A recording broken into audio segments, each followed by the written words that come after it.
Before I get started, I want to thank everyone for being here today. And for those of who are a part of this, watching on TV or live streaming, thank you also. I feel like my speech has a little bit of a turn to it compared to everybody else's. Before I could drive a car, I became an EMT at the age of 15. I volunteered for an ambulance service and realized at a very young age that I had a calling for helping people. When I turned 18, I went to school. I got my paramedic license and spent most of my adult years in the back of an ambulance taking care of and treating sick and injured people. One of my most memorable experiences as a field medic was when 9/11 happened. I was on a disaster management team that got called up by FEMA to respond to Ground Zero for search and rescue. I went not knowing what we were getting into without hesitation. It was my calling. After many years of wear and tear of pre-hospital EMS on my back and body, I transitioned from the back of an ambulance to an emergency room and again continued my calling. In all of my years of emergency services, the actions of July 13th truly exemplify why so many people feel that this is their calling. The professionalism, quick responses, and calm presence ensured an environment for thousands of people to come together. When asked to speak of my experience and recollection from that evening, there are several thoughts that came to mind. First and foremost, my serious sympathy and continued prayers to the comparator family, Helen, Allison, and Kaylee. Secondly, gratitude to my colleagues who cared for the two critically injured, David Dutch and James Copenhaver.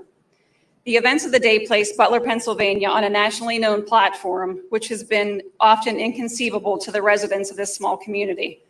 The fire, police, and EMS personnel involved that day displayed selfless acts, gave of their time and skills to care for those in need. There were multiple medical treatment tents staffed by EMTs, paramedics, fire personnel, nurses, and a physician throughout the course of the day. Many of these individuals volunteered their time. Extreme heat conditions proved to be challenging for anyone in attendance.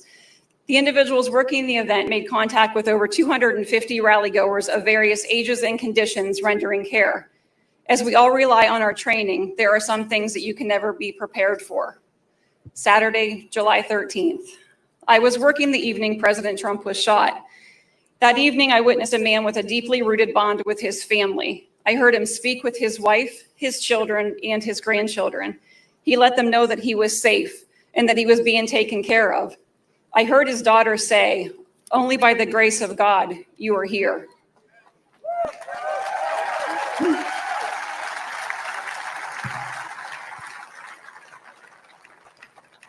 The man that we all see on TV with the strong personality who sometimes doesn't mince for words or who is seen as a wealthy, powerful businessman was not the man that I stood beside that evening. What I saw was a man that in the aftermath of one of the most terrifying experiences of his life showed resiliency. He showed strength and courage. He showed that his family was at the forefront. He was a husband, a father, and a grandfather. He was compassionate and grateful. He was kind and humble. Several times I stood and stared at him with tears rolling down my cheeks. He was someone's dad. He's a human just like you and me. I held the hand of that man who sends out the mean tweets, and I thanked him for loving our country and fighting for our freedoms.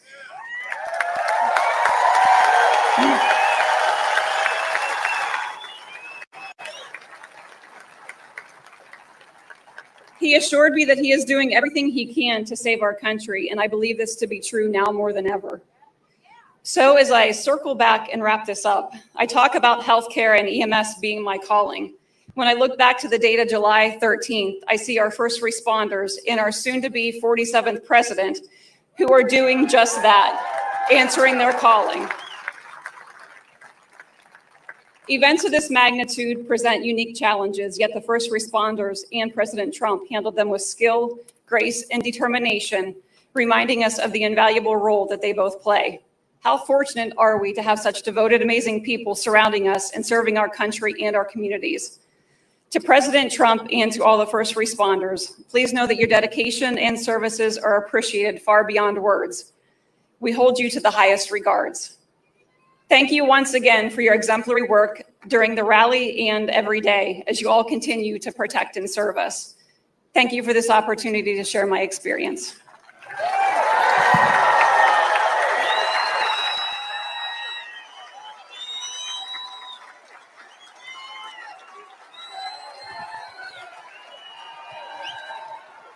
Ladies and gentlemen, Sally Sherry.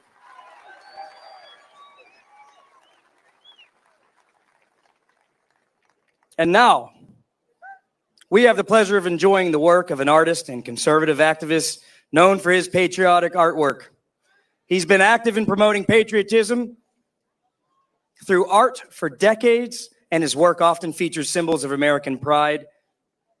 Now I ask you, ladies and gentlemen, to please direct your attention to the screens while we welcome Scott Lebedo to the stage for a very special performance. This is a street performance.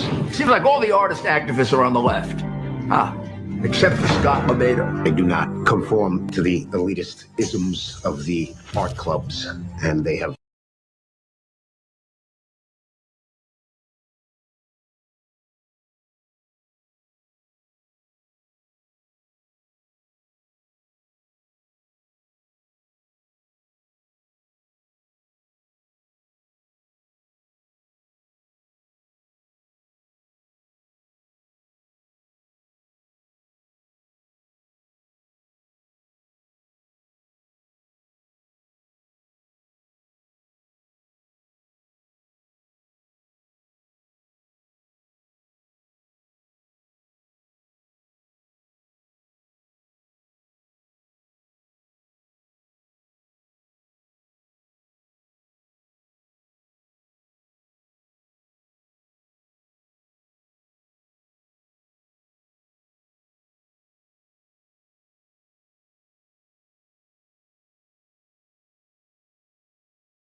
on a rooftop in every state near a military base. There's a veteran. We all fought for that flag in World War II.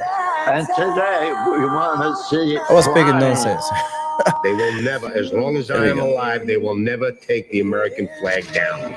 You want to burn one? Then I will find out where you work, and I will find a building across the street and paint a flag 50 by 100, so you have to see it every day.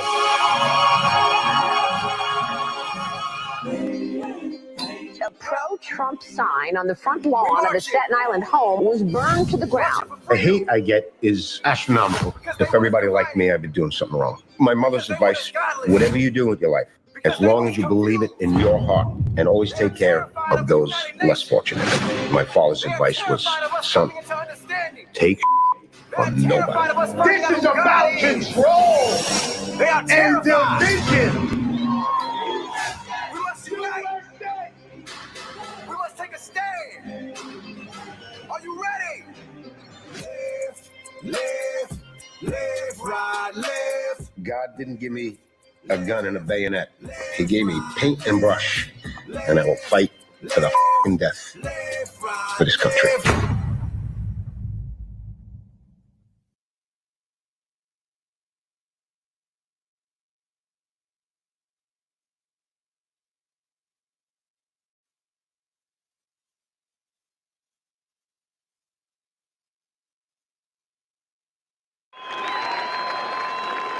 The audio was, it came back on.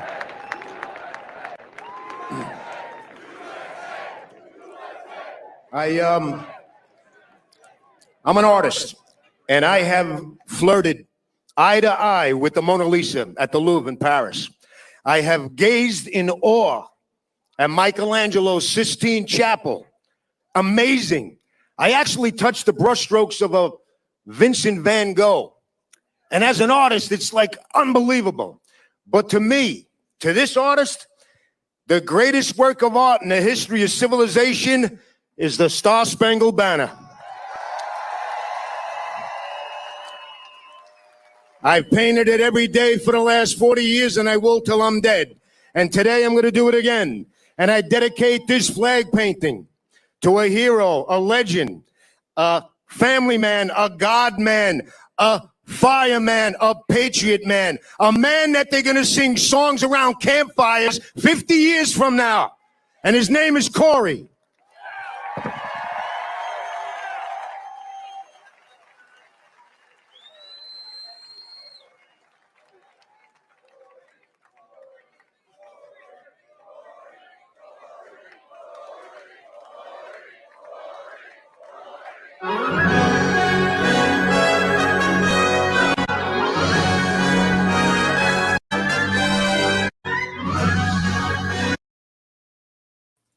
I will take the music off just in case they don't give me a strike on this. But I get goosebumps.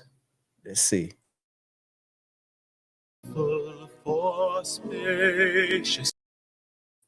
Yeah, I had to stop the music. But right now, he's been doing this for 40 years. It's insane, and he has the same passion as the first day. So let's see what he's drawing here. It is amazing. So far, looking good.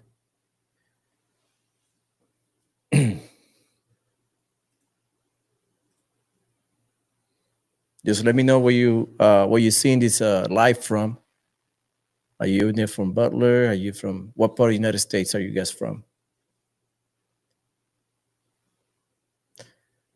And for those that just join me right now, my name is Julio Torres. I run a podcast here down almost north of Houston.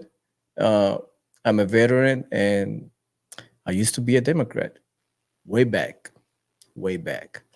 Then when Donald Trump came up to the scene, 2015, I believe, 2015, that's when I knew that guy was the man. So from that day forward, I was full-blown 100% Republican. So I seen the light, so I ran to it. So let's see if the music stops, because they were playing music. They're still playing that music. I cannot play that. I might get a strike. I had a strike yesterday about that. They gave me a warning, so no wonder. But yeah, I used to be a Democrat way back, way back. So my views were blinded, I believe. Yeah, I would say blinded. I was not deranged, but blinded. And once I saw Trump and I saw his speech and I saw the way he talked and I saw, I heard him talking about patriotism and all the stuff, and it kind of like ignited fire inside of me, and dig more into the Republican side and the conservative, and pretty much I find out I always was a conservative, but in my mind it was clouded, clouded judgment. So I decided to change. Wow, look at that. Corey, rest in peace, Corey. What an amazing drawing. What an amazing drawing. I got goosebumps. Let's see if the music stops. Yeah, the music stopped. What a beautiful painting. I'm wondering where they're gonna put that painting. Let me see if they stop the music. They keep playing that song. But yeah, that's a little bit of me about my story, where I'm from, and for those that I don't talk about my military service a lot. I do not, but I served for 17 years. I was medically retired 2017, a year after Trump took office, and back then I saw a lot of when I got out, a lot of DEI and a lot of agendas being pushed through the service, and I guess it was what it was. I wish I would have done my 20, but I couldn't. So I did 17 years and a few months. So I don't feel bad for it. In a sense, I do, but I move on. So I'm doing this podcast. I share stories of people or different backgrounds, and I do some political commentaries from time to time. So let's see if the music stops. Along with incredible let's go back Bobby to it. McNeely, we have a really incredible broadcast for you today, taking you from morning until night as we bring this monumental and historic event in Butler, Pennsylvania, the return of President Trump to the place where the attempted assassination took place just under 3 months ago. And just exactly 1 month to the date today, it is going to officially be Election Day. And so I urge everybody to please make sure you are registered to vote. Don't waste a single second and wait till it's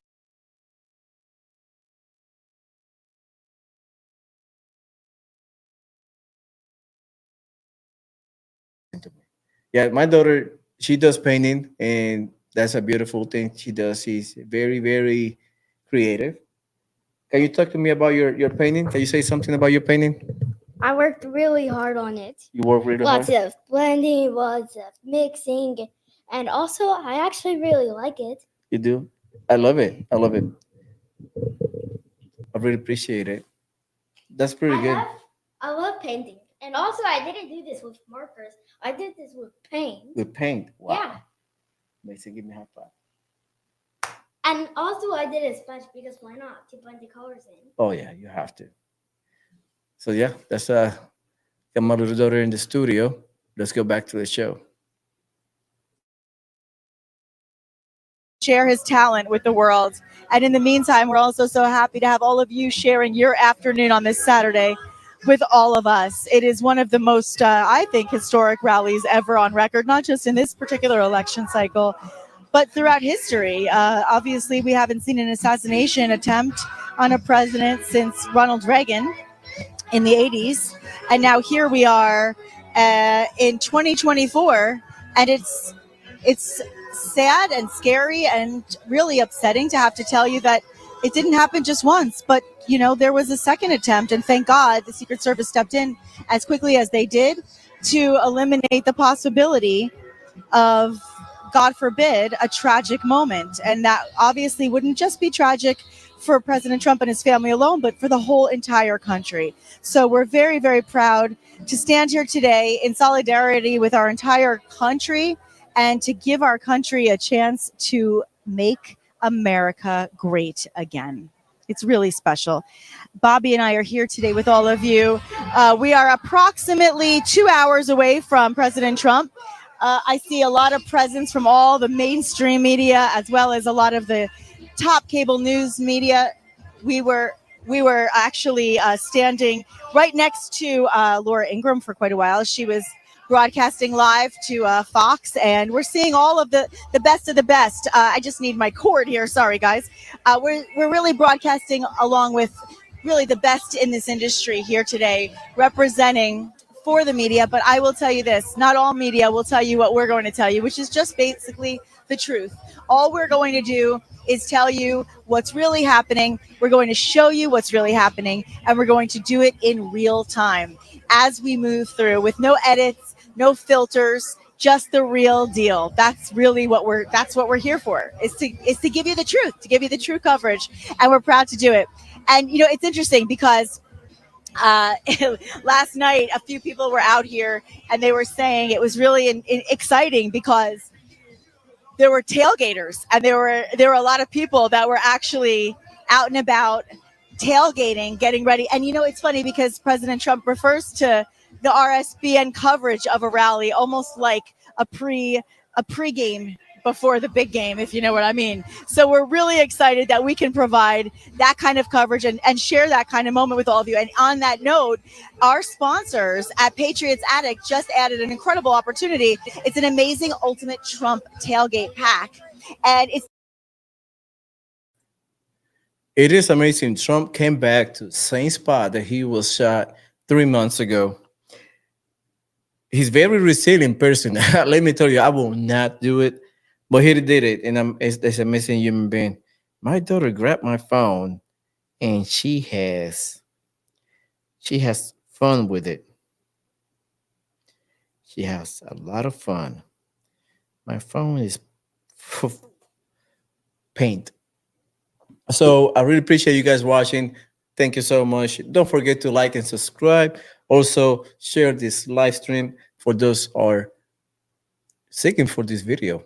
You might help somebody to land on my video, my live stream, and I really appreciate it. Thank you so much. Let's go continue with the show. Your discount, and of course, for a limited time only, we do something special for you. We give you a free surprise gift for anybody who's watching this broadcast and calls in today. Get yours at patriotaddictdeals.com. That's patriotaddictdeals.com. And that's the way for you to get in on all of this excitement. We are high upon the risers. I'm looking out at the crowd. It's magical. One of the recreations of my sister's drawing. Can you talk to me about that? So that's pretty good. I like it. Thank you so much, Sobeida. I'm gonna show you what it's based off of. All right. She loves painting, so she has. We are here in the studio, aka my garage, and we're having fun here. This. What else you got? So this is what it's inspired by. So that was Mika drawing right here. Yep. And this is my drawing. So this is the painting from my daughters. This is for my oldest daughter, and my little one paint this one as an inspiration. That's pretty good. It's pretty good. I will have Mika come in and explain this this painting to us. So She actually didn't finish it. She's taking a break. be careful with it, Mama. Okay. Thank you so much. I've been taking care of it with love and care because you guys have made amazing drawings, and I don't want to ruin them. Mm-hmm. She's very, very creative. Thank you for sharing. You're welcome for sharing. And of course, we have Elon Musk. Now, I have some news. I looked it up to see if he had made any comments, and I saw on X he said, "I will be speaking at the Trump rally." So it's official. He announced it. He will be speaking today. So we will hear from Elon. Yeah, and that was really a moving presentation by Scott Oh, Lebedo. I got choked Beautiful- up. I got choked Beautiful up. painting, and Did you cry? some. I did actually. I did too. It was really special. I really appreciate you guys showing up. Thank you so much. Kind of new to doing live stream. I'm getting used to it little by little. Happy to show the live stream. Trump is in the exact place that he was shot 3 months ago. He's in the very, very same spot. So we have another guest coming in. Let's hear him out. On the front lines. Let me pause that real quick until he arrives to the podium. Still playing the music. Ready to There send you go. Donald J. Trump back to the White House. Pennsylvania, let me hear. Are you ready to save this country? Pennsylvania, my name is Sean Parnell. As a U.S. Army infantry officer, I led a young group of men through the mountains of Afghanistan at the height of the hunt for bin Laden. 485 days of combat. My platoon took an 85% casualty rate. Some of my soldiers were wounded twice. One guy was wounded 3 times. I myself was blown up by a rocket-propelled grenade. I sustained a serious head injury, which is probably why I got involved in politics in the first place. I say all of this to tell you that I know the sound of gunfire and how it can change the fate of one man or a nation.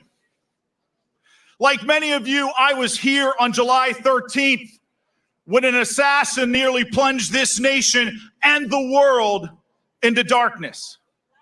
But God and courage had a hand. Today, my friends, we gather not just to commemorate, but to celebrate the indomitable spirit of America right here in the heart of Butler County, Pennsylvania. On July 13th, when faced with peril, you stood firm. When chaos threatened your first responders, our everyday heroes, you did not falter. Our first responders didn't either. They ran towards the danger, not for accolades, but that's because that is exactly what Americans do. We protect, we serve, we stand resolute against any threat. And as Donald J. Trump called on us that very day, we fight.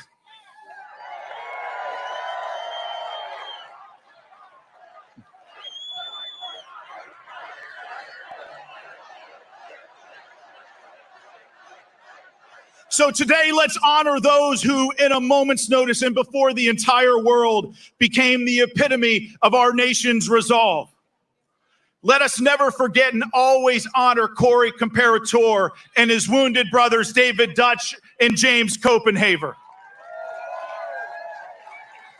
Let us honor the brave law enforcement officers, the tireless medical professionals, and every citizen who acted with selfless courage. Your actions remind us of the America that we know and we love, an America where liberty is not just a concept, but a living reality defended by every citizen ready to rally for our flag, our values, and our future.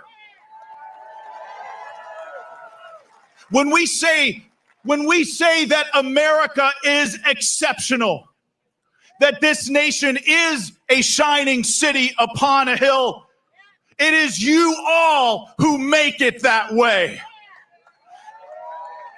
The spirit of Butler County, the spirit that was showcased on that fateful day in July, is a beacon for our entire nation. It is a reminder that we are a people who do not bend the knee to tyranny, to fear, or to any force that seeks to dim our light. We are Americans. We are the descendants of those who crossed oceans for freedom, who fought against all odds for independence, who bled on foreign shores to ensure liberty, not just for ourselves, but for the entire world. Here in Butler County, you didn't just witness history, you made it.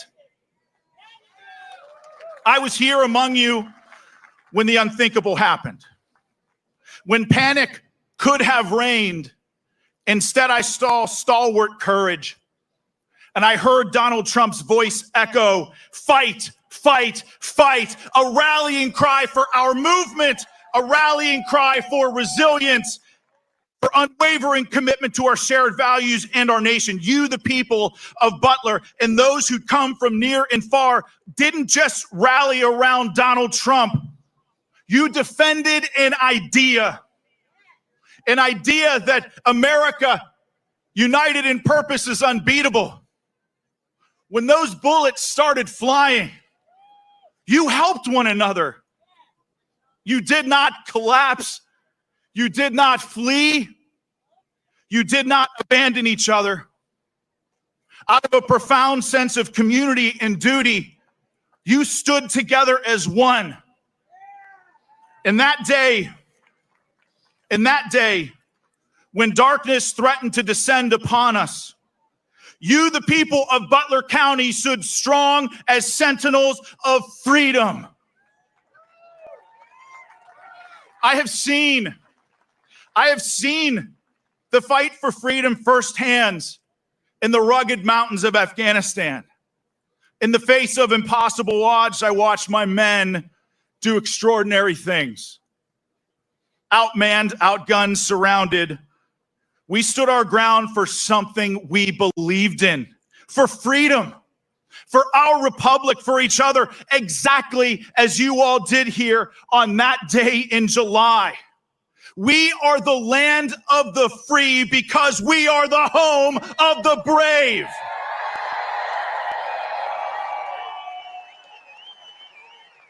Here in Butler County, that bravery was not just displayed. It was a call to action for patriots everywhere. But today, we are not just reflecting on the past. We are setting our sights on the horizon. We stand here at a critical moment, a moment in history where our nation is on the brink, perilously balanced on a very thin line between hope and darkness. But let this place, this moment, be a rallying call, a call to all Americans to remember who we are. We are the home of the brave. So let us take this resolve, this unwavering spirit, and carry it forward. Let us go forth with the same determination that saw our forefathers through the Revolution, through the Civil War, through the darkest days of World War II. Let us not commemorate with words, but with actions. Let every vote cast, every community service, every stand for justice be a testament to what happened here. Let us be the light that others look to when they need to find their way. And now I ask you this. Let's channel that indomitable spirit into voting and winning and sending Donald J. Trump back to the White House.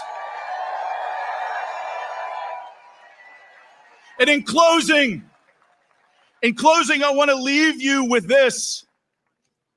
The attempt that day was not just on a man, but on our collective spirit as a movement.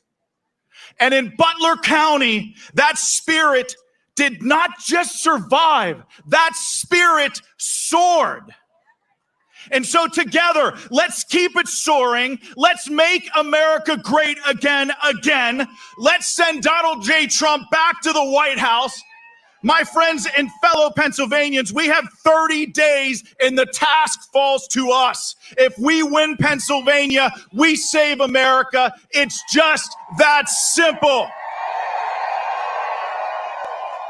So thank you, Butler County, for showing America and the entire world what it means to be an American. God bless you all. God bless the Commonwealth of Pennsylvania. And may God continue to bless the United States of America. Thank you. Thank you. My friend. Thank you.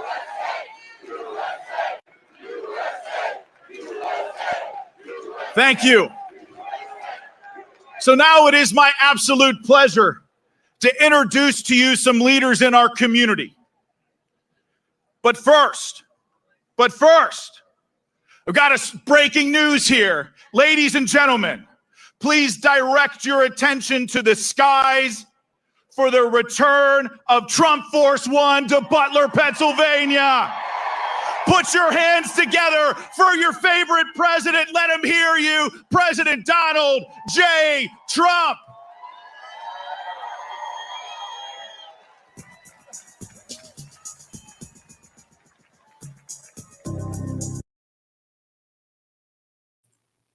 Let me pause that real quick because we've seen the flying over Trump's plane. He should be flying soon. He's flying in to Pennsylvania. It's been crazy the last couple of days. Yeah, I supposed to start my live stream like way late, like later, but somehow I look up to see if they doing any streaming and they were. So I started like about an hour early from what I supposed to be starting. So far, so good. They have I think we not even halfway of list of people they're supposed to be speaking on today. So let's stop stream real quick. I don't know if you guys have seen. Like, let me bring it up so you can see what's going on. Let me put up on my TikTok because I posted some early on my TikTok. Come on. I should have done it early.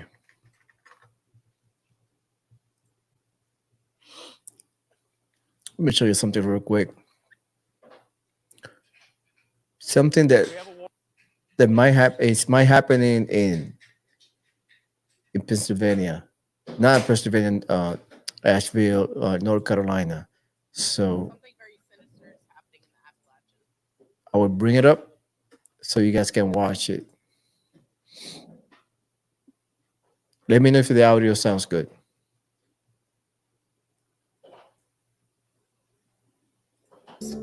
And we need to fucking talk about it. Trigger warning. Anybody that's sensitive and can't handle hearing about this, go ahead and scroll. For those that are like me, that cannot allow this bullshit to continue, listen up. We've already seen the videos. We've already heard the eyewitness accounts. People stating, trigger warning, piles of unalived individuals being found in riverbanks, on the lakes, in the streets, in their cars, and nobody seems to want to come to retrieve them. The fact that we could even allow that to happen, like the absolute utter disrespect for these people were grandmothers and grandfathers and children and aunts and uncles. Like, since when do we not respect our dead? But then it gets worse. As you listen to these videos, as you watch these videos, you see the devastation. Whole roads are completely wiped out. And I understand if people are not familiar with mountain areas, they think, oh, it's one road, you go around. Yet that's not how it works. Most mountain regions maybe have one, maybe two roads that go in and out. And when those roads are wiped out, those people are completely abandoned up there. FEMA set up camp in an accessible area and has told multiple people that they will not bring aid to people in inaccessible areas, which makes you wonder why the fuck they're even there. But that's okay. We have volunteers, right? Volunteers that'll go out, private individuals that are going to go out and help these people. Yeah, they're being threatened with arrest. People brought their privately owned helicopters to try to offer aid to get these people off the mountains, or at least bring them supplies so they don't starve to death or die from dehydration, because it has now been 6 full days of no water access for these people, and they're being threatened with arrest. Trucks have come to the region with supplies. Their tires are being slashed. Something very sinister and evil is happening here. Then you throw into the mix that there's an entire source of lithium under these mountains, and all of a sudden, things start stacking. Do you hear that? Massive amount of lithium under the Appalachian mountain range. I heard that earlier today, and I heard that somebody mentioned it last week when it happened. I would try to find the video. So it is very compelling what she is mentioning and alluding to. So if that is true, if you know something about it, just comment down below.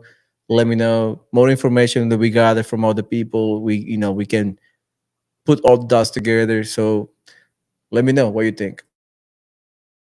Stacking right in place, don't they?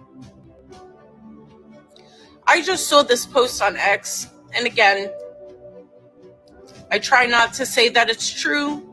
So that's for you, TikTok. I'm not trying to spread any misinformation. This is for educational purposes. However, they were specifically speaking about the government held a meeting in Chimney Rock and basically informed these people that the entire town will be bulldozed over, bodies and all. And that now the federal government owns that land. This is a fucking land grab. They do not care about these people that are stuck in the mountains. They do not care about these people that were unalived by this. And forgive me for sounding absolutely insane, but we all know that they've been able to manipulate weather for quite a long time. This technology has existed for a long time. So how am I supposed to believe that this is all coincidence? And how is it that I'm supposed to believe that this kind of lack of support is an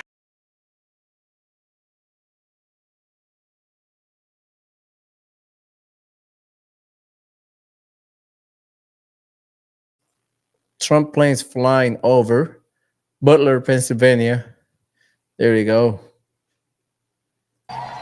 What a beautiful sight. It's really an American moment. No question. This is so special. Trump Force One. Coming over Butler. Hey, man, he know how to do the entrance. He knows.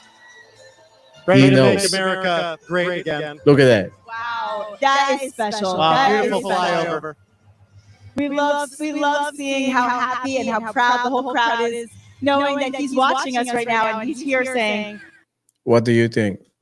So that's the video from you see prior from TikTok. Is I got two more minutes. Let me finish that video real quick so you can see the lady talking. Accident. I'm absolutely enraged. And I am not going to stop talking about this until there is some kind of resolution for these people. I am but one person. I don't have the resources to help. I don't have the time to go down there. I don't have the funds to donate. But the one thing I can do is use my fucking voice. And I'm not going to shut up about this. Pardon the language. These people do not deserve this. And for any of you idiots that think that they do, just know that you're next. We allowed this to happen in Maui. She brought up a good point. It happened in Maui once. It did. Hey, let's go back to Butler, Pennsylvania. They got more people coming in. Let me bring that up today. No. They got more people coming in. Let me show you right now. Uh-oh, lost the mic again. Mike has been having issues lately. They had trouble earlier with the mic. Lost the mic again? Yeah, they lost. They're losing the mic. I guess they need a extra mic. Let me see if they fix it. They're behind me today. Yeah, they did. We all grew up in this town, and July 13th is not how we want the world to know about the Butler community. When we think about the community of Butler, we reminded it's the birthplace of the Jeep, World War II, and a fantastic implement. It was used to help our fighting men back in World War II. It was a manufacturing site for the first all-steel rail cars, and it's the current home of the only producer of electrical transformer steel in the United States. But one thing I want to see after today, October 5th, 2024, I am declaring that Butler, Pennsylvania is the undisputed capital of Trump country.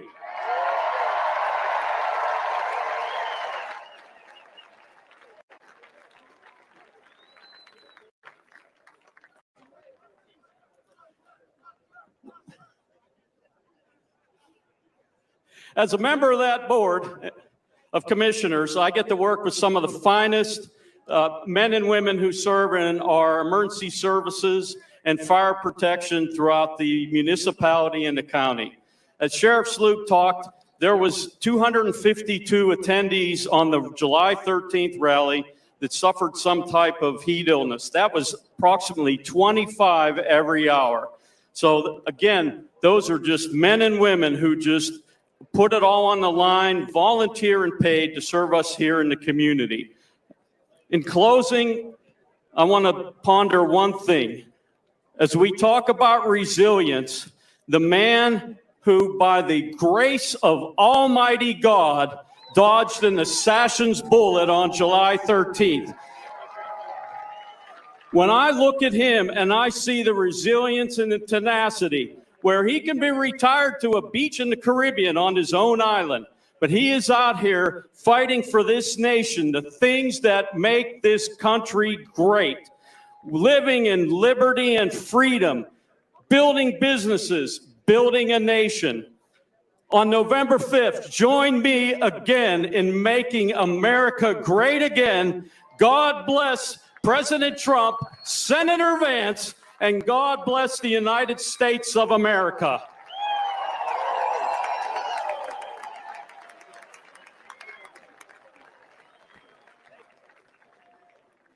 Welcome, everyone. A beautiful, wonderful crowd.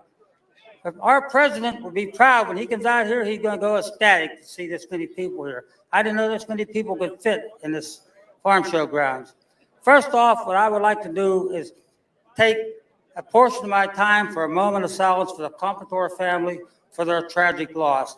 Please join me in a moment of silence.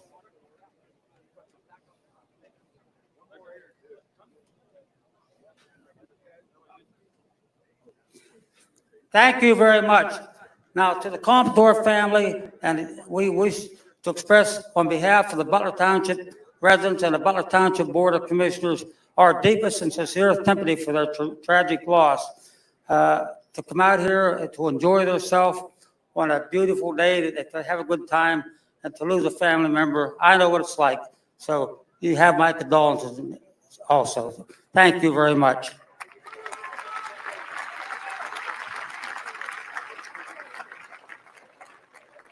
I also would like to recognize Mrs. Fogel. Imagine what she is going through, losing her son to Russia in a prison camp.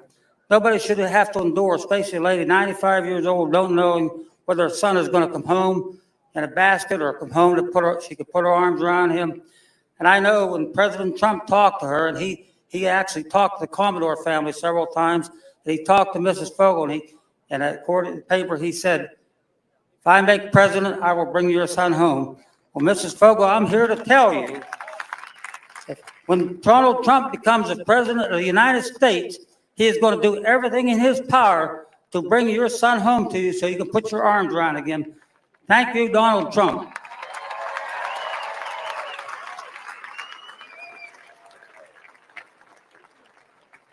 I didn't write a speech, but I would like to say this. On behalf of my Butler Township Police Department, Officer Collins and Officer Desky, the bravery they shown that day when our shooter attempted to assassinate our president was taken out by one of our officers sticking his head up on the roof. And I think he rattled our shooter so bad that it got him a little nervous and he started shooting quicker. Consequently, took one of our residents out, plus took two of our good citizens out. I hope for them a speedy recovery also. Had they not had the courage and do what they did, I believe he had approximately 30 rounds in his magazine. God only knows what would have happened if he'd have got those other 22 rounds off. So thank you, Officer Tedeschi and Officer Collins, for your heroism for President Trump. Give him a big round of applause.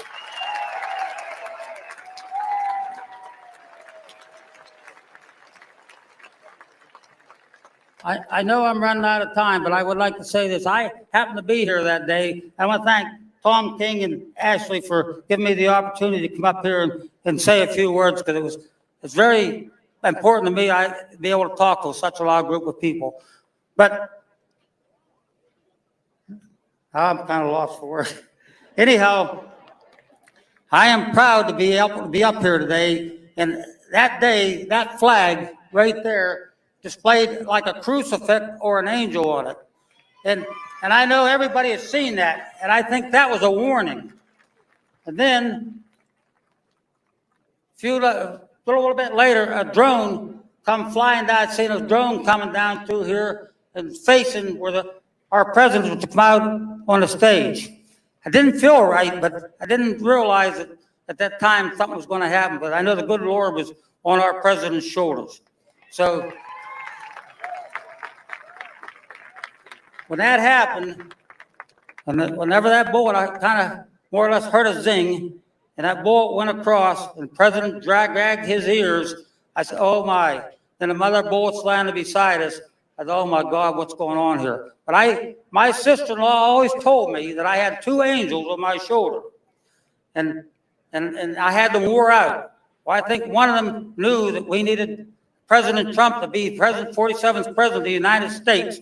And he jumped up on his shoulder to direct that bullet. So he gave Trump the opportunity to fulfill his mission. And I think that Donald Trump took my angel with him. But Donald Trump, sir, you can have my angel, because I replaced it with another one. So in closing, I would like to say this, that Donald Trump doesn't need to be here for us people. He is here because his heart is here. He's here for his country. He's here for his fellow Americans. He has everything in the world, but he still loves his country. And we got to take our hats off to that big Donald Trump USA.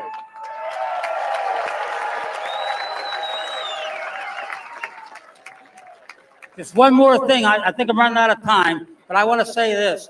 We have Dave McCormick, all you veterans out there. Dave McCormick is running for Senate. We need to get him, and we need a J.P. Vance in the White House for the veterans. Call all your friends and all your fellow soldiers and buddies and family and get them out to vote for Donald Trump for President of the United States, because then we'll have some good representation at the White House. Thank you. Okay, well, one more word. One more word. And I know my time's up, but I want to say this. I gave Donald Trump a new name, and it fits him perfectly. He's like a hard nail. You can bend him, but you can't break him. Thank you. Hello, Butler County, and welcome to our guests from near and far who've joined us in this very special place that we call home. My name is Kim Geyer, and I am one of 2 Republican Butler County Commissioners. I am honored, humbled, and very grateful to be here today. July 13th, 2024 will long be remembered in the history books as a traumatic and tragic day in America's history. And our home, Butler County, was instantly famous for all the wrong reasons. What happened that day in our community was far from our truth, and it was in no way representative of our people, our values, our strength, and our pride. This is Trump County. We bleed red, white, and blue. What happened that awful day will forever shape the trajectory of our future. We learned a lot about the evil we face. We learned a lot about gutsy leadership. And I believe that many of us learned a lot about ourselves in the face of heartbreaking loss, remarkable heroism, and personal resolve to stand up, stay calm, and fight for our country. And that's exactly what we've been doing since that day.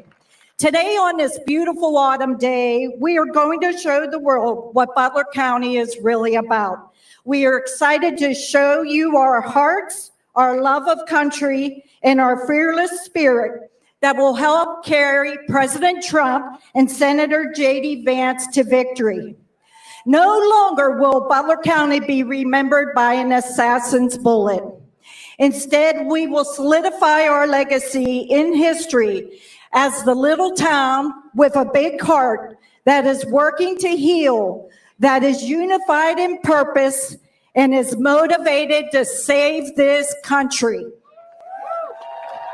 We are proud to say that we are farmers, veterans, first responders, manufacturers, steel workers, oil and gas workers, educators, business people, and healthcare pros. We work hard, we work smart, and we work together. And as a result, Butler County is the fastest growing county in the Commonwealth of Pennsylvania. We are enormously proud, and our future is very bright. We embody traditional American values of hard work, patriotism, and volunteerism. We have faith-filled homes in family-centered communities with a perfect mix of country living and city conveniences.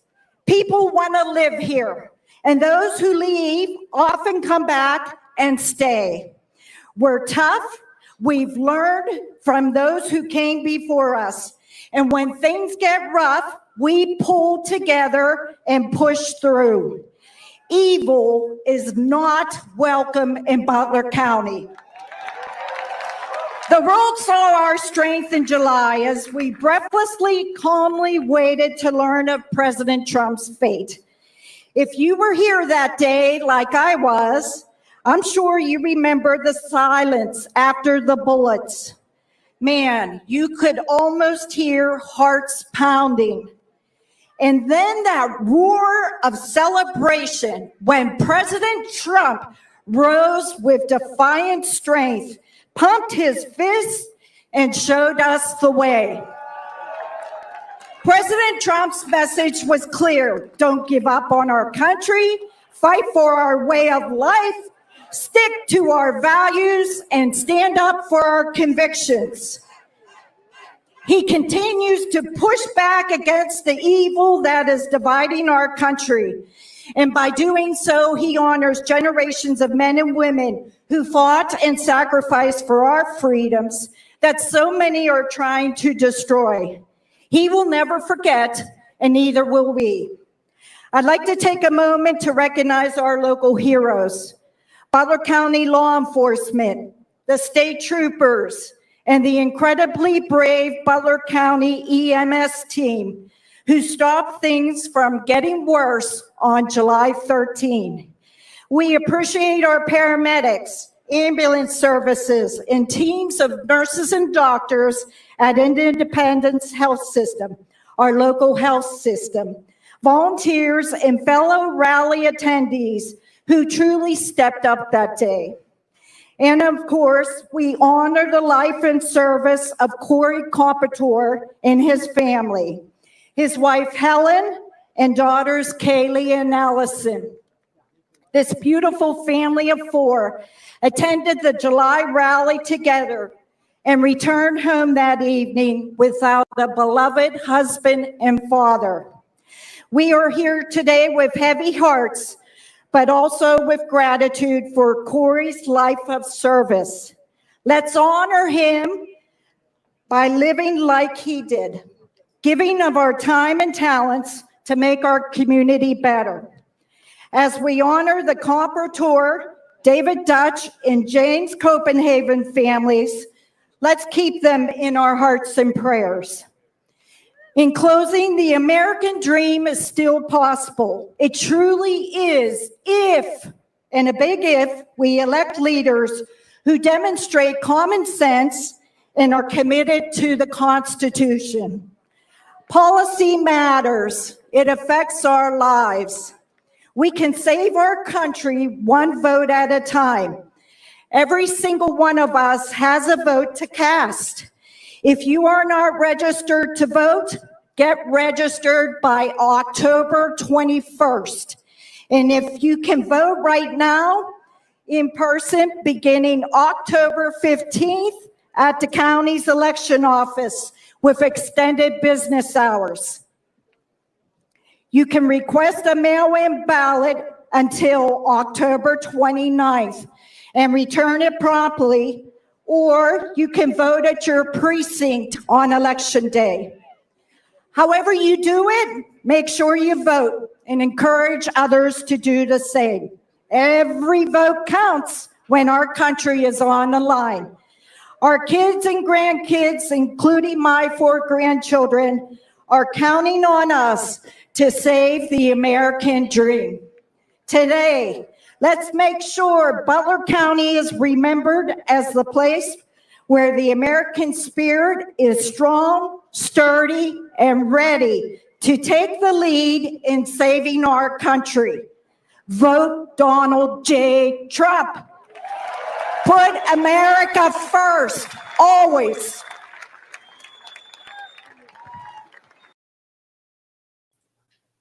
That was a good speech. That place is packed. Look at that. Beautiful county. To those of you who are guests, you will see why we get on our knees and thank God for the opportunity to live in Butler County, a shining example of all that is good about the United States of America, land of the free and home of the brave. Our prayers go out to our brave friends in North Carolina and Tennessee who are suffering from a disaster of magnitude that we cannot imagine. But the courage and bravery of our veterans, first responders, the Trump and Vance families, and the people of our great nation is why we can stand here still today. Corey Carpenter and his family represent all that is Butler County and the very heart of our country. Corey was a project and tooling engineer at JSP International, one of more than 300 manufacturers More than any other county in the Commonwealth of Pennsylvania, we make things here. We are known around the world for our precision manufacturing, found even in SpaceX rockets. Mr. Musk, wherever you are. So let's hear it for all those like Corey who make it in America.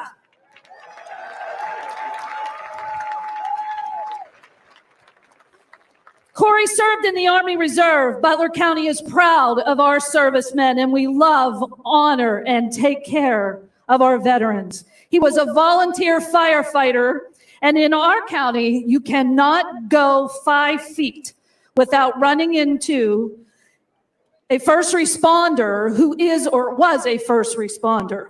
We are proud and grateful for our emergency management, our law enforcement, firefighters, and medical teams who not only answered the call to protect us on July 13th, but who answer it every day. Commissioner Geyer and I had a bird's eye view from these bleachers, watching the helpers help and bravely run into the line of fire to stop what might have been a large-scale massacre. We ask God to keep you safe today and every day. But above all things, Corey was a husband and a father. He loved and protected his family every day. We heard J.D. Vance talk about supporting families. We must turn off these electronic devices and reconnect with one another, especially the young people who are lost and driven into dark places like the young man who made his way to that roof. Corey heeded the call of God in Joshua 1:9, in which God says, "Be strong and courageous. Do not be afraid.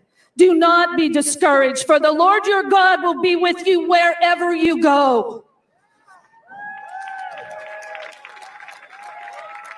And he tells him to obey the law of Moses, described later by Jesus as loving God with all our heart, our mind, our soul, and our strength, and loving our neighbors as ourselves. In his obituary, Corey's wife and daughter say that his courage was not loud and boisterous. It was the courage of quiet resilience, the strength to be vulnerable, and the bravery to lead with love.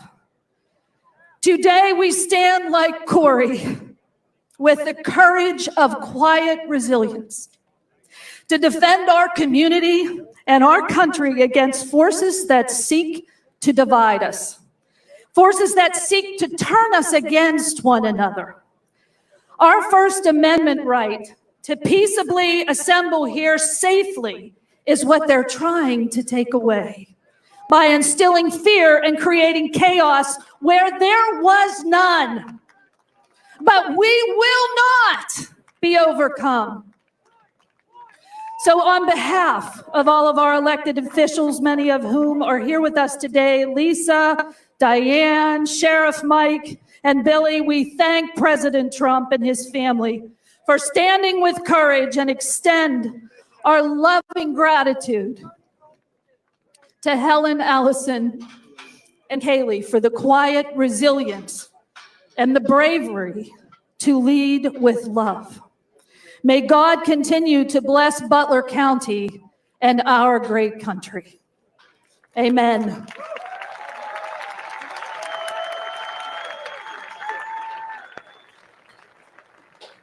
There you have it. That's another speech. I didn't realize they had glass like on the stage. I didn't realize that. Trump grabs his ear and goes to the ground. Secret Service is on him not a second later. If you watch the people in the bleachers behind him, there was one person who stood out on his knees wearing a black fisherman's hat, fixated on Donald Trump and whether or not he was safe or whether or not the worst happened. He didn't move. He didn't flinch. He was there. And that man's name is Tom Natoli. And he is here to talk to you all today. So give him a warm Patriots welcome. Tom, come on up, my friend.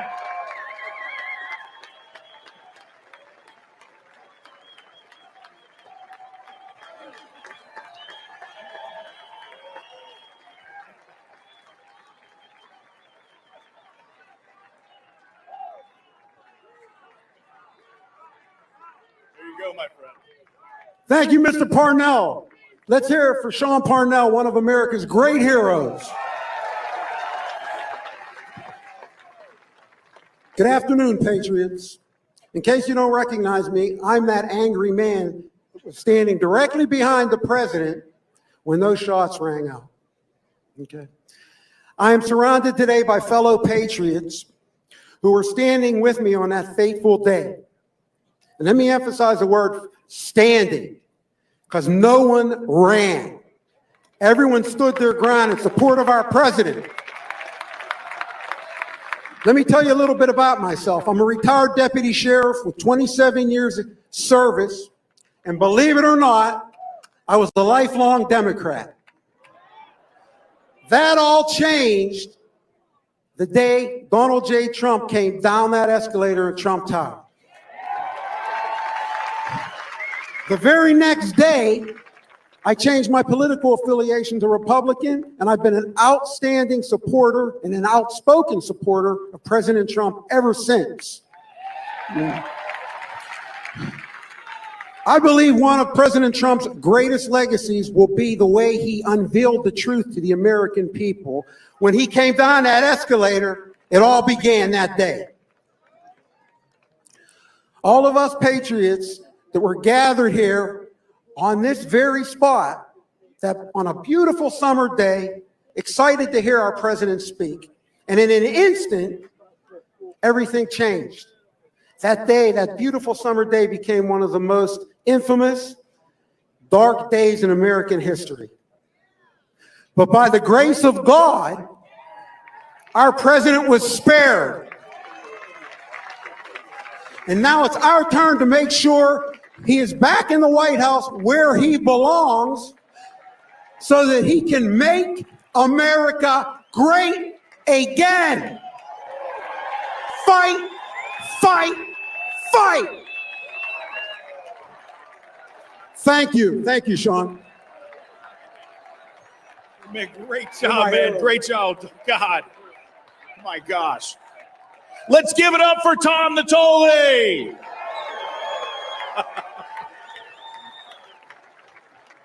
So now I'd like to introduce you to local recording artist Gary Burke and Eric Gunderson from the band Love and Theft. Gary did an amazing national anthem, and he's coming up here to sing a song for you today. So let's give a warm Butler County welcome for Gary and Eric.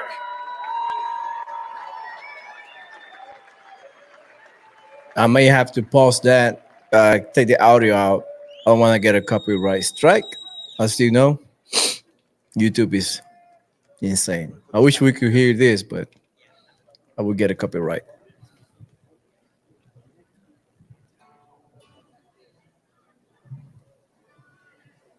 All right, Butler, how we feeling tonight? The song we're gonna do for y'all is one that Eric and I wrote right after July 13th, and this song is titled "Take It Back Again," and I hope y'all, if you know it, will help me sing it. There you have it. They're gonna play that song. I cannot play it, sadly, but I really appreciate you guys being here, and I appreciate the time that you're taking of your day just to watch this live stream. It is almost 4 o'clock at Butler, Pennsylvania. So in like the next, I would say 15, 20 minutes, JD Vance should be on the stage. And then right after that should be President Donald Trump.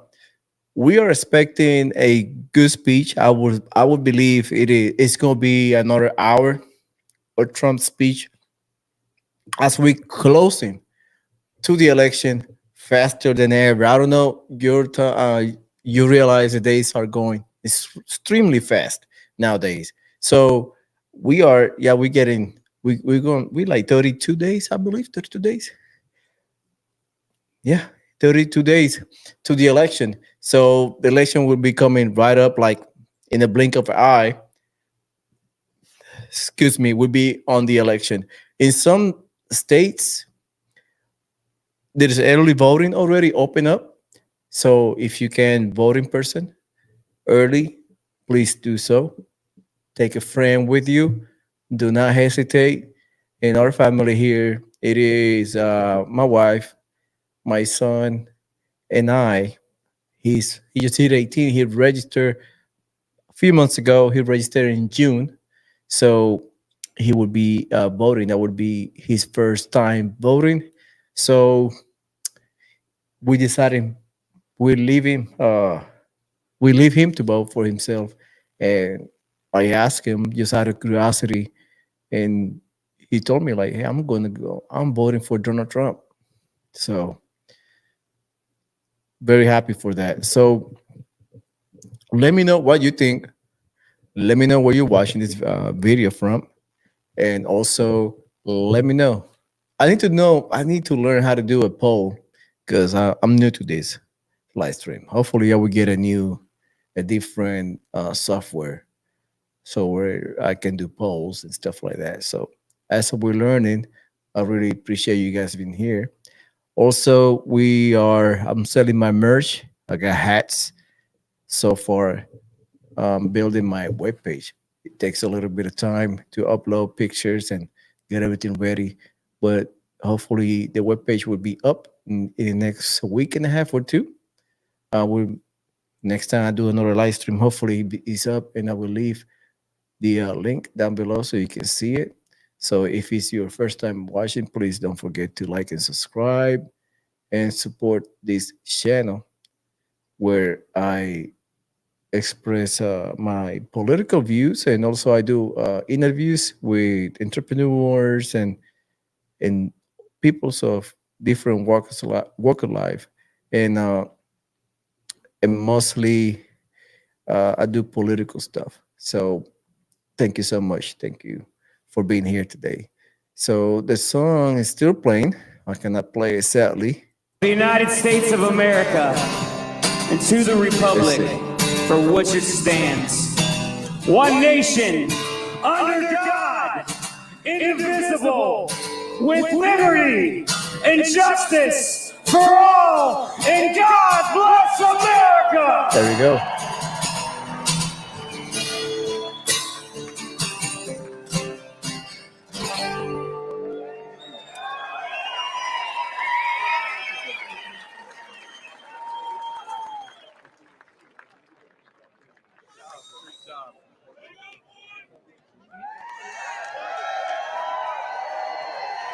Let's give it up for Eric and Gary.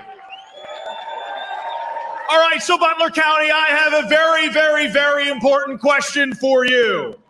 Are you ready to fire Bob Casey, Democrat do-nothing senator from Pennsylvania?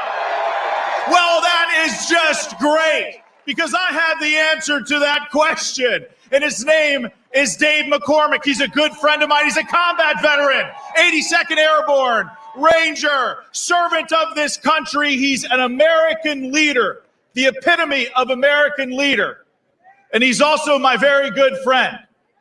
So would you please give a very, very warm welcome to Dave McCormick.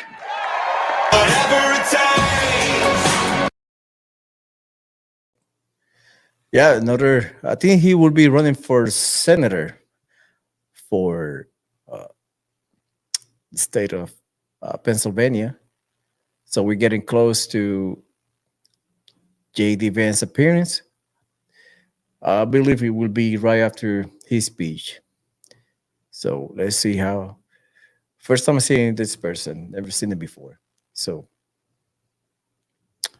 let's see if the music stops. No, this haven't stopped yet. So it's gonna be a good lineup. Donald Trump should be coming out soon at 5. He's scheduled to show up at 5. Let's hear him out. Hello, Butler. It is hard to believe that it was just almost 3 months ago that many of us were here. I was sitting right over here and saw the tragedy play out on that day. The tragedy. And we're here to mourn, really here in sorrow, to mourn the loss of Corey Compertor, but not only mourn his loss, to honor who he was, because he's sort of the best of everything about America. He was a role model for everything that's great about this incredible country. We're also here to mourn the terrible injuries, almost life-threatening injuries of David Dutch and James Copenhaver, and are so glad that they're okay and that they're well on the way to full recovery. Let's give them a hand. And also to honor and thank and commemorate the first responders that saved us from even more terrible tragedy on that day. Let's give the first responders a hand. Thank you. But you know, the best way to honor those who have gone before us, the best way to honor those who have served us, the best way to honor those who have made the ultimate sacrifice is to keep America the greatest country in the world.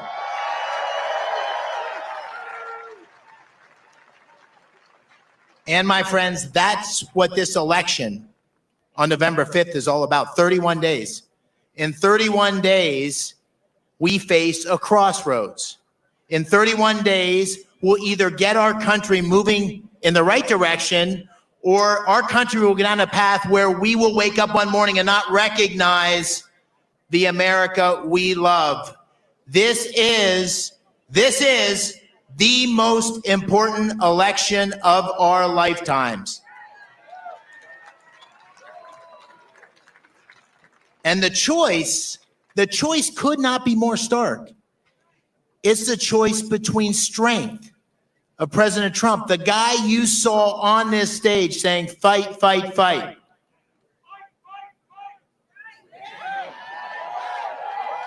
And weakness we've seen under President Biden and Vice President Harris. It's a choice between common sense policies to get prices down, get our economy back on track, open up our energy sector, secure our border, bring law and order to our cities, and make sure Americans remain safe from adversaries around the world because we're strong, peace through strength, against an extreme liberal agenda of Kamala Harris that in her own words, wants to ban fracking, give citizenships to illegal immigrants, mandatory buybacks of guns, defund the police. And I want to tell you, this race for the Senate also is going to determine what kind of Pennsylvania we want for our great Commonwealth. And that's also a choice. It's a choice between a seventh-generation Pennsylvanian. I was born in Washington County. My dad was born in Indiana County. My mom was born in Punxsutawney. I like to say that because it reminds me of Punxsutawney Bob, my opponent. Someone who's an outsider, someone who's a businessman, someone who went to West Point, someone who served in the 82nd Airborne Division in Iraq. Against someone who's a career politician, 30 years in elected office, 30 years. Someone who is weak when we need strength. And someone who's been a 99% vote for the radical liberal agenda of Biden and Harris that's taking our country over a cliff. So we need to turn into this election and recognize that we're facing a crossroads. And if we take our country in the right direction, if all of you Do what you need to do on November 5th. If you get out your friends, if you get out the vote, we need an army of people going out to save our country. And if we win this election, we are going to have the America we love for every single American. We are going to have the America we love for our children. We will have the America we love for future generations. But my friends, this is the most important election of our lifetimes, and every one of us and our children need to act like our life depends on it, because it does. Thank you very much. Thank you, Butler. God bless you. And let's make Pennsylvania great again. Whatever it takes.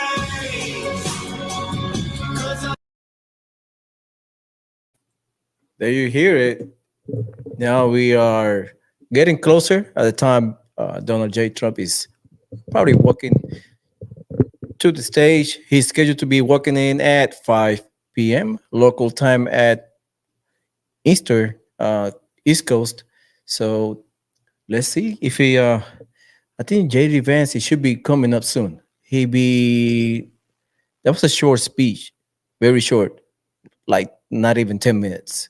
So it should be J.D. Vance, because early we saw the airplane flying over Butler, Pennsylvania, where they at right now. So it should be coming up soon.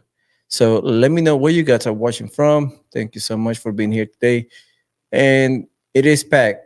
They show earlier, if you go back a little bit, they show a full video, a full 360 video of the location, and it was packed. It was packed. A lot of people. They also have extended security. They have glass on the stage. I think it's like all over the stage, at least on the front and the side. So it is packed. Nevertheless, music still playing. Do not know. I tried to find. I saw it last night. The list of people coming in to talk, and somehow I didn't put it right here so I can read it off to you. But like I was saying earlier, some places already voting in person in some states. I know here in the North Houston area, I'm in the Montgomery area. We should be voting. Last day to register is October 6th, which means is tomorrow is the last day. And I think voting should be next week or so for early voting. Let's hear what they got to say. Agenda in Congress is such an important thing to do. It sure is. And, we're seeing all the faces of the campaign today. We really are. And we're anticipating what we're going to hear today from J.D. Vance, as well as from Elon Musk. And of course, ultimately from our guest of honor, who is Donald J. Trump, of course. But leading up to it, it is fun for us to experience so many people of the community and to hear so many stories and to hear how proud people are of this area. And one of the things that I've really taken to heart that they all talked about so much was the idea of don't let July 13th define what Butler means to you because of one bad egg, one bad villainous monster, and a day that obviously goes down in infamy. But so many people have really made that their symbolism of Butler, but it's not. It's about helping people. It's about caring for people, and it's about hardworking people. It really is. It is, absolutely. I've been calling them the backbone of America this whole day. They're such an inspiring group of people, and I can see why you want to move here and live here and raise a family. It's a beautiful community. It is. Now, just for the record, Bobby and I looked at the weather last night, and we were like, oh, it's going to be gorgeous. And it is. It's gorgeous. Blue skies, lots of sunshine. It was supposed to be in the 60s. It must be in the 80s because it's another real hot one, right? Yeah, but and nobody can't. But the thing that the reason I always bring it up is so that people understand. People of all ages are here, little kids, elderly people, and nobody complains. Nobody is unhappy. Like, yeah, it's hot, but so what?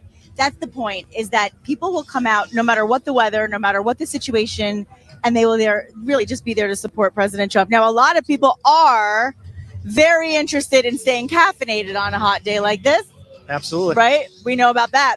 So if you are fed up with coffee companies that What are they talking? Just to kind of recap of the next guest. It should be JD Vance. And I didn't know Elon Musk also speaking today. So it will be a very interesting speech from Elon. And hopefully we get an update of what's going on at North Carolina, whether it's FEMA interfering with the help or not. So hopefully we hear something about that from Elon Musk himself. So let's get finger crossed on that. Hopefully we get an answer. And also Trump, he will be talking about Corey, most definitely. And it is very, very important for our country to take this election very seriously. I would take my friends, my neighbors. I'm going to knock on the door on November 5th or sooner to, accompany me to voting in person. I don't know where you guys are coming from. Just get this chat activated.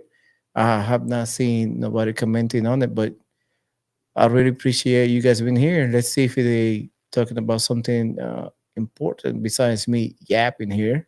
Topic in and of itself, because do you know Starbucks only makes up for 5% of all the world's coffee? Really? Yeah, and you think they dominate in their field, right? Sure, But it it's seems such that way. it's almost like wine. It's something that it's an art form that you can explore and explore and explore. Interesting. And so why not go somewhere where your values are shared? Yeah. Kind of makes sense, because I won't Yeah. personally go to Starbucks myself because of their woke agenda and all the nonsense you see, even Right. when they're serving you the coffee. So, I mean, go elsewhere because, and you probably Yes. save some money.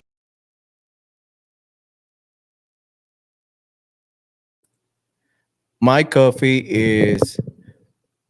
I got my my mother-in-law sent me coffee from Puerto Rico. That's where I'm from, and the coffee is amazing. So if you have a friend from Puerto Rico or Central America, ask for the coffee, local coffee. You will appreciate. Starbucks is full of sugar and additive and stuff like that. I don't like it. So I like my coffee strong. So if you are coffee lover, give me a thumbs up, comment it in the chat, and let's see if they are. The lives that have They keep playing song in the background. I was looking at my phone and I already got a warning. So hopefully they don't take down my. Nah, still up. Yeah. Thank you for the likes. My life's still up. Because I was, they were playing background music in the background. So that's like I was saying earlier. For those that just tune in, I was a long Democrat. Never voted, but I was a Democrat supporter back then until I saw Trump and the interview that basically not the interview. You remember their debate with Hillary Clinton when Donald Trump say she was talking about taxes and that he never paid taxes, and Donald Trump say, "Hey, I use the same rules. Same rules are you guys using? Just change the rules." And from that day forward, I was like, Donald Trump is legit.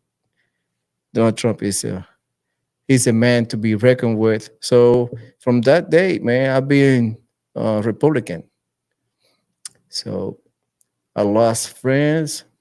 A few friends I lost because I I was believing in America first and patriotism and all this stuff. So it's all right. I guess if you lost friends too because you supported Donald Trump, it is, I guess, something that we have to deal with, or two. But it's all right. It's part of life, and I guess they were never your friends. I mean, if they left you. So from that day forward, I've been very happy supporter of Trump. This is For me, I didn't vote in 2016. I didn't vote for Donald Trump or the Democrat. I didn't vote at all. I didn't know the process, and I was very like kind of like apart. But he got my support, and then 2020, I was not in the States. I was in Puerto Rico living there for 2020, so I didn't have a chance to vote for Trump. But now in 2024, I am voting for Trump. All right. I voted for him in the primary. So now I'm voting for him in the general elections. So very excited to vote for the first time for the presidential run, for the presidential office. So very excited. I am. I really am. So if you have not seen my podcast, I did a podcast with, I will bring it over here, with my friend JJ Carroll. I will put it right here. Let me copy the link for you. See, and we can say this with authority and honesty because we live it, we're in it, we see it, we hear it. We literally get to see firsthand what the speeches are from start to finish. We get to see what the crowds really look like from beginning to end. We see nobody going anywhere until President Trump is gone. And I also have to say, the thing that we also notice is we talk to the campaign, we talk to people that work with and for him, and they adore him and they say how he treats them as a human being. And it's just, the rhetoric has to stop because it's so untrue and it's false, and it creates a falsehood that allows everybody to, forgive the pun, but to trump, allowing their hatred to trump their love for their country. Watching YouTube videos. So true. Well said. Unwarranted. Absolutely. It really is. Yeah, it really is. So you want to talk about wine? Let's talk about some wine. Let's cheers to that. And especially this wine, the Republican Red, that you could have on election night, if not before. I mean, are you going to have a glass of Pinot Noir from Republican Red when we hear? And now it is official. President Donald J. Trump has been named the 47th president of these United States. I know I plan on giving a cheers and a toast to whoever I'm with at the moment. I screamed. I'm so sorry. I just screamed on national television. I'm so sorry about that. I got really excited about the prospect. Oh, it's the thought of it just a month away. Very exciting. So let's talk about it. Republican Red Winery. It's proud to introduce. We just talked about Never Surrender before. This is also an incredible wine called Never Surrender, and it captures the very essence of America's resilience. A collectible wine commemorating President Trump's unforgettable moment that we just spoke of, the courageous fist pump that followed his life attempt that was very scary right here on the stage, right behind us. A moment that became a powerful symbol of triumph over adversity. And it's a chance now for you to own a piece of American history, which, how great is that? We always love that. Absolutely. We love American history. Never Surrender is going to celebrate Donald Trump's unwavering commitment to our beautiful country, and it stands as a reminder. For those who are tuning in, here is let me see if I can paste it. Here we go. That link right there is for my interview with JJ Carroll.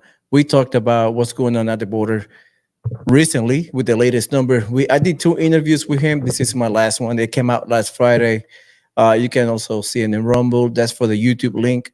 You can follow me. You can see all my interviews. And also he has a website that you can watch his documentary.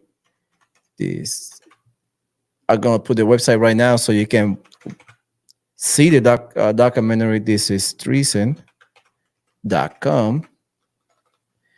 and on that website, on checkout, use code. Let me put it. Come on. Use this code. Use this code for 15% off of your purchase. That's one way you can help the channel. This is treason.com. He goes in depth on the border issue that is going on right now. Also, it is compelling, to say the least, of this interview. So please go there, check it out. That's one way to support the channel. I really appreciate it. Great charities as well. So it is 4:21 right now, and JD Vance should be walking into the stage soon. I think he's scheduled to walk in at 4:30. 4:30. So let's see if There's no better history, but they keep playing that background music. It's killing me. So that's going on. So if you have a time, if you have a chance, the opportunity to check thisistreason.com, please do so. Remember, as checkout, use code Torres15 for 15% off of your purchase of the documentary.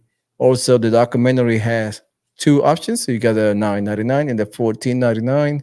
The $14.99, it gives you the documentary, which is like almost 2 hour long, plus 10 to 12 interview videos. It is about 20 hours, 22 hours of interviews that JJ Carroll and Ryan Mata do on his journey filming the documentary Traffic. So go check it out. Let me see if they finish this conversation and the music in the background. A gentleman explained that during one of our speeches recently. Yeah, they keep playing that music in the background. It's killing me. Cheetah for prison. All right. Thank you, Terry, for your commentary. Thank you so much. Let me see if they finish the dot. Movement that's They keep playing the background song. So yeah, 5 minutes. I'm looking at the news here. So it should be, let me see if they are working their way into the actual stage, because they should be walking into the stage soon. In North Carolina, they're still having issues with supplies from FEMA, and it's still ravaging back and forward. There we go. Somebody walking in, thinks it's JD Vance. All right, somebody walking in. Let me wait for the music to stop so I can transmit that to you. There we go. JD Vance walking in as scheduled. He showed up. Yeah, showed up right on time. Right on time. That means Elon Musk should be somewhere around there. So we're expecting both to show today. So let's see if the music stops. No, they haven't. So I'm expecting a good speech from JD Vance. Also, he'll probably speak about the ass whooping that he provided to Tim Tampon Waltz. So let's see.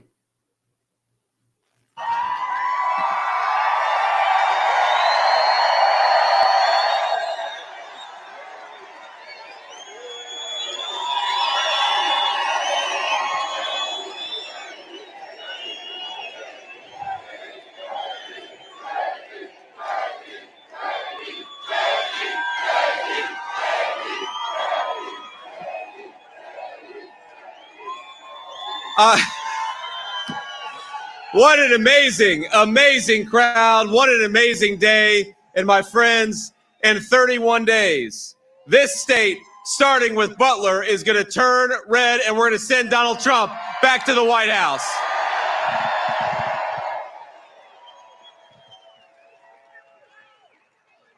I'm so proud on this historic day to welcome President Trump. I know he's en route right now. He should be here in about, I don't know, a half an hour or so. But it is this community has been so good to me and President Trump. This community is so strong and so resilient. And my friends, we are so proud to stand here in Butler, Pennsylvania, ready to take back the White House, ready to take back this country.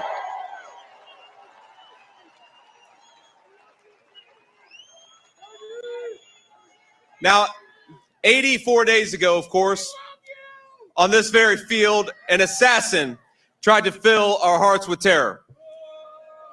But we're here to say we can't be intimidated. We cannot be stopped. We won't be denied. We will make America great again, and we're going to do it together.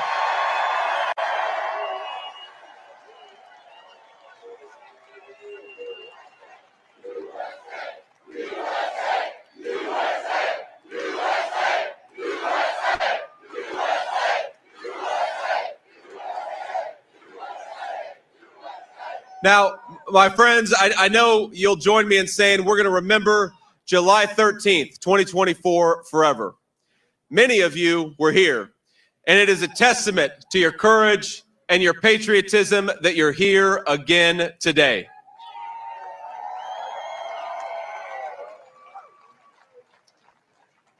Now, you heard the shots. You saw the blood. We all feared the worst. But you knew everything would be okay when President Trump raised his fist high in the air and shouted, "Fight, fight."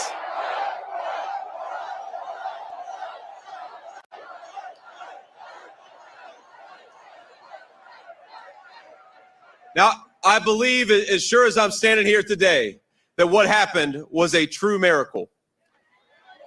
And on that day, America felt the truth of Scripture. Though I walk through the valley of the shadow of death, I will fear no evil, for you are with me.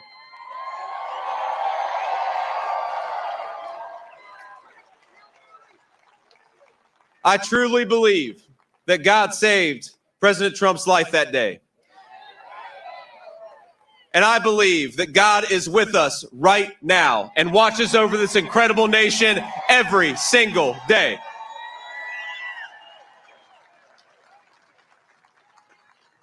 Now, there are so many people here, so many people we're honored to have. It would be impossible to name all of them. I see the great Sean Parnell over here. Sean, you're a hero, man. You were here on that day. We're joined by many first responders, elected officials, and other distinguished guests. And as we gather on these grounds, once again, my friends, we especially thank God for the two great Americans who were wounded and survived in July. That's David Dutch and James Copenhaver. God bless you guys.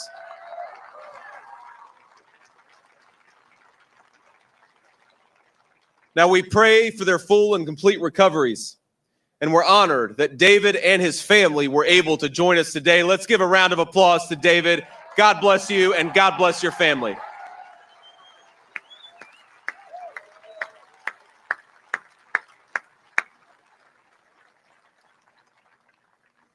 But our hearts are heavy with sadness, knowing that there's one hero who's not here with us today, and that's, of course, the great Corey Compertori.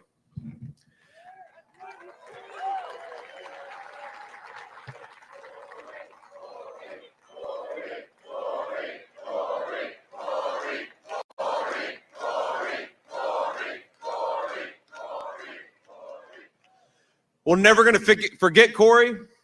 We're never going to forget his heroism that day.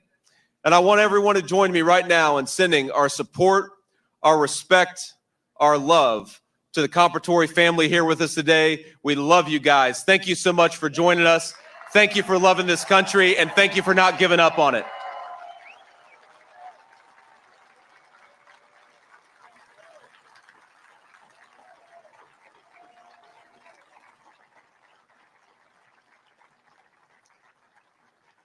Now, after the heartache of that day, our nation hoped to turn a page.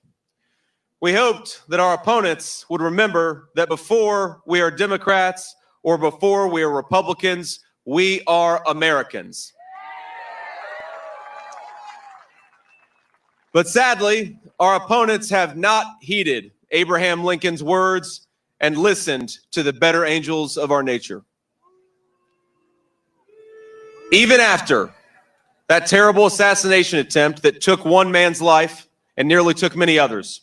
They continue to use dangerous, inflammatory rhetoric.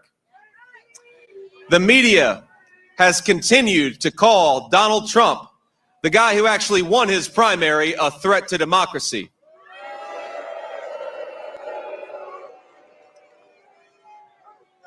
A Democrat senator called Donald Trump an existential threat to our democracy. Kamala Harris said that he was attacking, quote, the foundations of our democracy. And I think you all will join me in saying to Kamala Harris, how dare you talk about threats to democracy? Donald Trump took a bullet for democracy. What the hell have you done?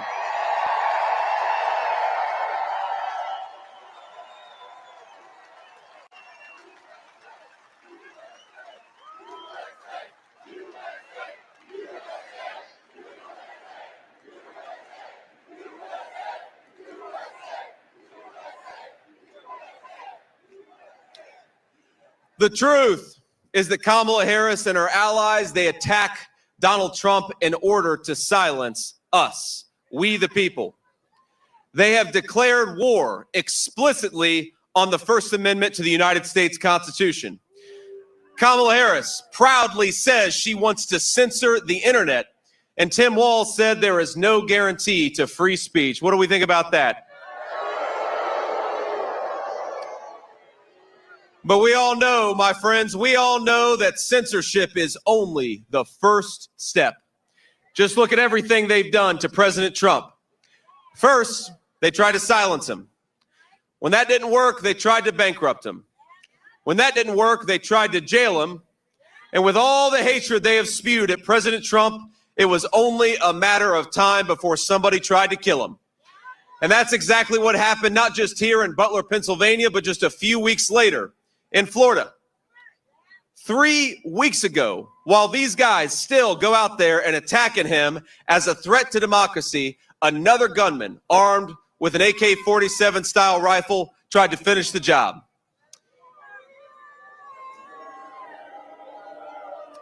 In fact, before the gunman in Florida tried to kill Donald Trump, he wrote, quote, democracy is on the ballot. The exact same words that Kamala Harris wrote after accusing Trump of being a dictator only days before the first attempt on his life. But for all of those watching at home, and for all those who might be undecided in this crowd, though there probably aren't that many undecided voters in this crowd,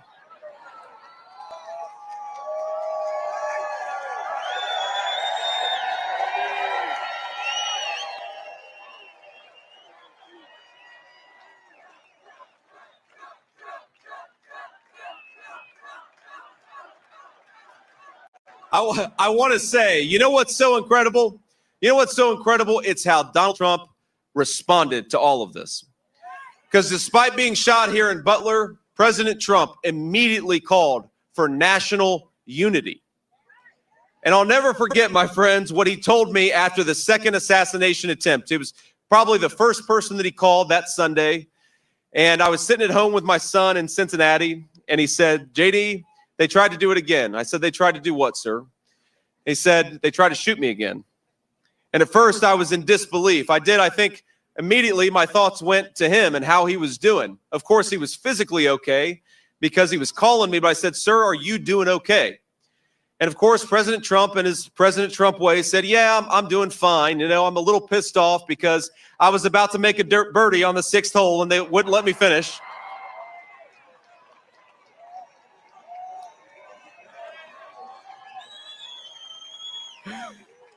But it made me think. It made me think about the leadership qualities we want in a president of the United States. And so I'd like to ask you, who would you rather have facing down, Vladimir Putin and Xi Jinping?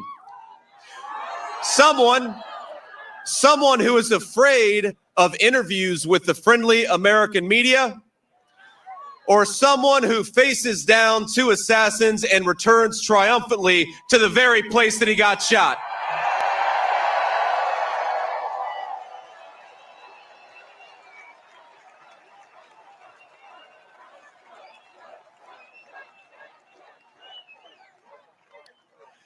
Now, some of you may have seen that I had a little debate with Governor Walz a few days ago.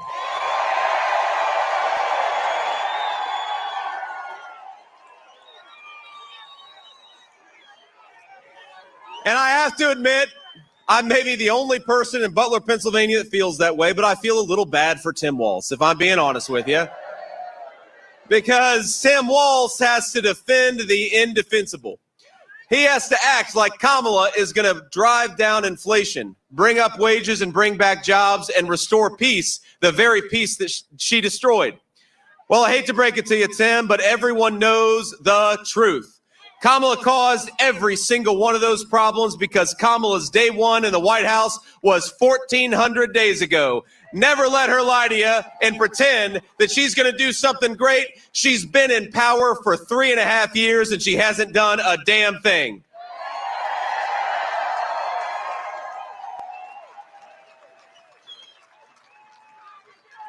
And I hate to say it, but Kamala's record of failure is somehow only getting worse.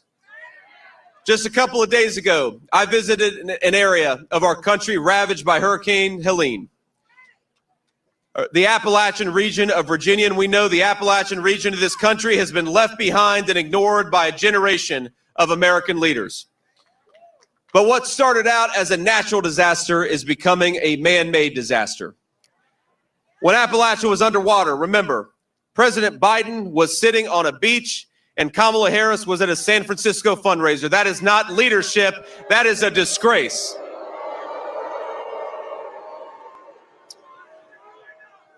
And now we're seeing reports that deployments of the military and the National Guard are moving at a snail's pace.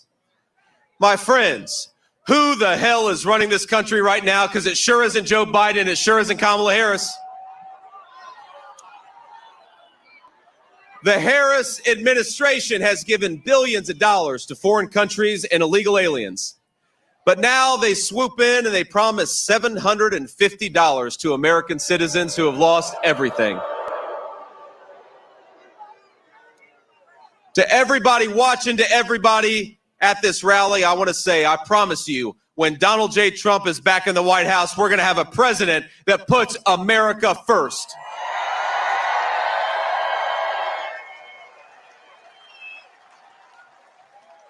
We're going to ensure that emergency funding goes to American citizens and not illegal aliens. We're going to create record prosperity with low inflation and rising take-home pay. We're going to secure that southern border, stop the drug trafficking, and send illegal aliens back home where they belong. We're going to drive down the cost of housing, drive down the cost of gas, drive down the cost of groceries, and we're going to clean up our streets to make America safe again. And whether we agree or disagree with you, we will always defend your God-given right to speak your mind without fear of censorship, violence, or persecution.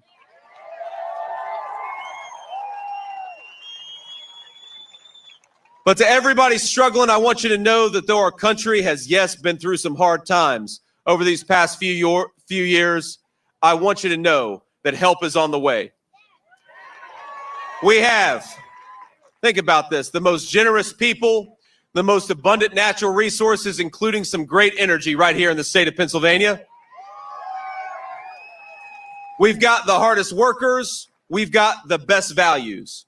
All we need to restore American greatness is leadership that is fit to serve this country.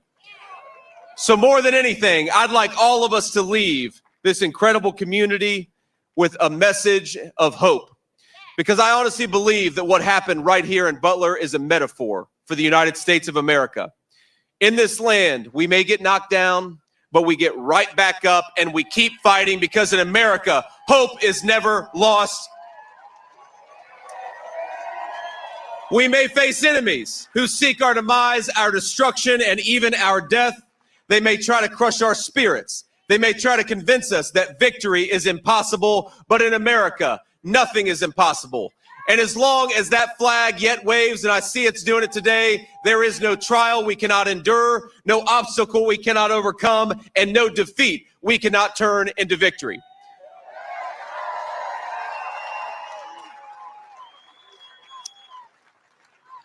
On this field, at this exact spot nearly 3 months ago, we thought President Trump was going to lose his life. But God still has a plan for him, just like he still has a plan for the United States of America.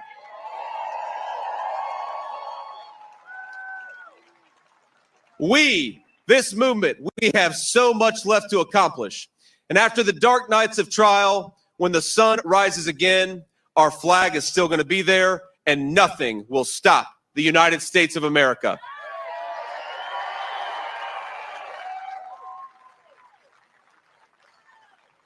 So I want you all, I know he'll be out in just a little bit, but I want you all, when Donald Trump comes out here, to give him a true Butler, Pennsylvania welcome, because with Donald Trump as our leader, we are going to take this country back. We're going to make the American dream affordable again, and it's going to start right here in the great state of Pennsylvania. God bless you, Butler. Thank you for having me, and we are going to take this country back. I love you. There you have it. J.D. Vance did his speech, I believe was around not even 20 minutes. Not even 20 minutes of speech. Pretty good. So we are, I think Elon is next, I believe. Unless they change it. I know Elon Musk is coming right up. Let's see if they announce it. Hold on, give me a second. They're still playing the music. After this live stream, I have a video that I would like to show you about what's going on. I will show you a little preview of it. We're going to go through these prediction and what's going on with Donald Trump in these swing states. So do not go anywhere. Do not miss it. It will be a nice and short. I will not take a lot of your time. So it would be great. So far from what I see on the news, Trump is surging on the swing states. He is surging fast. So it's not saying we have it on the bag.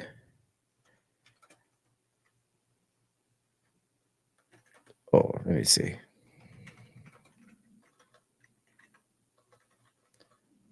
Trump in swing states.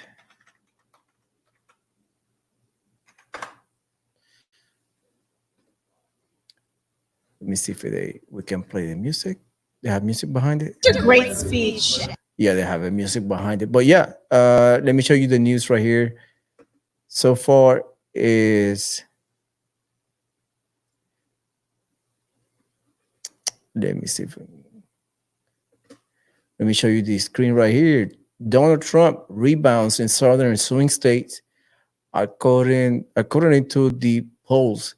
So this came out, it's old. Let me bring the new one because I saw a new one early today.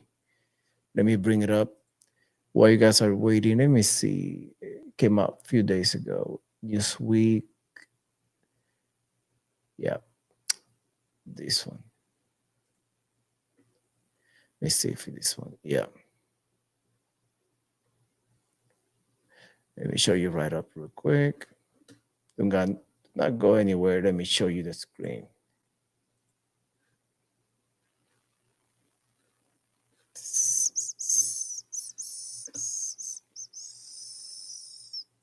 Here we go. Yep.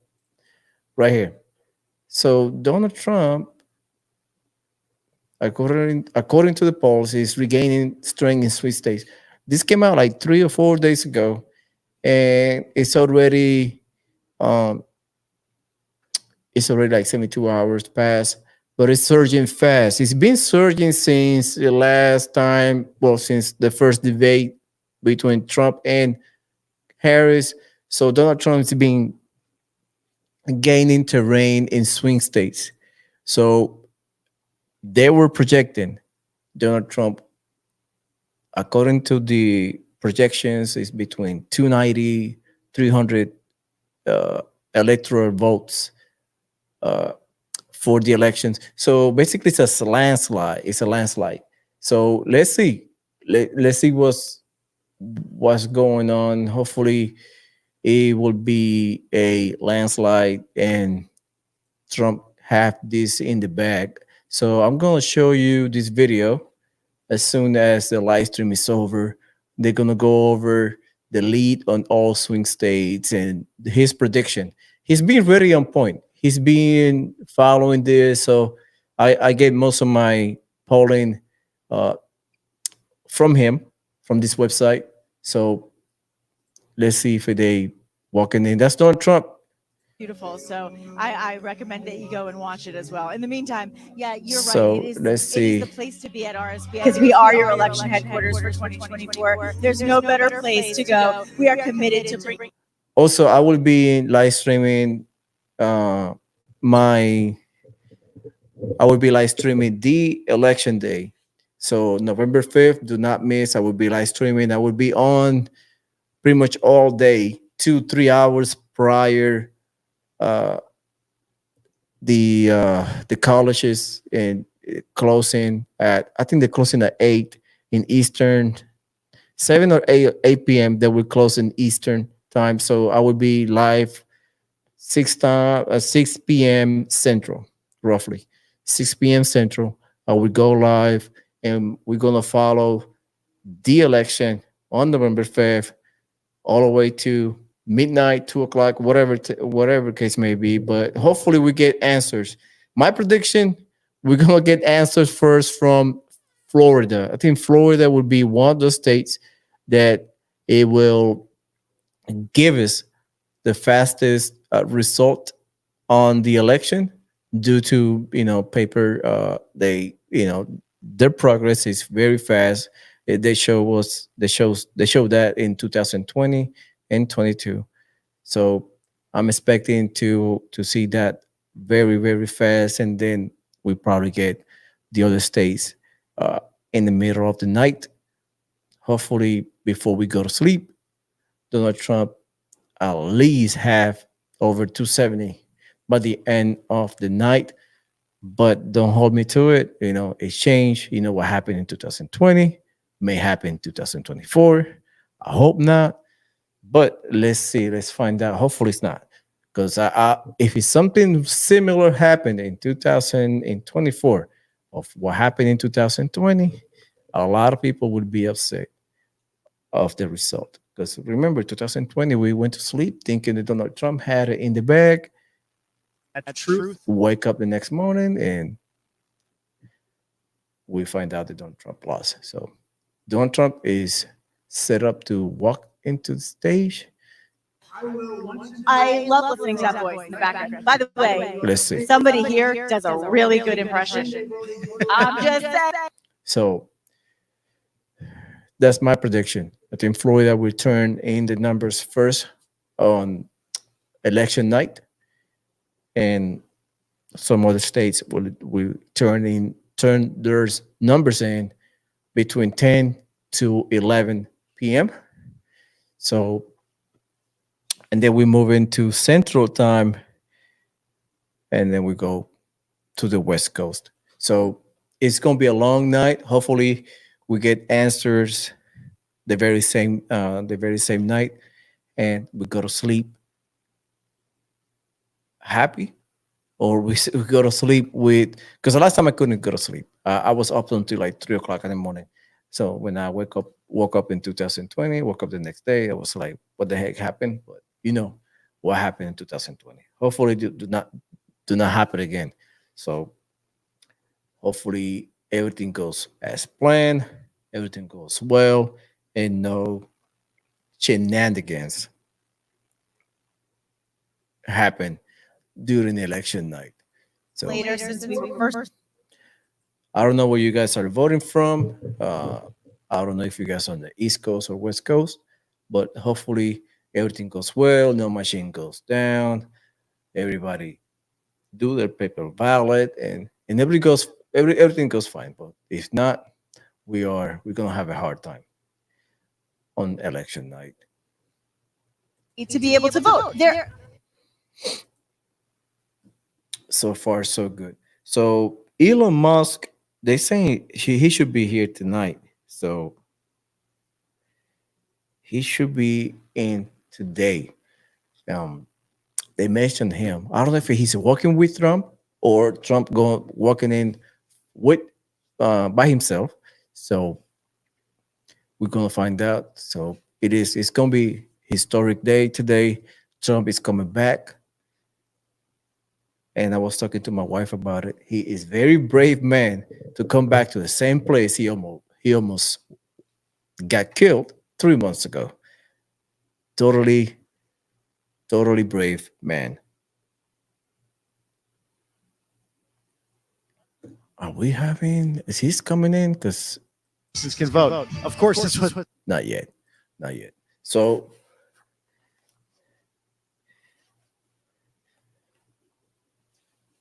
we are live in Butler, Pennsylvania.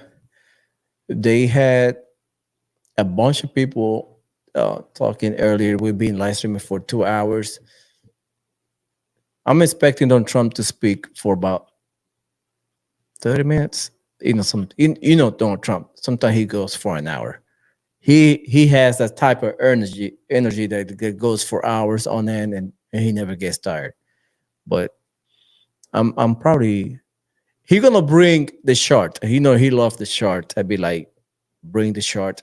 So see, he gonna bring that today. So let me see if he's up. In God's work. Now we're still waiting. Music's still playing. That place was sold out. As far as I knew, they opened the doors at, I believe, 9 a.m. in Butler, Pennsylvania, in the fairgrounds where they at right now, and it was packed in matter of hours. So they brought more security. If hopefully they pan to the roof behind the podium, and they got the police officers there too. They have the walking path to the stage. They have glass on the stage, and you see a lot of Secret Service around. A lot of Secret Service, which is good. They didn't have that many last time. They had the cranes holding the flag. It's a beautiful place, beautiful sight, very iconic. I think that place would be very. I would say, in years, they will take it as a tourist destination. They would say almost a president got killed here, and people gonna make money off of it, as you know. So it's a lot of security. They panned earlier at 360 degrees, and there were police officers in the rooftops. So, and they block. You see that they blocking. They using, I don't know, is it containers or something? They blocking the back end. Honestly, I don't know if it's a building. They have no windows, so I guess they're blocking that with a canvas or portable walls or something. So they blocking different line of sights, which is good. They have a barrier in the back too. So they did a good job to secure the area. That water tower, I don't see nobody in the water tower. So they're securing it pretty good. Better than last time. So let's see if Trump is showing up. In the building. They're still playing the music. They got 5 minutes till 5 Eastern time. So he should be walking in soon. He was scheduled to walk in to walk on the stage at 5 p.m. Eastern time. It is 4 o'clock Central time. So they got the camera, they got the crew. Oh, they placed a better security this time. They did. I'm amazed. They did something right. So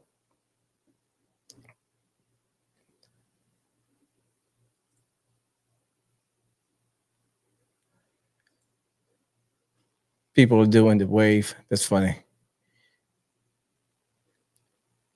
Right there, they promoting what is coming up next for Donald Trump. So I have to see where he's going next. I think he's going back to North Carolina, as far as I know. I think he's going back to North Carolina.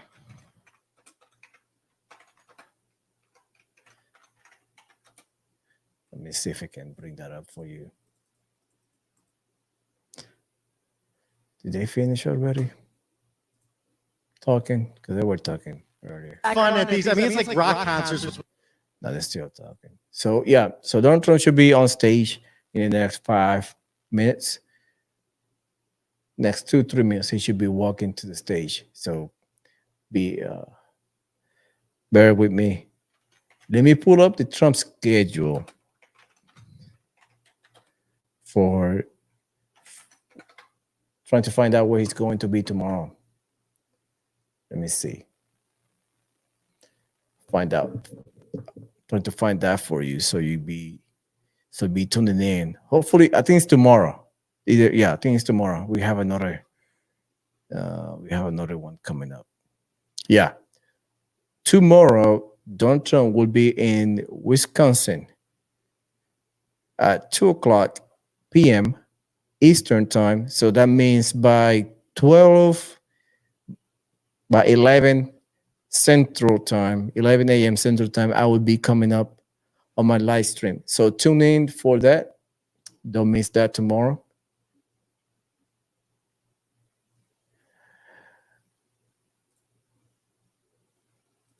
Yep, you're right. I thought they requested him no longer. You know, Ronald, he is a very resilient gentleman. And I thought so too. I thought he would be like in stadiums, a more secure area, but right now they did it wide in the open. Same place he was shot 4 months ago. Incredible. I'm amazed. You know, he do it again. And a lot of people, I thought he would never come back to this place, but he did. He showed up. So tomorrow, don't forget to tune in. Tomorrow I will be coming in live at 11 a.m. tomorrow for Donald Trump speech on Wisconsin. He's scheduled to do his speech at 2 p.m. Eastern time. So I will be coming up live 11 a.m. Central time. So I will leave that soon. I will schedule the live stream so you guys don't miss it. I really appreciate it. You guys being here today. Let's see if it's Donald Trump is walking in. For the better. They're still playing the song in the background. So it is tomorrow, 2:00. So don't miss it at 11. Well, he coming up at 2. At 11 would be with me in the live stream. So what are your thoughts on Donald Trump doing these type of events in the open, just like Ronald stated? You bring a good point. I never thought he would be doing that again. It is a lot of crazy people out there. You are right. There's a lot of crazy people wanting to do bad stuff, and it is bad. It is bad. So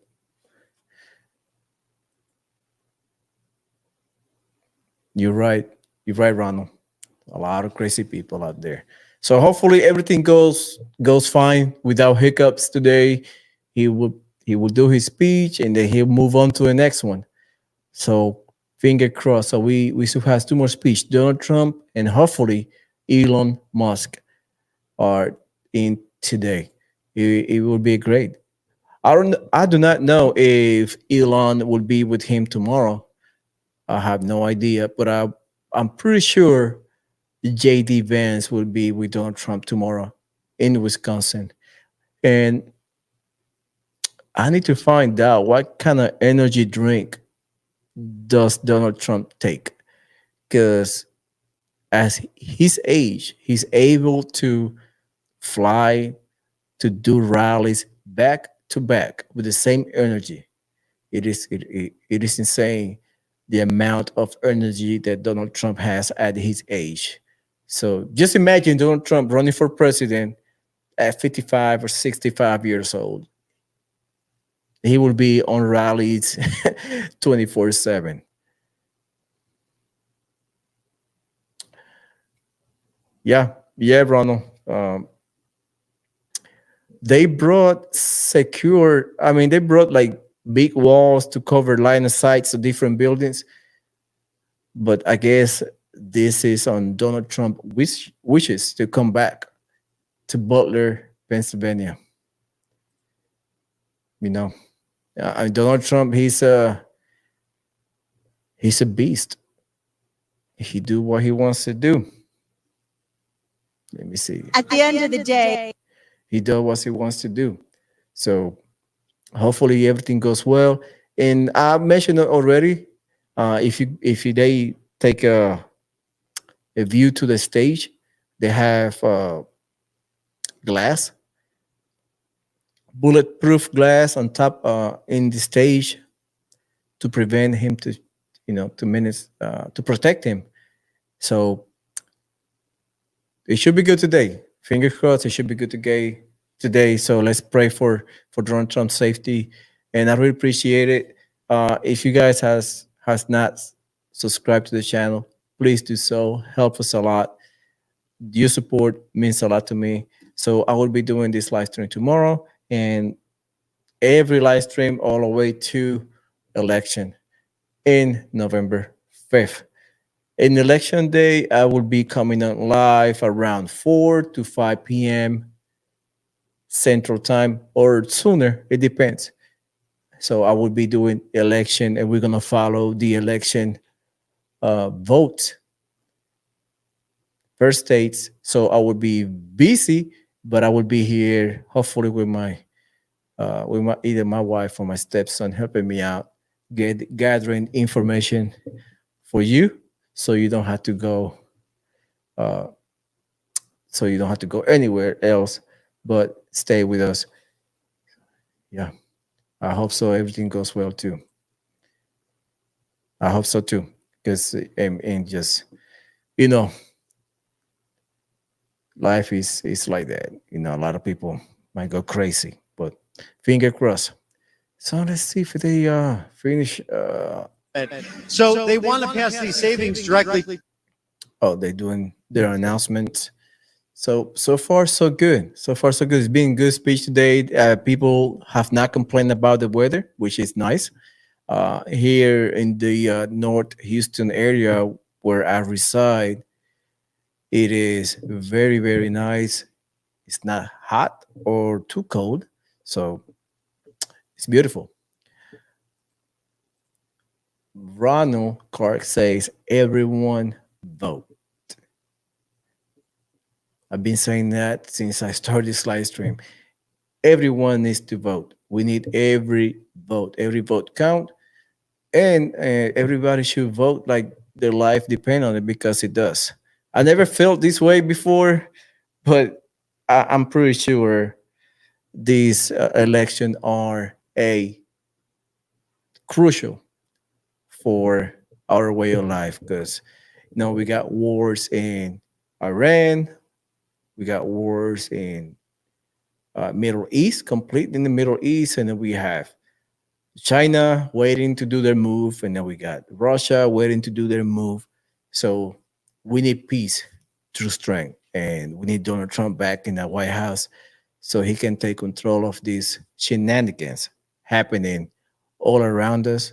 So I love Don. also we have big issues right here in the States. We got strikes. We have the North Carolina disaster with the Hurricane Helene. They need to be addressed, and the current administration is just missing in action. They're not taking care of the people of North Carolina like they should, and keep sending money to Ukraine. It is unfathomable. I mean, I cannot believe they still sending money to Ukraine to fight a war instead of sending that money to the people of North Carolina to take care of themselves, pull these people, bring their life back together, and rescue what need to be rescued, fed need to be fed, and restore what used to be the Appalachian trails, and people's livelihoods are lost. They're washed out. And the current government is not even on site. Biden is somewhere doing whatever he does, probably chasing ice creams and ice cream trucks. And Kamala Harris is just hiding in the basement. And they're doing the same technique that they used 2020. Hiding until election day. That's when they come out, and somehow they pull off the win. Figure that one out for me, because I do not get it. The same thing happened in Arizona. Same thing happened. You got Katie Hobbs just hiding in the basement, and you got Kerry Lakes busting her ass, doing interviews, talking to people, and somehow she lost.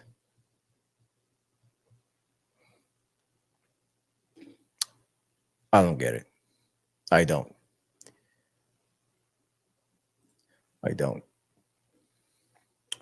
So comment down below, what do you think is going to happen? Or let me know where you're watching this live stream from. I really appreciate your company here today. Let's see if Donald Trump is not even near. I think he's Donald Trump getting ready to walk into to the stage to do his epic. It would be an epic speech. So I'm expecting him talking for an hour, easy. You know, when he goes, he goes.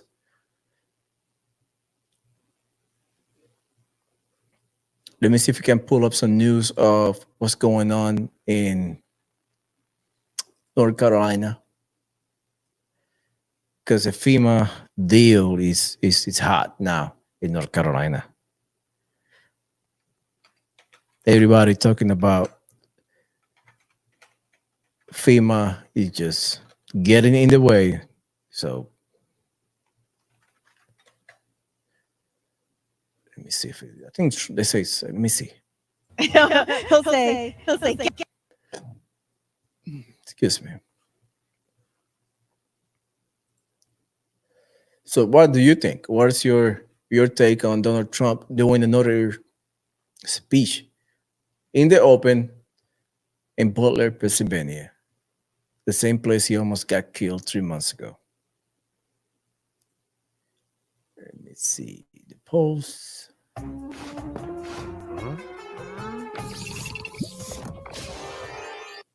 New polls.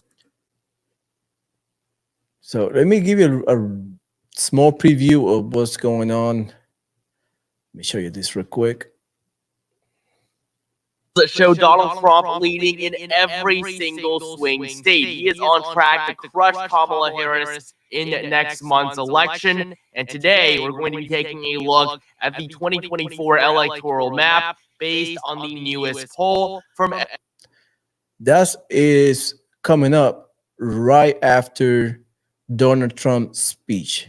So do not go anywhere. We're going to go over that little video so we can get a better look of what's going on in the recent polls. So I follow him a lot. Shout out to election time. So it's going to be great. It's going to be great. Let me see if Donald Trump, let's stop the music in the background. Let me see. Elon Musk ends up taking a role in the cabinet for sure. I know that President Trump said he might not be able to work full time, but part time at least. He will run and head up the potential position of regulations for the government spending, because it's just out of control. It really is. We just don't know where these dollars are going, Bobby. We don't know, and we need to know where's our money really going and who's it going to. And Elon's saying there's a ridiculous amount of unnecessary money by the government that is being spent for the elitists. And the irony is people say, well, Donald Trump only wants to take care of the elite and the rich and the bill. No. It's quite the opposite. Look at what's happening in government right now. And that's why somebody who is a billionaire like Elon Musk or Donald Trump is saying, wait, we can recognize when things are not right and things are not fair. And they didn't get where they are by not being fair and not doing the right thing. You might want to think about that, right? Oh, exactly. I mean, these are ethical businessmen who have been targeted in the legal system because of simply what they do and, you know, how they believe, quite frankly. They want to make a difference in their communities and in America and really throughout the world. And that's why they are being targeted, because the globalist agenda has come under a microscope and how much it's failed. And Donald Trump, ever since he came down that golden escalator, has pulled back the curtain. We have seen people who actually had a very different agenda for the American people. We sure have. And it's been great. I mean, think of all the successes from the Abraham Accords to making NATO pay their fair share, a domestic policy that brought the corporate tax rate down to 21%. He wants to bring it down to 15%. And now no new taxes on tips, on overtime, on Social Security retirement. The list goes on and on of what President Trump knows how to do and how to put it in place and to work with people he may not agree with. Think about what a difference that makes too. I mean, for the people who work so hard, in so many businesses, you rely on tips, literally. In so many businesses, it's that overtime that gets you over the top to pay your bills every month. And then you get taxed on it. And it's like, well, now I made more money, but I had more taken out. So it actually balanced out in the end anyway. Why did I work the extra hours? How many times have you said that? Right? I know I have in the past where I've said, I worked so many extra hours to make the extra money, but after taxes, because I made more, I got taxed more and I didn't end up making the money after all. And it really is it's like the circle of life when it comes to being paid. And I think the fact that he recognizes that in his financial position, because he has paid people over the years, because he has employed people in a business, you know, for everywhere from the people who lay cement into the ground, to the people who wash windows, to the people who decorate, to the people who literally are architects. I mean, he's worked with every aspect of building. And so he understands and recognizes the profound difference. So let me know what are your thoughts on no tax on tips, no tax in overtime. Let me know your thoughts on that. I think it's a good idea. He knows how to bring together a coalition of people wanting to make a difference, and he's unafraid to speak to those who would be adversaries. And that's why we had Easter Strength. That's why we had no new wars, because he was able to engage the bad guys, and whether that be Vladimir Putin or Xi Jinping or Little Rocket Man in North Korea. These terrorists, ISIS, was depleted completely within a matter of weeks. He talks about it all the time. General Raisin Cain said, sir, we have to destroy these guys, and here's how we do it. And he listened to his generals, and they got that mission done using the Moab, the mother of all bombs, along with other tactics. I find it amazing how he had Xi Jinping, the Chinese dictator, at Mar-a-Lago that April 2017, 3 months into his presidency. They're having turtle cheesecake. And he said, you know, Mr. President, this is President Trump speaking to Xi Jinping, I just dropped a Moab on ISIS. And he said he nodded back at him. Winnie the Pooh, as he's known, Xi Jinping, just nodded back at him in understanding of that this is not someone you mess with, because he's going to defend our borders and our nation. That's right. And the tariffs that he's implementing. Donald Trump do that a lot. Donald Trump is a very, very smart guy and use tactics perfectly. If you haven't read his books, The Art of the Negotiation, you should read it. It's pretty good. Products, then you have to pay a tariff to get those products. If you want to bring your products here, you have to pay a tariff. It's just about putting your country first so that we can benefit economically as a nation. It's a smart business. I mean, it has nothing to do with taxing you and making your life difficult. It's the exact opposite. He's trying to say, in order for us to be prosperous as a nation, we have to charge people. He said, how many times do you see a Chevy on the roads in China? How many times do you see a Ford in France? Right? You don't, but you see their cars here. You see German cars here all the time. You see Japanese cars here all the time. You see, right? So it's the point of, if you're going to bring your things to America, you're going to pay. That's it. Period. The end. Exactly. And that is why President Trump continues to move forward with this incredible team of people he has put together. There's no doubt about it. And one of them included, just walked right by us, Mr. Corey Lewandowski, doing an amazing job fighting for the American people and getting the truth out there and not backing down. It's been a great example, I think, especially for young men in our country. That's why you see Gen Z is Gen Free, part of our series of running into, again, Harvard Crimson has endorsed President Trump. I mean, that's incredible. They couldn't even remember the students, and they're some of the smartest students in the entire world. Last time that a Republican was endorsed by the Harvard Crimson. So very exciting. Yeah. Now, regardless of any of these big issues that are facing us, you need to financially secure yourself. And the way you're going to do that is by going with Birch Gold. Birch Gold, an amazing organization fighting for you, the American people. How do you reach out to them to get that free Birch Gold guide? It is Gotta do it by texting Trump to 989898. And Nikki, there are trillions of dollars, $1 trillion specifically, of infrastructure and pandemic funds yet to be spent. Can you believe that? I mean, it's amazing. The way they can hold on to money sometimes and then spend it like drunken sailors. Yes. There's a massive amount of money that the lame duck administration of Joe Biden is pushing hard to spend in their last few months. If Biden can push out these funds, we could see another prolonged inflation surge, just like during COVID. And I'm sure you remember those terrible effects. And now we are in a recession. God forbid, if we have the Kamala Harris policies that are prolonged by Joe Biden, we will literally have a Great Depression. That's right. And thank you to Joe Biden, mind you, that said she was right here all along. He did a press conference the other day. She was right here all along. Oh, yeah. Yeah. His very first in a long time. Yeah. I don't believe President Biden has ever done a press conference in the press room his entire presidency. I don't think so either. But he said Kamala's been here right with me the entire time doing about that. My job. And that's why you have to go to Birch Gold, because 401ks, IRAs. Let me know about how the current inflation has affected you in your lifestyle. I know I have been impacted. I pay more for groceries than I used to pay back in the day. It is insane. Now, we go to the shop, we do groceries, and now we have to do groceries by the numbers. What I mean by the numbers is what I need is not what I want. So it has become very expensive on my end. Let me know your thoughts on that. Do it. It's so worth it, you guys. It really is. You got to secure your future, period. You know, you really have to think about what's happening to the dollar. I mean, President Trump is really innovative, and he's a man of tradition, and yet he also honors and recognizes the innovation that happens in our country. That's why he's friends with Elon Musk. He really believes in looking ahead and seeing what's the future, and that's why he believes in cryptocurrency. That's why he's all about Bitcoin. I mean, he's really trying to familiarize himself and our nation with what other options are out there for ourselves, and investing is such a smart thing to do. But you know what? Getting gold is one of those rare commodities that stays steady and generally doesn't fluctuate even when the rest of the markets do. So it's a great opportunity for you. If you watch RSPN, you're well aware how much we believe in Birch Gold. So we're glad that you're joining us in that mission as well. I'm a little bit nostalgic right now as I'm looking around, and I remember this song playing last time and saying, "Oh, we're getting close.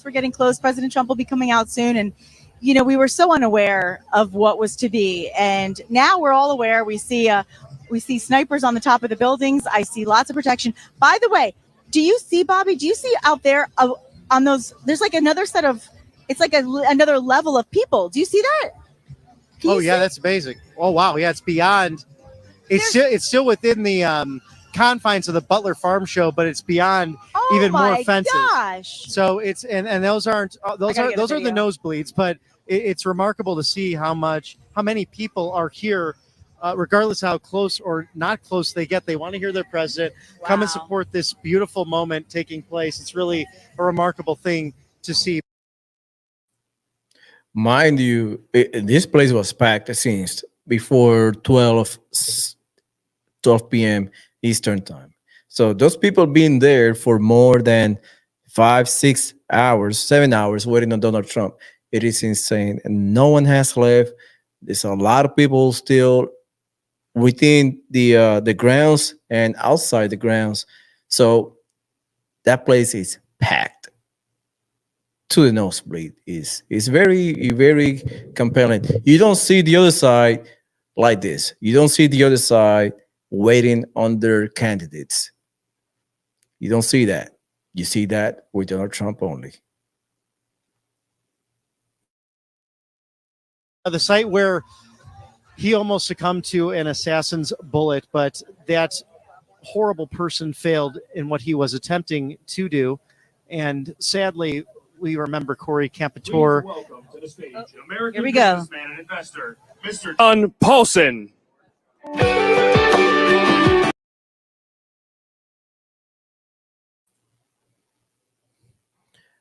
Hey, Nick, who you referring to? Biden? Let me know.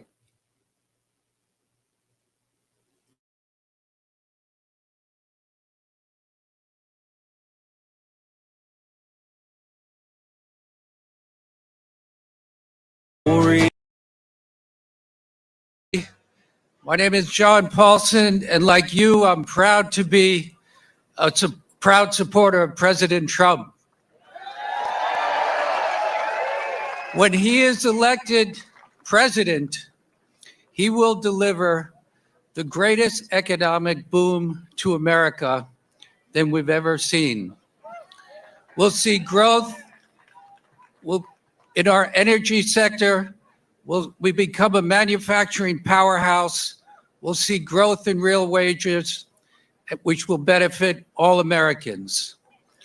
It's great to see so many people here. Thank you. God bless.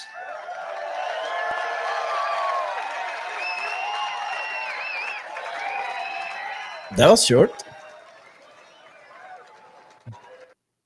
That was short. Let's see if it's Donald Trump walking in now. Hold on. Let me see. I think somebody else coming. That was a very, very short, like 10, 15 seconds. Let's see. Ladies and gentlemen, please welcome to the stage American investor and founder of the Witkoff Group, Mr. Steve Witkoff. Let me take that. So another investor, I think this is Donald Trump's friends, investors, local celebrities in Pennsylvania. So Trump should be walking in soon in the next 5-10 minutes. Let's see.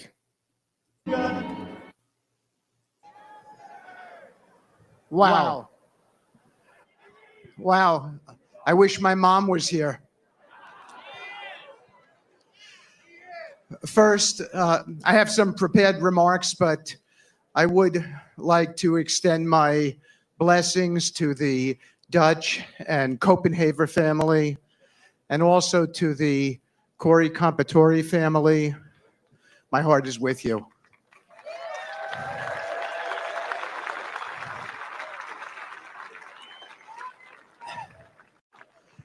This is a beautiful, beautiful town. I was marveling at the beauty. Patriots of Butler, Pennsylvania, it is my honor and my blessing to stand before you today. I'm not just here as a speaker, but I am a dear friend of the president and someone who has had the privilege of knowing President Trump personally, witnessing his strength and commitment to our nation. You know President Trump as a man who never backs down. I've been at his side through some of the toughest moments, and I can tell you, he embodies the leadership we need in these times for our nation.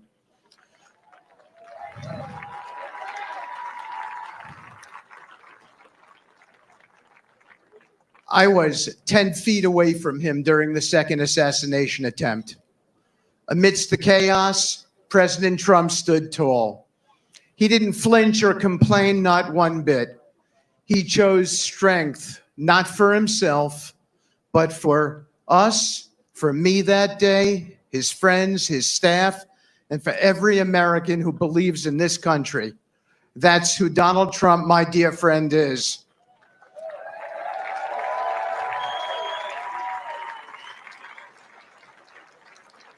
He's a fighter, the toughest fighter I know, who refuses to be broken or beaten. He faces adversity head on and says, "Bring it on."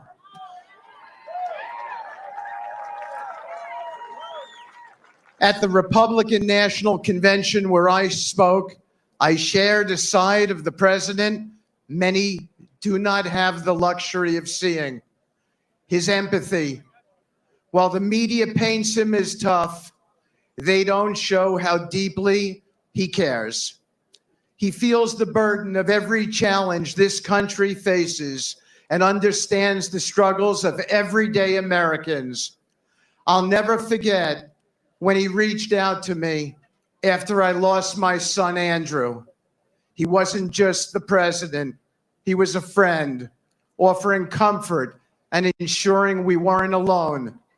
That's the kind of leader he is, the kind we need more than now than ever, the kind who came here today, even though he lost his own life on this very stage, but he was not going to be deterred. Today, we stand at a pivotal moment. In the wake of the Iranian attack, our nation stands at a crossroads. The world watches to see who will step up to lead us. We need a leader who understands the gravity of this moment, who embodies strength in action, not just in words. President Donald Trump is that leader.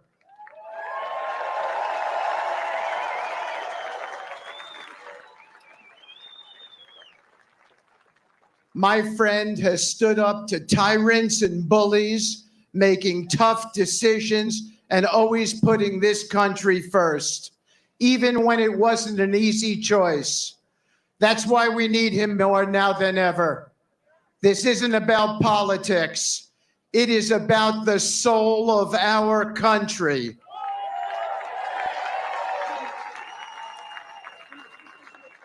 It is about choosing strength over weakness, vision over indecision, and leadership over chaos. We are living in a time that demands greatness. As Abraham Lincoln once said, you cannot escape the responsibility of tomorrow by evading it today. President Trump understands that. He is the most consequential president in the history of this country. He knows that leading this nation is about taking responsibility for our future, ensuring our children and grandchildren inherit a country that is safe, prosperous, and free. Behind the headlines and the political battles is a man who wants to see America thrive. He believes in every fiber of his being that this country is still the greatest nation on earth and that her best days are yet to come. So as we face this pivotal moment in history, ask yourselves, who do you want leading this country when the enemies of freedom threaten our way of life?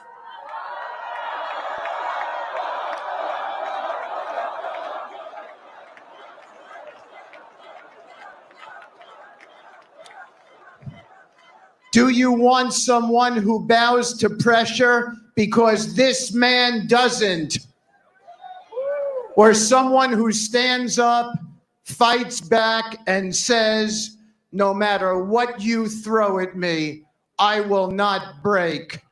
I will not waver. I will not back down.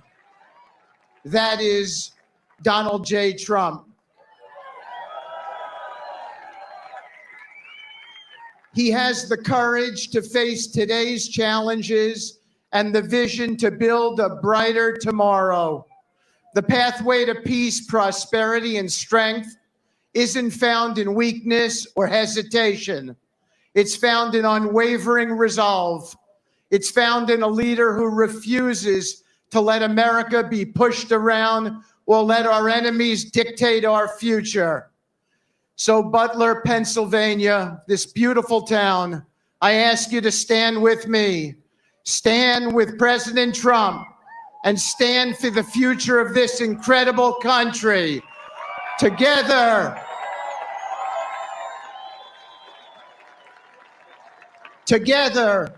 We will overcome every obstacle and make sure America's best days are still ahead. Thank you. God bless you all. God bless President Trump and his family, and God bless the United States of America.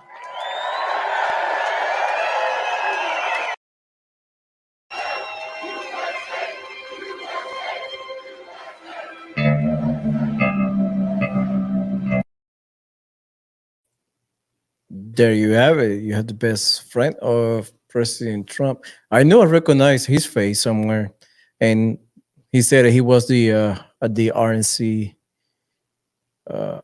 That's where I remember him from. So let's see who's coming out next. To the stage, Eric Trump and RNC co-chair Laura Trump. I was not expecting his older son coming in. So that's pretty good. So we are almost waiting for Donald Trump. We're almost there. Stay tuned. Let me know where you're watching from. I really appreciate you spending time with me in this live stream. God bless you. And I hope you are doing well. Just drop your state where you're watching from in the chat below or next to the screen. Thank you so much.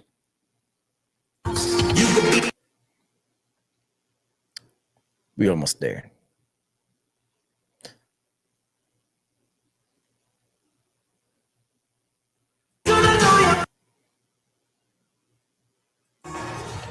There we go. Pennsylvania.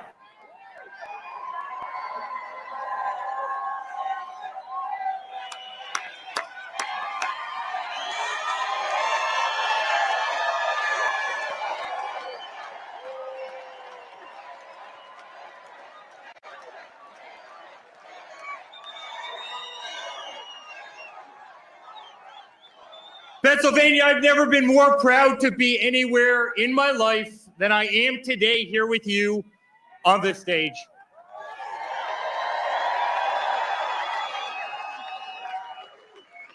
This is a big family. They tried to take away someone we all love, and they did take away someone we love in Corey, an incredible man. His family's backstage. It's heartbreaking. It's heartbreaking. They've tried to get my father every single second since he went down that golden escalator. Laura and I have witnessed it every single day. They tried to smear us. They tried to bankrupt us. They came after us. They impeached him twice. They went after his Supreme Court justices. They weaponized the entire legal system. The Russia hoax, the dirty dossiers. You remember every single one of them. Far left AGs, far left DAs in every far left place in this country went after my father. They tried to pull him off the ballot in Colorado. They tried to pull him off the ballot in Maine. And it has not worked.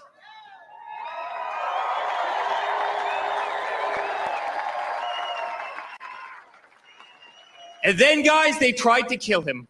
They tried to kill him. And it's because the Democratic Party, they can't do anything right. They can't do anything right. You see it this week in the FEMA response in North Carolina, and in Georgia, and in South Carolina, and in Florida. You have people's houses floating down rivers. And what does Kamala do? She comes out and says, yes, I'd like to give that family $750. We send $200 billion over to Ukraine so beautiful young kids can shoot at each other in trenches. $200 billion. We give hundreds of billions of dollars to Pakistan. They wouldn't tell us that bin Laden was literally a mile away from their equivalent of West Point. We send hundreds of billions of dollars to them. We gave $150 billion to Iran, a country that chants death to America. And Kamala Harris comes out and says, we're going to give $750 to the person who lost their house in a mudslide. Guys, this isn't America first. This is America last. But the good news, help is on the way.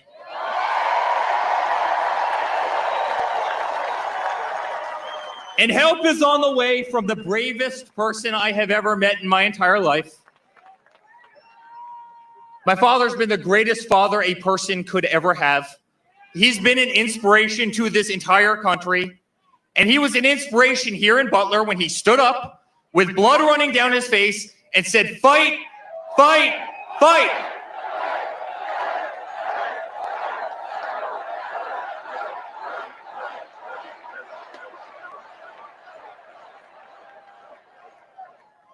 I love all of you so much. I really mean it. This is a family. This isn't politics, guys.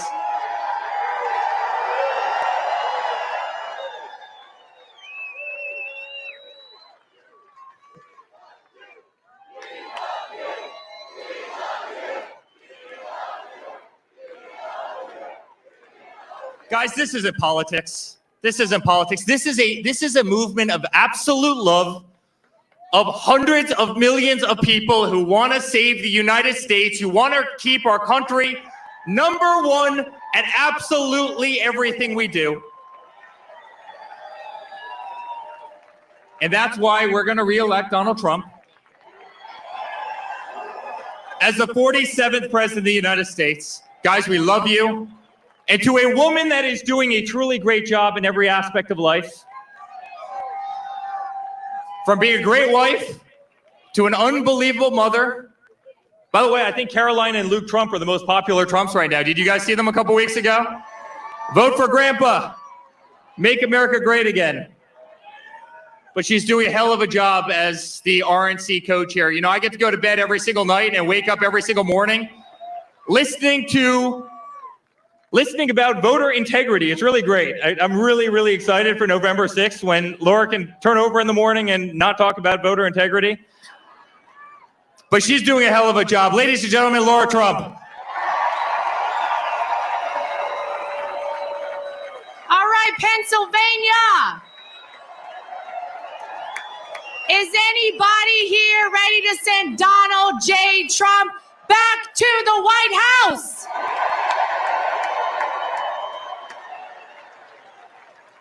Well, we're 31 days away. 1 month from right now, as Donald Trump always says, will be the most important day in the history of America, because this is a pivotal moment for our country. And I don't even have to tell anybody that here. We can all feel it.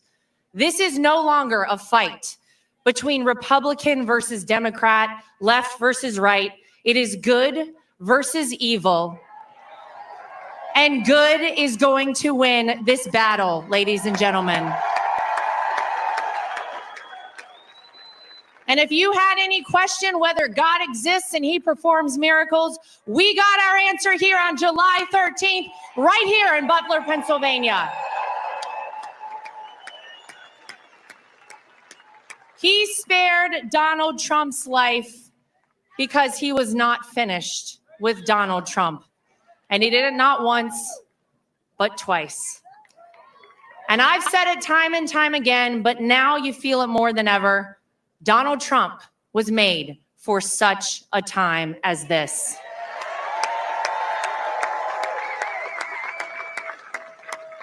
It's such an honor to be back here in Butler. And you know, I knew before Donald Trump even said he wanted to come back here, that he would come back to Butler, Pennsylvania, because in life, you can operate with fear and cowardice, or you can operate with strength and faith. And that's what Donald Trump operates with, strength and faith. And that's the kind of leader we need to see back at 1600 Pennsylvania Avenue. We need strength in this country.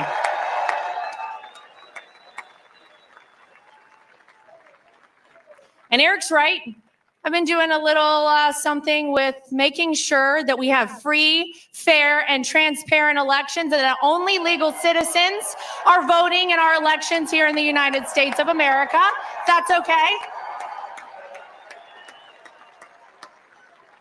It's been the #1 focus of the RNC since I took over alongside our chairman, Michael Whatley, back in March, we have had a big goal of recruiting 100,000 people to volunteer as poll watchers, poll workers, legal experts on the ground. And we said, I don't know, 100,000 is a lot. I'm happy to report that we have trained 200,000 people across this country to do that. So our message is very clear. If you are a person who is considering cheating in our elections, we will find you, we will track you down, and we will prosecute you to the full extent of the law. And if you're an illegal citizen voting in our election, we'll track you down and prosecute you to the full extent of the law, and you're leaving this country. How's that sound? Don't do it. It's not worth it. But real quick, before I go, is everybody in this crowd registered to vote? Well, it could be that you've heard of someone who's been doing so much voter registration right here in Pennsylvania. His name is Scott Pressler. And he has done an incredible job. We have flipped Bucks County and Luzerne County from Democrat to Republican in terms of voter registration. And I would like to invite my friend Scott Pressler to come up and say a few words to you folks, if you would welcome him, please, to the stage right now.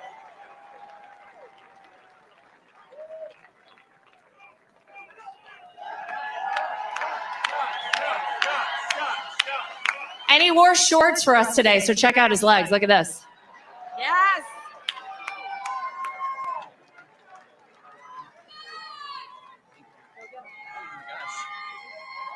I wish I didn't wear shorts today. Mom and Dad, I honor you on the stage today, Captain Robert Pressler and my mom, Carol Pressler.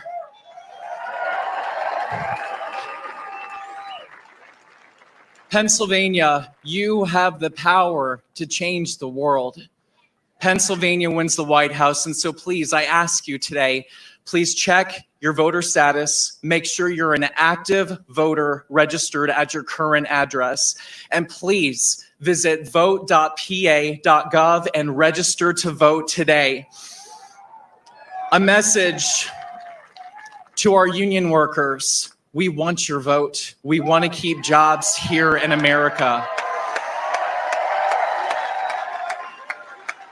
To our beautiful Amish and Lancaster and across the state, we will protect your raw milk, your dairy, your farming, your school choice, your religious freedom, your ability to afford to have 10 beautiful children per family. To our hunters, 30% of you are not registered to vote. Please, our hunters, support the Second Amendment, register to vote. To our truckers that service us every single day, please request a mail-in ballot or vote early, lock in those votes. To our sorority sisters and our fraternity brothers, please, you have the power. If you're going to school here in Pennsylvania, register to vote legally and lawfully here in the Commonwealth of Pennsylvania. I feel this from the top of my head to the tip of my toes. I love our great country. President Trump took a bullet for us. Please use your ballot and have his back on Tuesday, November 5th, and deliver Pennsylvania for Donald J. Trump. Thank you.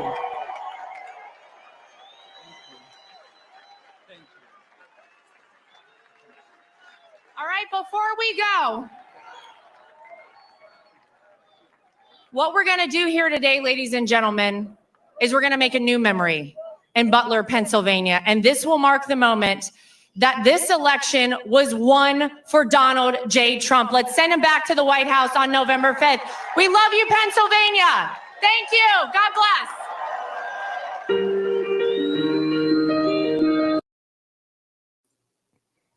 Wow, it is incredible. They already turned 2 counties in Pennsylvania into a registered Republican. So it started from the grassroots all the way to the top. So register to vote, follow his advice. My family is already registered and actively secure. So I think we voting early because my wife works. So we voting. Our prison is like right here, about a mile from our house. So once they open, we're gonna vote in person, most definitely. And I encourage you to do the same. Like Ronald Clark says, everyone needs to vote. So Donald Trump should be walking in soon. Don't go anywhere. Send this live to your friends and family so they can join us today in watching Donald Trump doing his speech.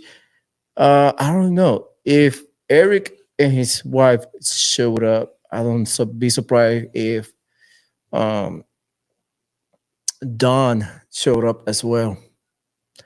I won't be surprised. Hard for this state. We see him at every single rally. We see him all across the state. We see him even all across the country fighting so hard to get that vote, to get that registration from every single potential voter. And today he got his recognition on the most. They're getting everything ready in the podium. So I think Donald Trump is coming up right now. And hopefully. It is 5:47 p.m. Eastern Time. It is 4:48 in Central Time here in the Houston area. So Donald Trump speech is coming up right up. We're waiting for that. I've been live streaming for the last 3 hours. Thank you, all of you, for joining me today, and stick around for this great day of Donald Trump coming back to Butler, Pennsylvania. We got Secret Service there, checking the podium, checking everything's ready. I think he brought something. Let me see what he says. Things, especially Laura. Oh, checking the teleprompters. Checking on teleprompters and paperwork. That's JD Vance walking in with his family. I think JD Vance has like 7 security Secret Service with him. Taking photos, talking to people. From what I've seen, a lot of movement. I don't see Donald Trump inside. Elon Musk should be talking today also. I don't know if he will show up with Trump, or he show up after or before Trump. I have no idea. Hopefully show up soon. We are live. Thank you guys for joining in. Drop the comments where you're watching from. Let's see. Yes, it doesn't get any easier. And they said, sir, it doesn't. It gets harder as time goes on. And we just don't know when life will end for all of us. We are getting close. We're getting close. We had to stop the audio because I will get strike, as you guys know. And that place is packed. If you see, it's a lot of people. It's that's showing close to the stage, but there is people outside of the grounds of the event. So it's a lot of people there. They estimated over 50,000, probably more, is in there. It's a lot of people. A lot. Americans. As you see, behind here are the barriers that they place. I don't know if it's a building or a barrier. Look like barriers to me. So they implement more security than before for Donald Trump. I mean, the stage is that place is wide open, so they had a lot of stuff placed for his security. And I think they're talking. Oh, It's a good. they're still talking. They're getting ready. Donald Trump should be walking in the next 5 to 10 minutes. I wasn't expecting Eric Trump to show up with his wife. Then they didn't mention that earlier. They mentioned Elon Musk on site. So let's see if they talk about Donald Trump coming in. Trump is a grandfather and a father. Nah, they're still talking. So as I mentioned earlier, all these people there has been waiting since 9 a.m. in the morning when they open the gates. They open the gates at 9, and it's already almost 6 over there. So they've been waiting all day for Donald Trump, which is great. They mentioned the weather is perfect, so that helps a lot. Their life, and they're so grateful. So what are you expecting from Trump today? I'm expecting at least an hour. Easy, an hour. Donald Trump's speech. I believe he's going to touch on the fallen Corey and the wounded. He will touch on that. He will touch on the economy. He will touch on what's going on in North Carolina and what is he expecting for this election coming up. It's 31 days. I cannot believe it's 31 days already. Wow. And corner. Can you believe that? In less than a month, well, 31 days would be voting in Donald J. Trump.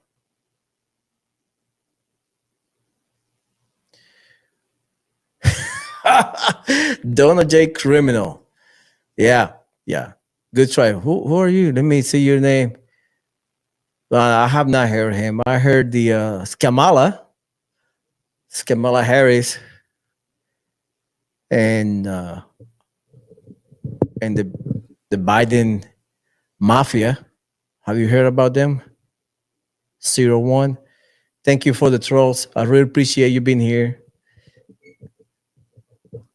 So, thank you, trollers. Appreciate it. RSBN and have seen. That's the number. Tens of thousands. So we are waiting still for Donald Trump. Let me see if they somebody else. I don't know what you're saying, 01. What do you mean about not looking good for Donald? Can you expand on that? About politics. It's about. Because so far it looks good here. I mean, look at that place. Packed. A lot of people waiting on Donald Trump. Kamala Harris had to buy people to come in. She has to pay people. She had to bring artists and celebrities and you name it to bring people in because she cannot do it by herself. I don't know.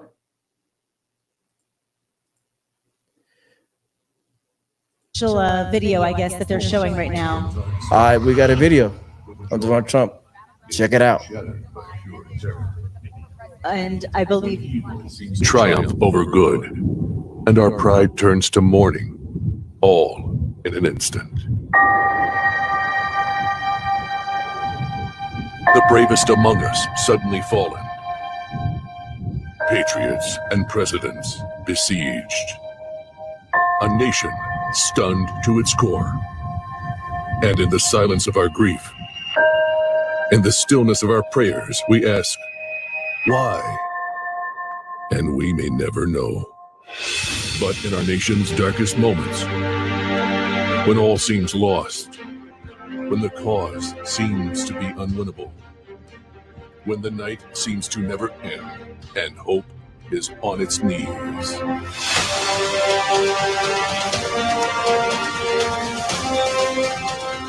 We rise. When will they learn this man cannot be stopped? This movement cannot be defeated. And even when they mock us, even when they slander us, even when they count us out of the fight, we will not stop. We will not bend. We will not break. We will not yield. We will never give in. We will never give up. We will never back down. We will never, ever surrender. My fellow Americans, our movement is far from over. In fact, our fight has only just begun.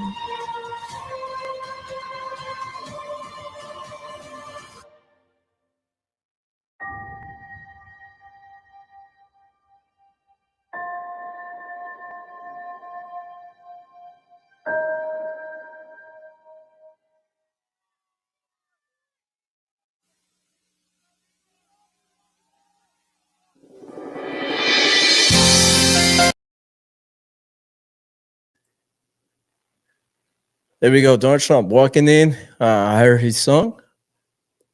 So he will be walking in soon. 01. I really appreciate your comments, but I'm sorry for you, but Donald Trump will be your president in 2025. So I don't know what to tell you. He will be your president, and that's about it. So get ready. Thank you guys for watching Donald Trump. Let me see if he's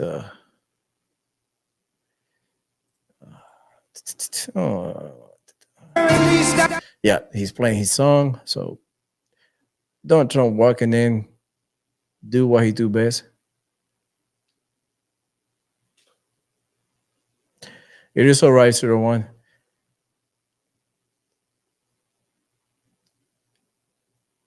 It is all right. You will be okay. You will be happy. You will be pouring gas on your car for $1.99, and the groceries will be cheaper, so you can feed yourself and your family, and everything will be fine, man. Everything will be fine. God bless you.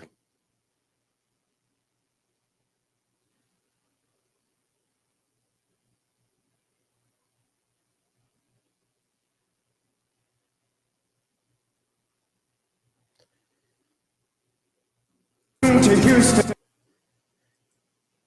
They're still playing that song.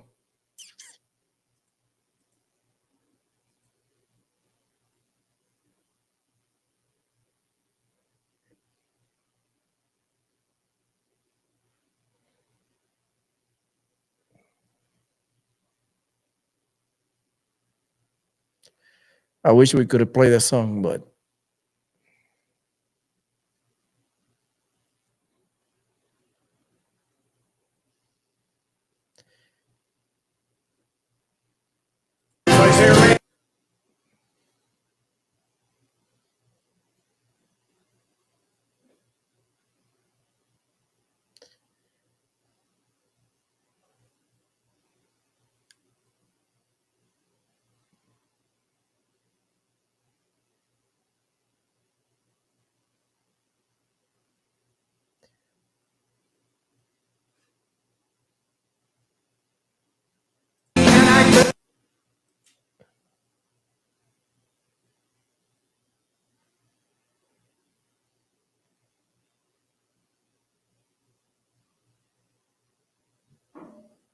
look at that place.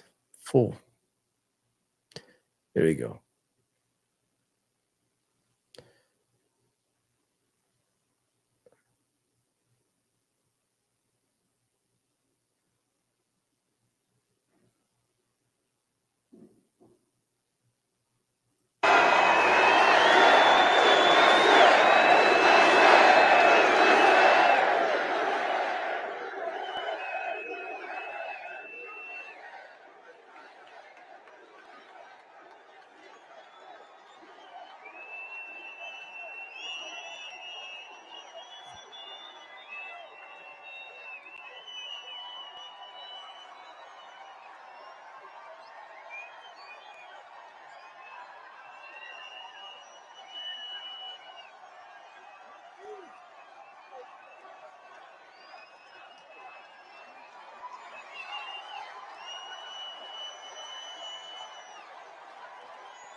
Lee, thank you very much, really. And thank you, a very big thank you to Pennsylvania. We love Pennsylvania. And as I was saying,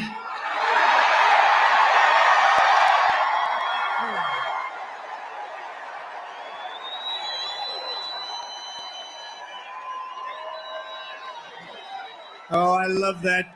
I love that chart. I love that graph. Isn't it a beautiful thing? But also beautiful because look at the number. That's the day I left office. It was the lowest Border Patrol, the lowest it's ever been. Illegal immigration. Today it's out of control. But I love it for other reasons too. You know that. So thank you very much. And thank Lee and what Lee has done with that song. And it's such an honor to have it. I want to just let you know that tonight I return to Butler in the aftermath of tragedy and heartache to deliver a simple message to the people of Pennsylvania and to the people of America. Our movement to make America great again stands stronger, prouder, more united, more determined, and nearer to victory than ever before. We're going to make America great again. Going to win the election. Going to win the election. And to all Americans, whether you are Republican, Democrat, Independent, Conservative, or Liberal, or you have no label whatsoever, it makes no difference. Our movement, it belongs to you. It belongs to our country. It belongs to our country. And together in just 1 month, we are going to usher in a new golden age of American security, prosperity, sovereignty, and freedom for our citizens of every race, religion, color, and creed. Exactly 12 weeks ago this evening on this very ground, a cold-blooded assassin aimed to silence me and to silence the greatest movement, MAGA, in the history of our country. MAGA. We love MAGA. For 16 harrowing seconds during the gunfire, time stopped as this vicious monster unleashed pure evil from his sniper's perch, not so far away. But by the hand of providence and the grace of God, that villain did not succeed in his goal, did not come close. He did not stop our movement. He did not break out our spirit. He did not shake our unyielding resolve to save America from evils of poverty, hatred, and destruction. Yet we are here this evening in record numbers. This is a big crowd. This is a big one. This is a big one. Not only to mark the triumph of American spirit, but over, and you know that this is really, truly, in the truest sense, spirit over evil and adversity, but also to pay tribute to some of the best and bravest we have ever known.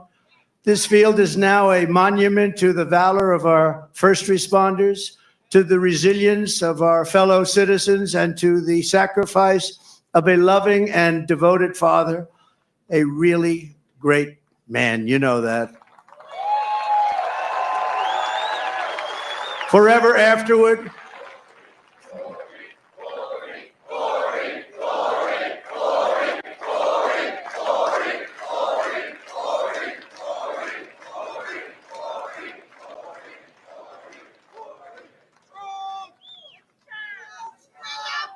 forever after, all who have visited this hallowed place will remember what happened here, and they will know of the character and courage that so many incredible American patriots have showed and know, and they know it at a level never seen before, probably. First, I want to thank the men and women of the U.S. Secret Service who threw their bodies on top of mine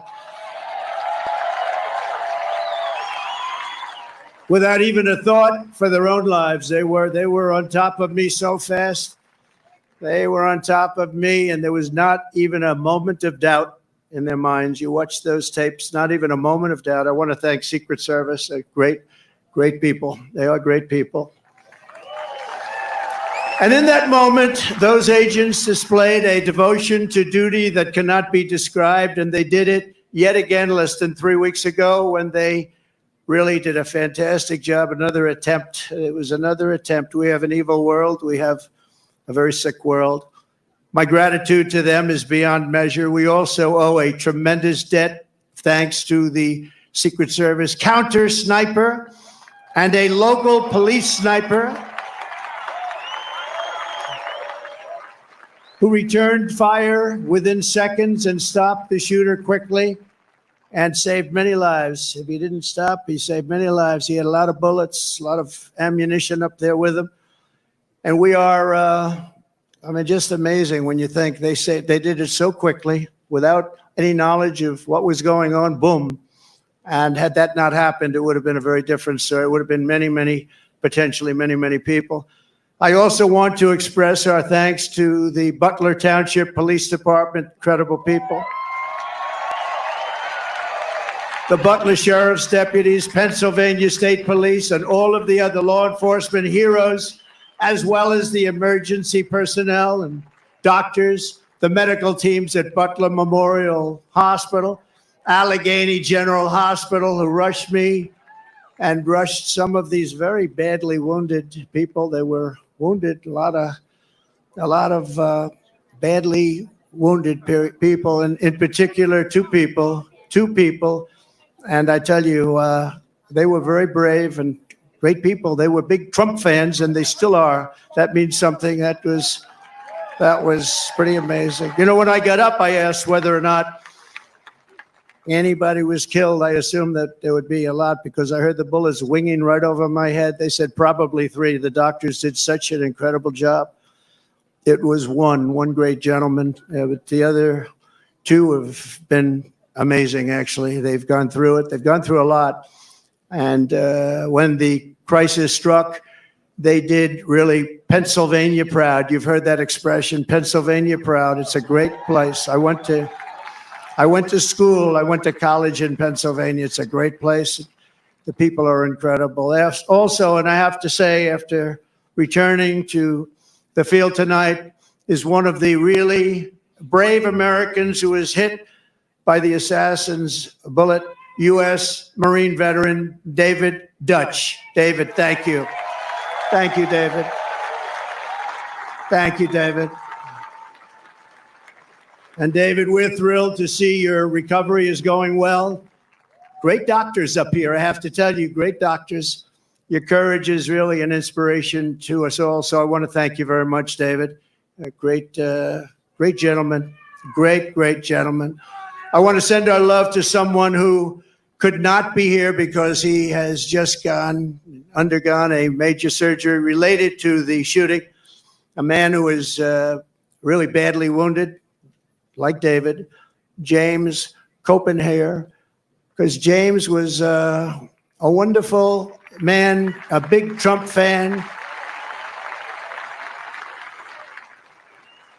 And Mr. Copenhagen is out there watching us right now, but he's in a hospital where they did some additional work, but he's in great shape. He wanted to be here so badly, but he's in great shape, and we appreciate it, and we're looking to his full and complete recovery. He will have a complete recovery. Thank you. Thank you very much. And of course, there's one more hero who could not make it back here tonight because he is no longer with us, right? You know who that is, right? Corey, our beautiful Corey. Corey is not with us tonight, and he should be. And we all miss him. He's become somewhat of a folk hero, I have to tell you. Who is with us is his beautiful wife and daughters and relatives, sister.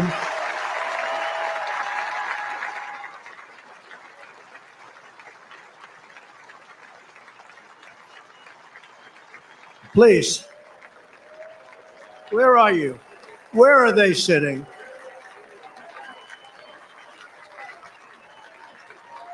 There they are. There's a lot of people. It's not easy to find people in this audience. Goes back further than you can see. Thank you very much. Thank you very much. Thank you very much. Great family, great, incredible family. And he loved you a lot.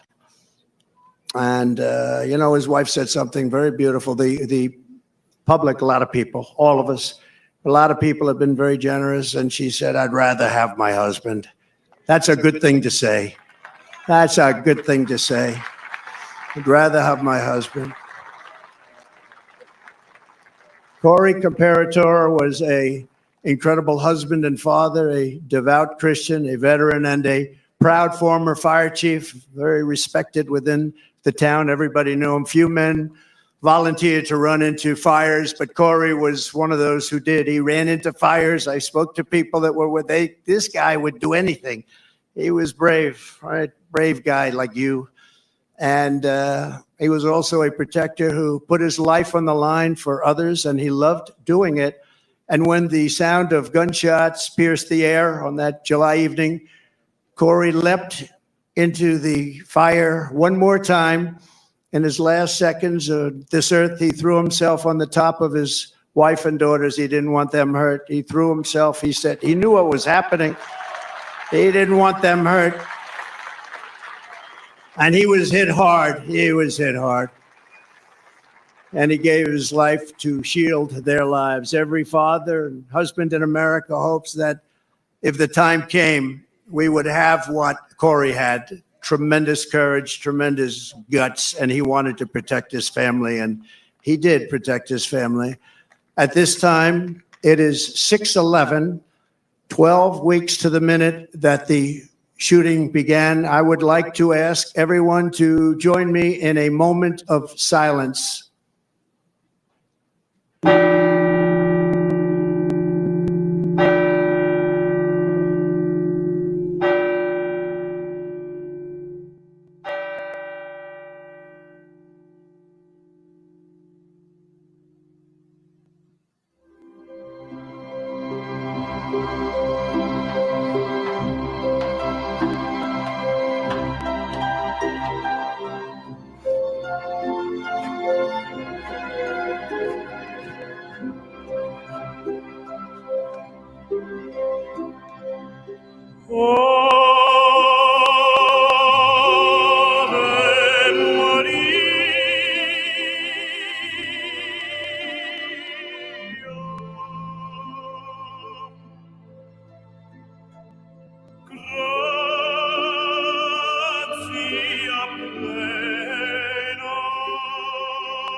Now that is what you call a voice. One of the greatest opera singers in the world, and Christopher Macchio, who's truly a great talent, is going to be back when I leave, and I'm going to stay backstage watching every song. He's going to sing 3 or 4 great songs, Nessa Dorma and others. And so I wouldn't leave your seat too fast when we're finished today, but this is in honor of 3 great people, actually, 3 great, and in particular, Corey. And we appreciate it, but that is a real voice, isn't it, huh? That's not, what do you think, Mr. Future Vice President? Pretty good, right? I don't know if you could do that, JD. I don't know. I don't think JD can do that.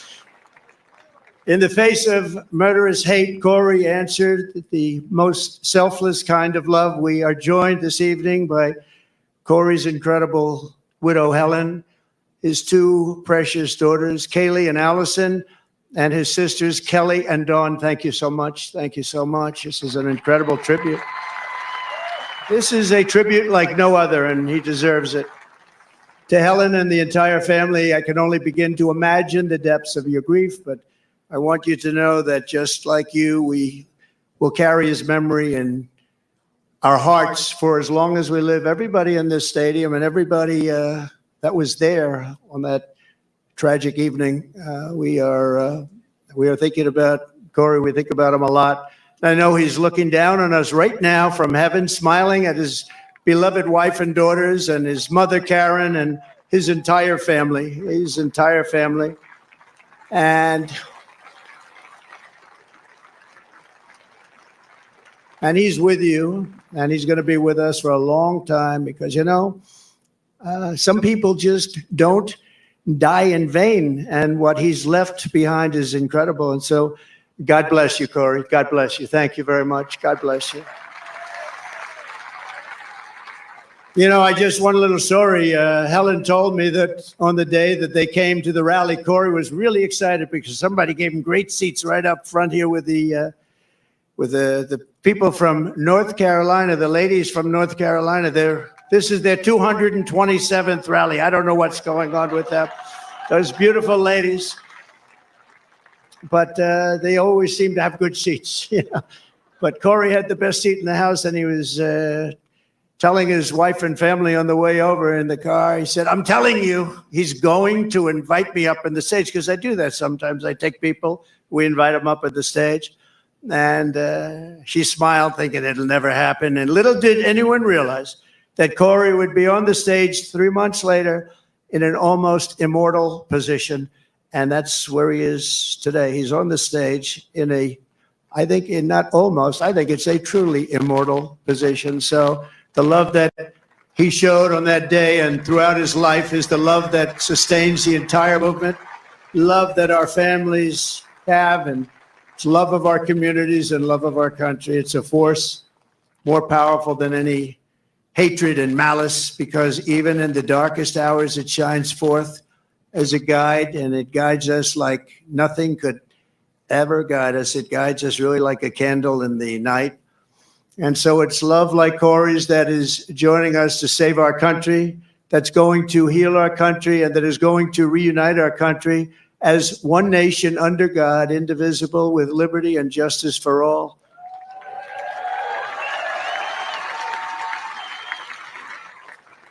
So what our opponents have never understood is that this movement has never been about me. It's always been about you. It's been about a lot of people, millions and millions of people, the biggest ever in the history of this country, maybe anywhere. And everyday people who are the heart and soul of our country. They love our movement. They love our country, and they know they're doing right. Your hopes are my hopes. Your dreams are my dreams, and your future is what I am fighting for every single day.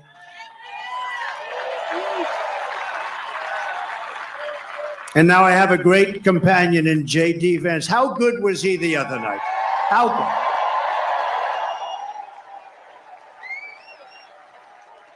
It was great.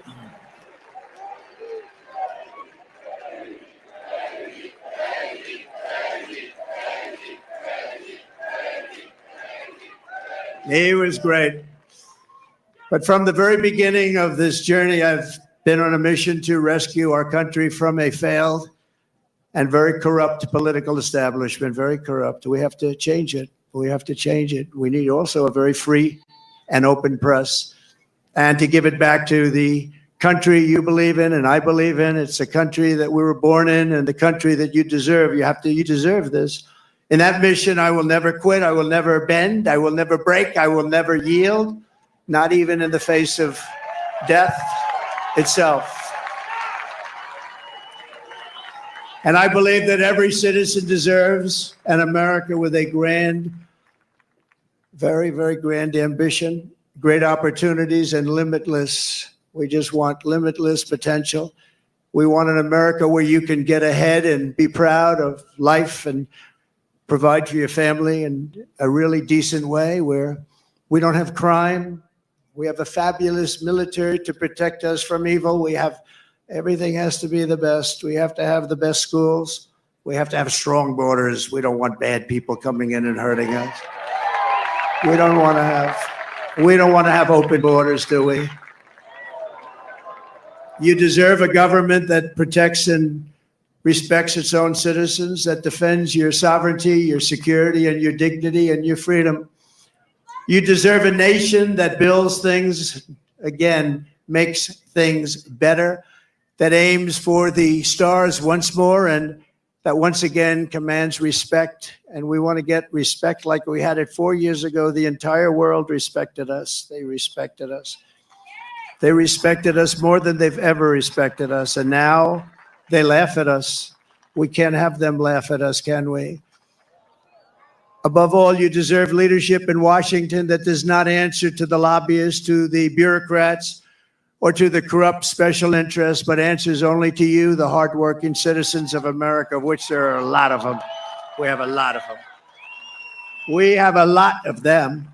Over the past 8 years, those who want to stop us from achieving this future have slandered me, impeached me, indicted me, tried to throw me off the ballot, and who knows, maybe even tried to kill me. But I've never stopped fighting for you, and I never will. Never will. Never going to stop.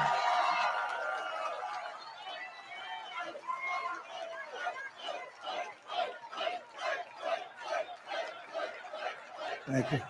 Thank you.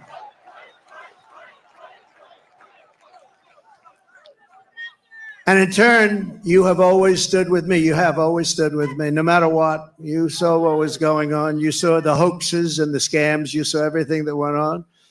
We are a team. We're a great team, I think. We're probably the best team ever in the history of our country, if you really think about it. We have fought together. We have endured together. We have pushed onward together. And right here in Pennsylvania, we have bled together. We've bled. We've had 3 people that really got hit hard. 2 of them made it. Great doctors, great doctors. They weren't supposed to make it. I wasn't supposed to make it. People said, my great doctor at Butler said, "Sir, you're the luckiest man alive. This would be a good time for you to go out and buy a lottery ticket." I've never seen anything like that. I almost went out and bought a lottery ticket. I'll take it. And 31 days from now, here in this great Commonwealth and all across our land, we are going to win together. We are going to vote together. We're going to win the greatest election in the history of our country, maybe the greatest election all time.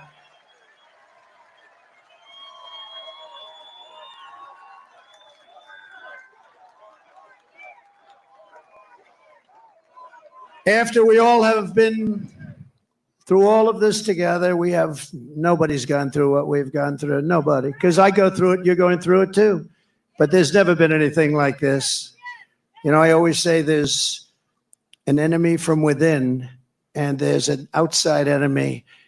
And if you're smart, the outside enemy is not going to be a problem. Russia, China, North Korea, we're not going to have a problem if you have a smart president. If you have not such a smart president, then it's a problem. But we have an enemy from within, which I think is much more dangerous than the outside enemy. We stand on the verge of the 4 greatest years in the history of our country. We can make these the 4 greatest years. We'll turn it around so fast that your head will spin.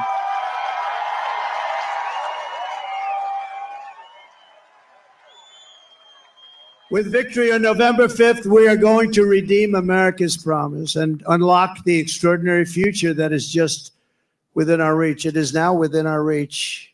Think of it, 1 month from today, 1 month. We got to get there. We got to get there. They'll drop all sorts of bombs. They'll be hitting you, JD. They'll be hitting me. These people, they'll hit and hit. But I think we've almost become immune to it, haven't we? We've become immune to it. You got a little dose of it, a couple of little doses. No, that's the only way. That's the only way they can even think about winning, with open borders. Who wants open borders? Who wants men playing in women's sports? Who wants sex change operations for illegal aliens in holding bins? No, I don't think so. We will begin a new era of soaring income, skyrocketing wealth, millions and millions of new jobs, and a booming middle class. We're going to boom like we've never boomed before. And we're going to unleash a manufacturing renaissance right here in Pennsylvania, including fracking like we've never fracked before. We're going to frack, frack, frack. You know, our opponent said, there'll be no fracking, no fracking. We'll never frack. We'll never frack. Then she started seeing poll numbers, by the way. And by the way, speaking of poll numbers, do you mind if I mention poll numbers? Because I only mention them when they're good. I never mention it. But one that's hit me really amazingly, Rasmussen, very highly respected poll. JD, it just came out. I don't think you heard this one, but this is a shocker. You know, they always say the Democrats will win the Hispanic vote, but we've been creeping up rather rapidly. And Rasmussen is one of the most respected polls. I mean, Republicans would get 4, 5, 6, 9, 10%. They just came out with a poll, 62% for Trump. Think of that. Look at that. And 34% for Kamala.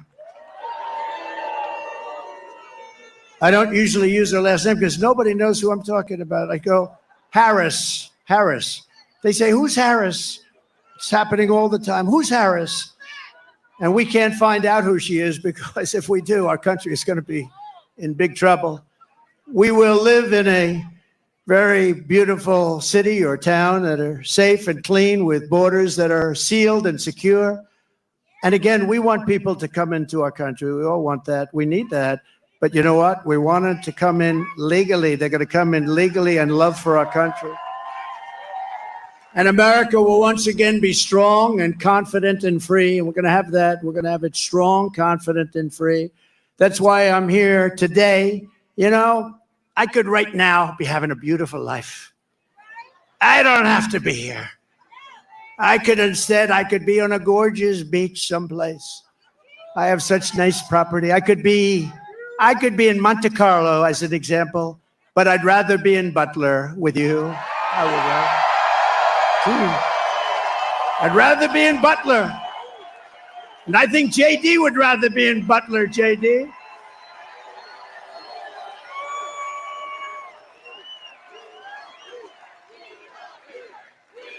Trump is something else, man.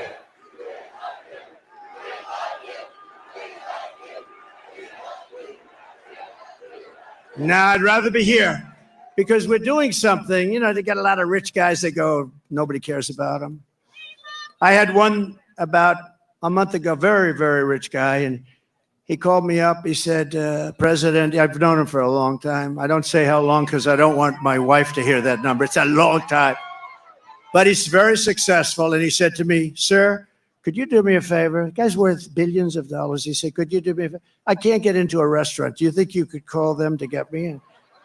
And I said, what the hell is the good of being rich if you can't get into a restaurant, right? And I called the maitre d'. Hi, I'm a little embarrassed. Hi, this is Donald Trump. I recognize your voice. So would you do me a favor? A friend of mine is online about a mile back. This is a very successful restaurant. And he's got his wife. I described the wife. Could you possibly go get them? Could you go get them and bring them in? And he did. And my friend called me up the next day. He said, thank you very much. Thank you. Oh, doctor, please. Doctor in the house. Thank you. Thank you. Thank you very much, doctor. Yeah, thank you. Take your time, doctor, please. We got plenty of time, right? We got a lot of time.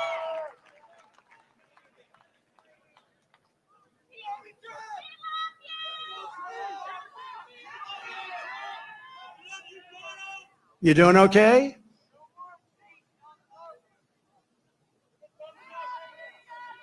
Take your time.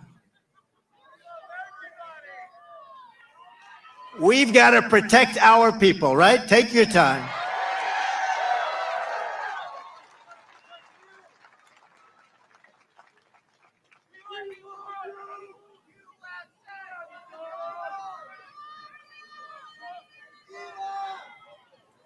I think somebody got hurt or passed out. It's all right, doctor. Go ahead. That's all at the right. rally. and the doctor. That's all right. People come out 2-3 days ago, and then they get it's an amazing thing. It's an amazing thing. We appreciate everybody appreciates it. Yep. Take your time.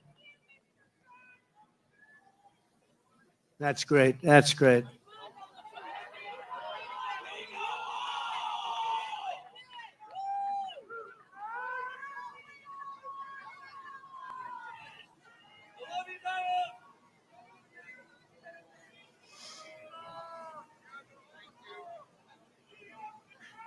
Do we have the greatest people in the world? We have the greatest people in the world. First responders, thank you very much.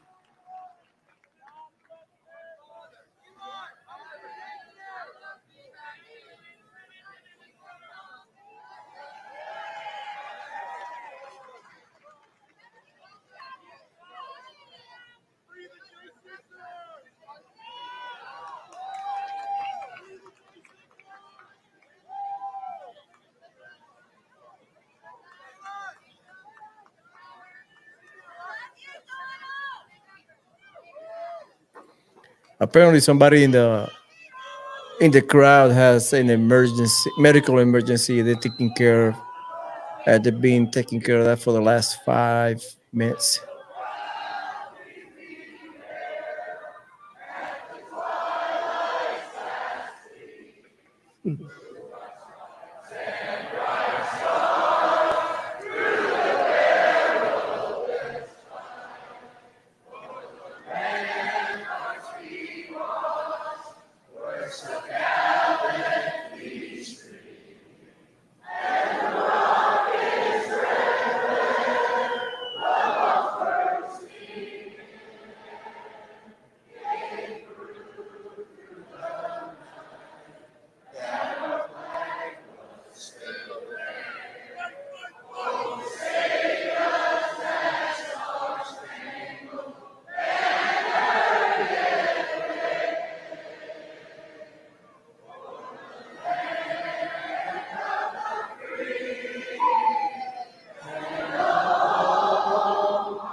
Thank you.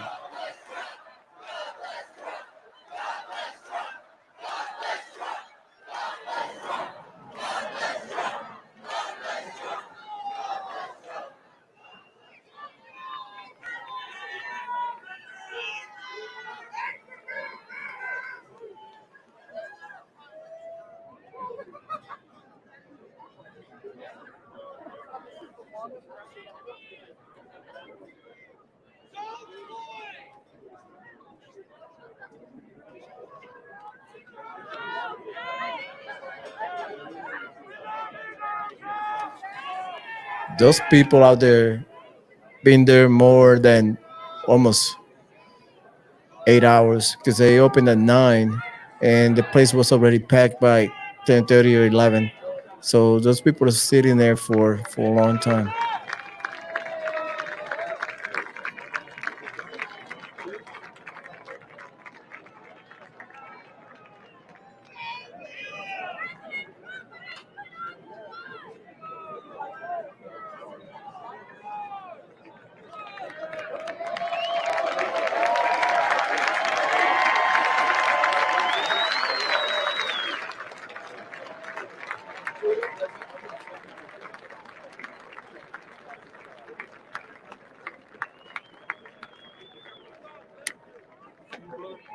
Thank you, Doctor. Great job. Thank you. Thank you, fellas. Thank you. First responders, thank you very much.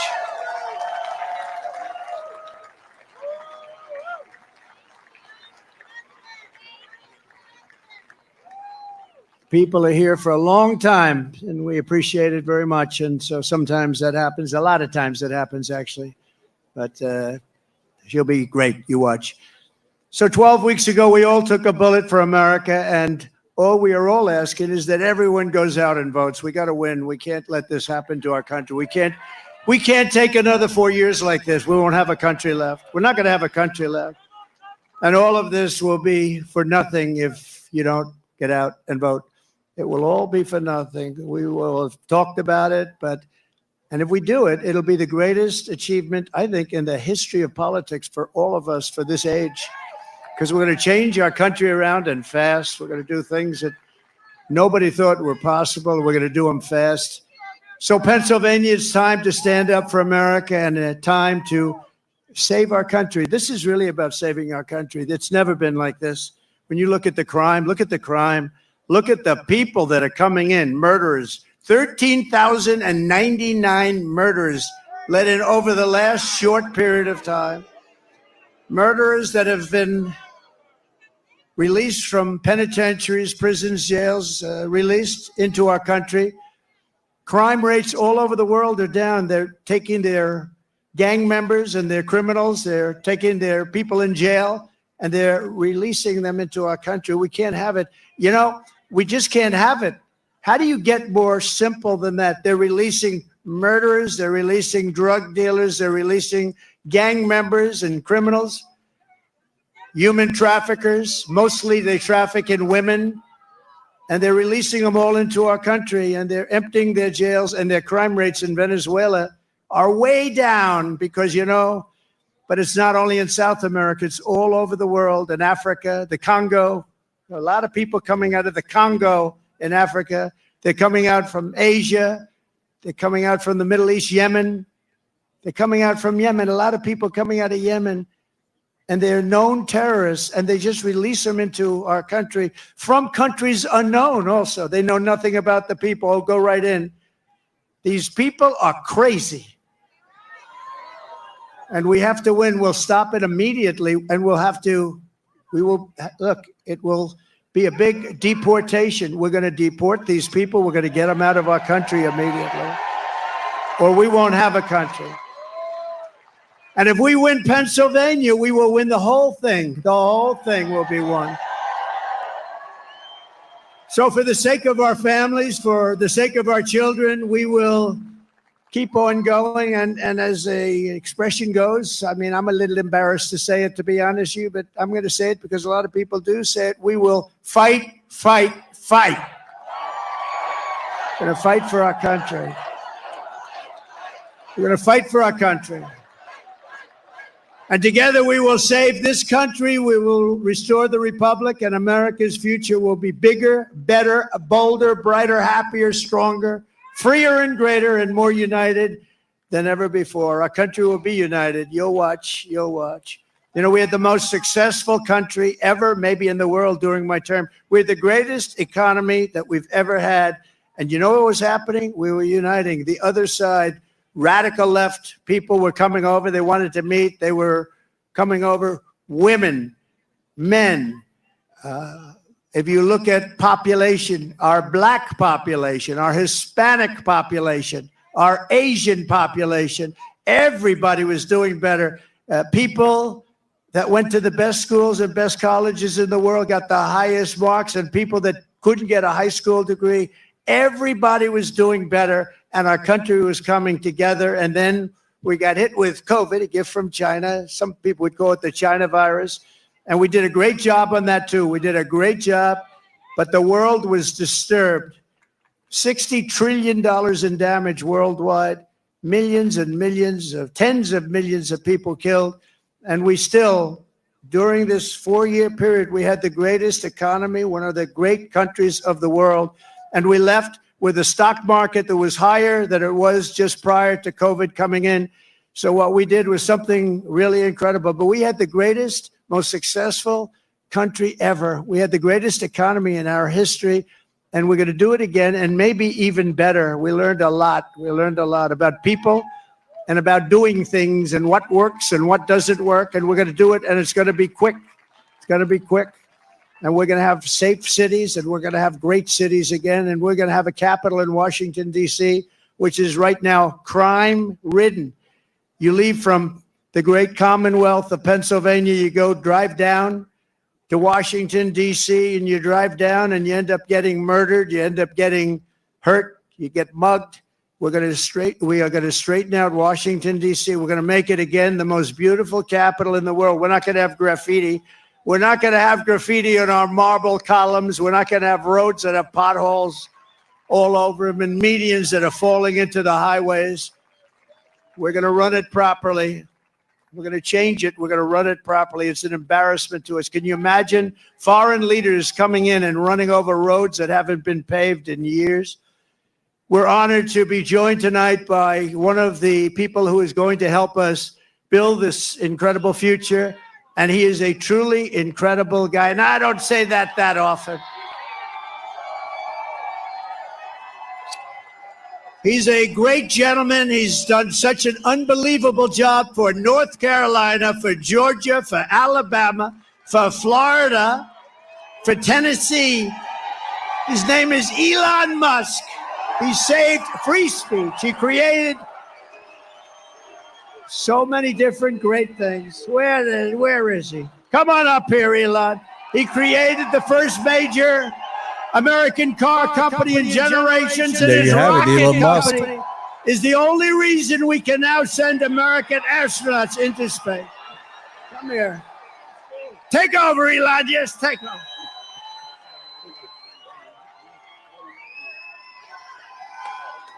Hi, everyone.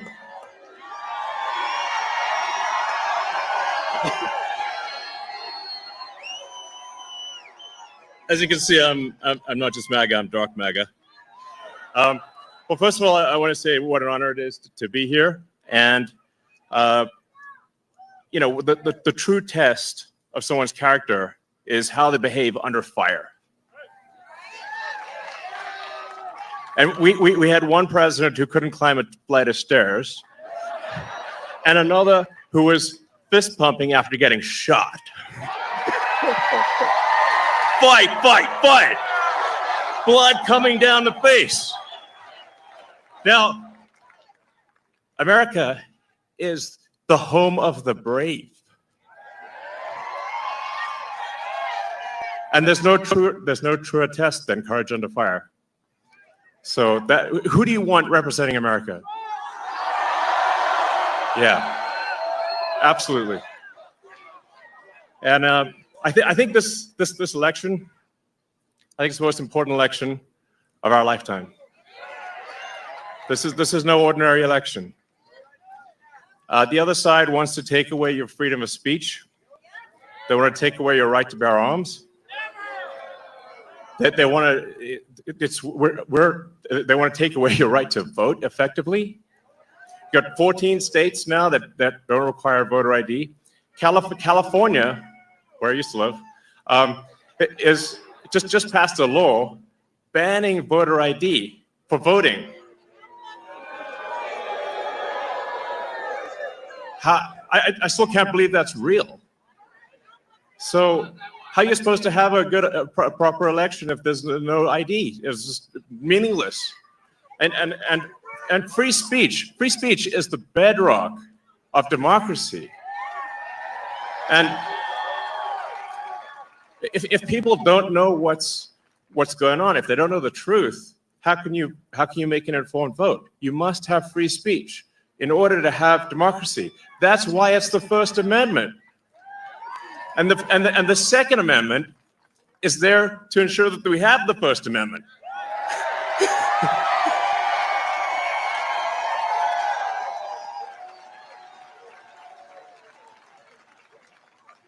President Trump must win to preserve the Constitution. He must win to preserve democracy in America.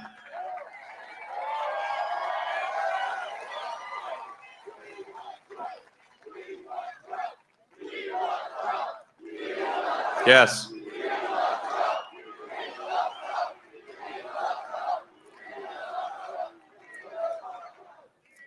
This is a must-win situation. Must win. So I have one ask for everyone in the audience, everyone who watches this video, everyone in the live stream. There's one request. It's very important. Register to vote. Okay, and get everyone you know and everyone you don't know, drag them to register to vote. There's only 2 days left to register to vote in Georgia and Arizona. 48 hours. Like, text people now. Now. Oh, and then make sure they actually do vote. If they don't, this will be the last election. That's my prediction. Nothing's more important. Nothing's more important. So get everyone you know. Everyone. So speaking to people out there, everyone in the crowd, I think, is already convinced. But for people out there that are watching the video, watching the live stream, you need to get everyone you know, at work, your friends, family, text groups, your social media, everything. Get them to register to vote right now. Only 2 days left for Georgia and Arizona. Only a couple weeks left in Pennsylvania. And if they're not registered to vote, it doesn't matter at that point. Register to vote. I'm being repetitive for a reason, okay? So nothing is more important. And a lot of people think maybe their vote doesn't count.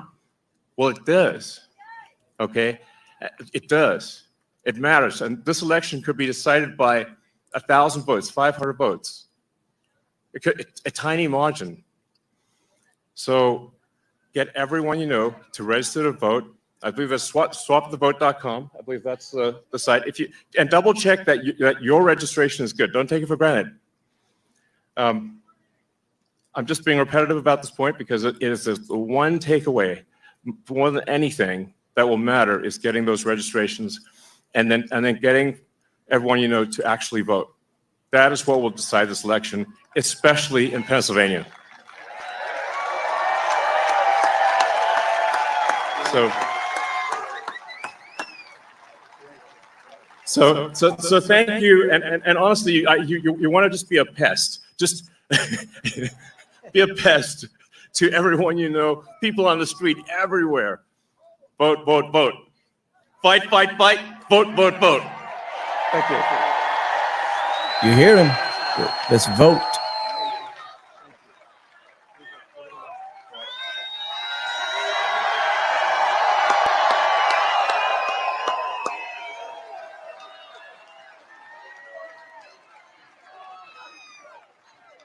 What a great guy. And he'd rather be making rocket ships because he'd really rather do that. Nobody better. I think he's got 90% of the rockets that go up. But Elon, thank you very much. Incredible. Incredible. What he says is true.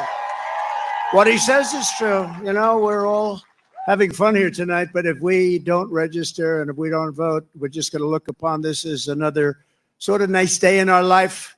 But it won't even be a nice day. We're going to look back and we're going to say, wow, it's a lot of time, a lot of effort. We got to win. If we don't win, it's, as he said, it's just not important. We have to save our country. So you have to get out and vote. You got to get out and vote. You got to get your friends and vote because, you know, they play a lot of tricks, this particular other side. Elon's a very nice guy. He doesn't want to say it, but they play a lot of tricks. We can't let it happen. We can't let it happen again. We can't let it happen. And one thing, they showed us how bad they are. They showed us how bad a job they do. So that's one thing we got from this 4 years. They've done the worst job. That's the worst president in the history of our country. It's the worst vice president in the history of our country. And if you watched over the last couple of days, they are doing, this is a Katrina for them. This is one of the worst. They say it's the worst job ever done on helping people through the ravages of a hurricane. And they're watching, she's out there campaigning in San Francisco, a place that she ruined. Okay, she ruined San Francisco. She ruined, think of this, she ruined San Francisco. She was the worst DA, and she ruined the state of California, and now she wants to ruin the United States of America. We can't let her do it. So I called Elon to tell him that they needed Starlink as an example. They couldn't get Starlink. I didn't know what Starlink was, I must tell you. I didn't, Elon, I'm so embarrassed. I didn't know what the hell Starlink was. That's he loves Starlink. He can tell you every little screw that's needed, every wire. Me, I didn't know. But when I was in North Carolina and Georgia just the other day, yesterday to be exact, but they were saying we have tremendous communications, especially in North Carolina, and we have tremendous problems. We have no communication. The poles were ripped down, the wires were underwater, houses were destroyed. Possibly 1,000 people, maybe more, will be, there's 600 people missing. Missing is not good because you know what missing means generally. That's really bad. And they had no communication. They had literally no communication with, they called it the mainland because the water was so crazy. It was like they were in the middle of a lake and they'd never seen anything like it. And they said, do you know somebody named Elon Musk? I said, yeah, I happen to know him a little bit. He just endorsed me, actually. Although he endorsed me a long time ago, but he still, to me, every day is a good endorsement from Elon. Nobody's smarter than Elon. And they said, could you do us a favor? Could you help us? We're trying to get Starlink, and it's very hard to get. Most people say you can't even get it. I called up Elon. I said, North Carolina's in big trouble. Georgia's in big trouble. They need communication. They have none because their poles have been knocked down and their wires are underwater and even dangerously underwater, but they have no communication. Elon, could you do something about Starlink, whatever the hell that is, Elon? Whatever Starlink, that's all they want to hear is Starlink. And an amazing thing happened. I got a call from one of the top people in North Carolina. I got a call from another great person in Georgia. And I wasn't finished with my phone call yet. And they got word that Starlink would be delivered to the States. I said, no. And I said, what the hell is he? What kind of a system is that? Normally you'd have to hang up and he'd go and call people. He did it during the phone call. What kind of a system do you have? That's why he's a very advanced, he is a very advanced person. But I want to thank you, Elon, because I got it. And I said, how does it work? 2 days later, how does it work? They said, much better than the wires. So now I'm saying, why the hell aren't they? You're going to come out very well anyway. And he also said, you don't have to pay me. You pay me someday when you get the money back. You don't have to pay me. He wanted nothing. He's a great guy. Thank you, Elon, for being here. Thank you very much. Great honor. Great honor.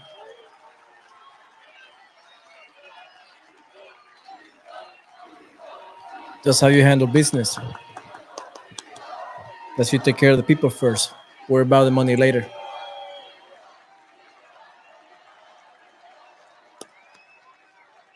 Thank you, Elon.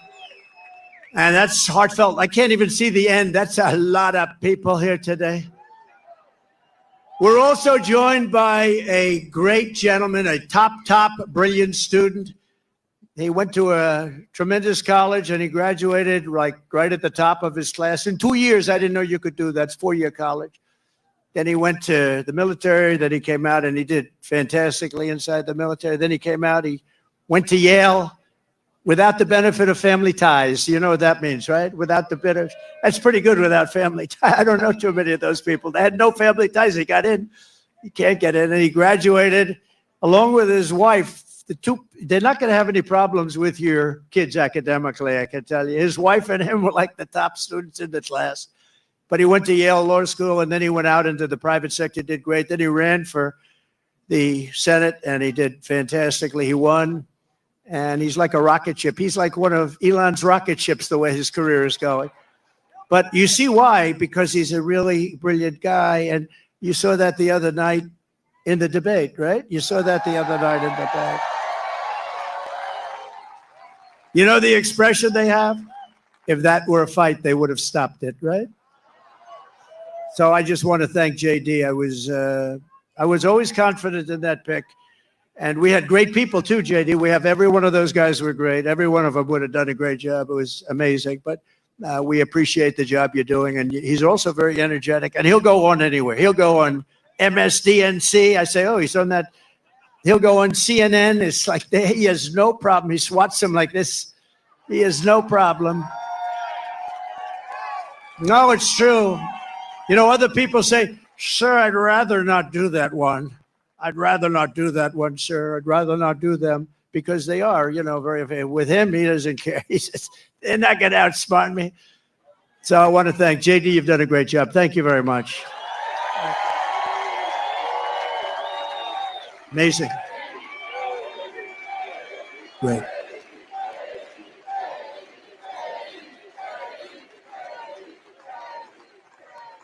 We have a lot of senators and a lot of people from Congress. I'm going to introduce a few of them that are really outstanding, and they are warriors and they're great patriots. Senator Eric Schmidt. Where's Eric Schmidt? He's around here someplace. Nice, tall, handsome guy.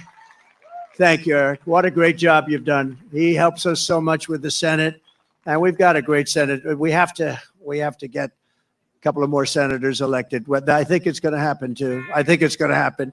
We have members of Congress here. Dan Muser. Dan, where's Dan? Great job. Real warrior. These are warriors. Guy Reschenthaler. That's the hardest name in the Senate to pronounce, but I've learned how to pronounce it. Guy, thank you very much. Great. Where's Guy? Guy, thank you very much, Guy. Glenn G.T. Thompson. Fantastic guy. Thanks, Glenn. Great job. John Joyce. Thank you, John. Great. Corey Mills. He's out there fighting too. He's out there. He is out there in North Carolina, Georgia. He's out there helping people. Mike Waltz, who's a tremendous national security asset. Thank you, Mike. Thank you, Mike. Okay, and a man who was my doctor. I got to know him as a doctor in the White House, right? And then before that, he was actually an admiral, and then he went to the White House. He was a great admiral. He was a great doctor. And I love him for one reason. They asked him in the White House, the press, the fake news media said, who is the most? He was the doctor for Obama, Bush, and Trump. That's pretty good, right? White House doctor for the three of us. He said, the press, who is the healthiest of the three? He said, definitely it's Donald Trump. There's not even a contest. And I love that guy. When he said that, JD, when he said that, I said, I like this guy. So then he said, you know, sir, he was leaving the White House. He said, you know, I'd love to run for Congress. And he ran against 28 people. They were all running for the Republican primary because whoever won that primary is going to win. I think it's a Trump plus 48. Whoever wins gets 48 point start. And not only did he win, he won easily. And now he's one of the most popular people in Congress and one of the most talented, maybe more importantly. Ronnie Jackson. Ronnie. Where's Ronnie? Where is you? Oh, good. Thank you, Ronnie. And you got a lot of talent surrounding you there. I think it's very important also. We're here for a reason, and that's to win and to honor Corey. But Corey wants us to win too. And there's a man in the audience that's been very much a career path, a little bit like JD, a great student, great talented student, and fantastic in the military. Then went out to be a tremendous success, one of the most successful people on Wall Street, actually. And he's tough and he's smart, and he's going to make sure you always have fracking in Pennsylvania. And he's going to make sure you have many other things other than fracking. You have a senator that now does nothing. He does nothing.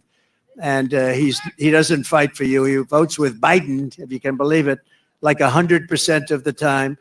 But this guy, and you know, we're lucky that he does it. I don't know. He might not have done it if he had it to do again. I don't know. But I think he's just one of the most outstanding people anywhere in the country to run for office. And we're lucky that he's doing it, and he's got a real shot. He's doing very well in the polls. It's hard to beat somebody that's been there a long time, but this is somebody that's been there a long time and did nothing. He did nothing. And his name is David McCormick, and he's great, and I hope he's going to be your next senator.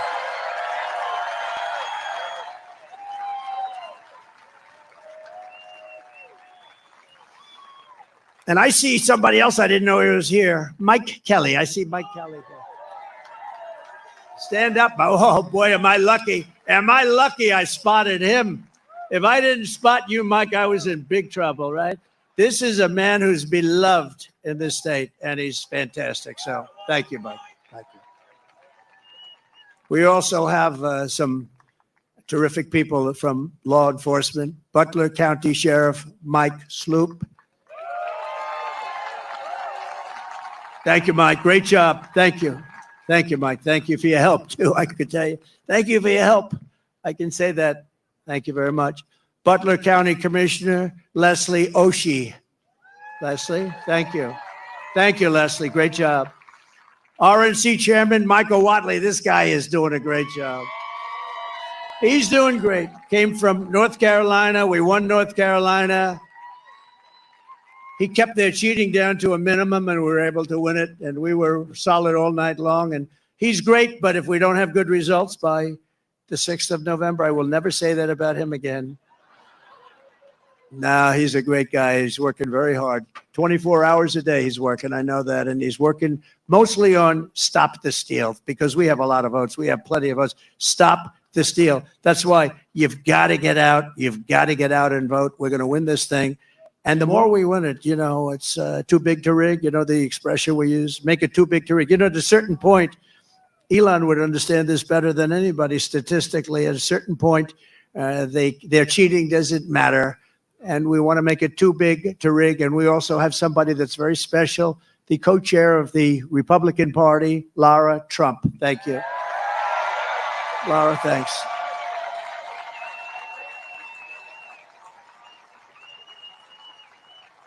And, oftentimes with families, they say, oh, why did you put that one in or this one in, and all the different people. So many people have problems with that. In her case, everyone said, how the hell did you get her to do it?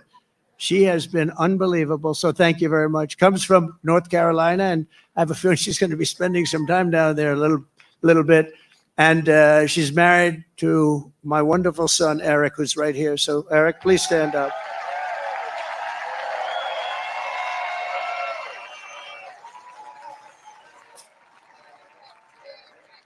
He's a great guy. Eric has a distinction. He has gotten more subpoenas than any man in the history of our country by about 10 times. Every day Congress would meet, they'd send him a subpoena. What is it about? They have no idea. But I think he's got the all-time record, and he's handled it all beautifully. Thank you very much. Thank you very much. A friend of mine, a great, great businessman, one of the most respected people, and he made a big, big contribution yesterday to Georgia and a big contribution to North Carolina. Steve Witkoff is here. Hi, Steve. Thanks. And another man who's one of the greatest businessmen in the country, he actually said that if Trump doesn't win, this country is going to go into a massive depression. Well, I don't know about that, but he has been a very good predictor, I will say that. And truly one of the greats, one of the great pickers, picker meaning stocks. He knows what he's doing, and highly respected by everybody. John Paulson. Thank you, John. Great. Great guy. Now, we have so many others, and I won't do it because we have to really get out of here before it gets too cold for people. But I love it much better because there's one teleprompter. Not that I use the teleprompters too much. Isn't it nice to have a president that doesn't need a teleprompter?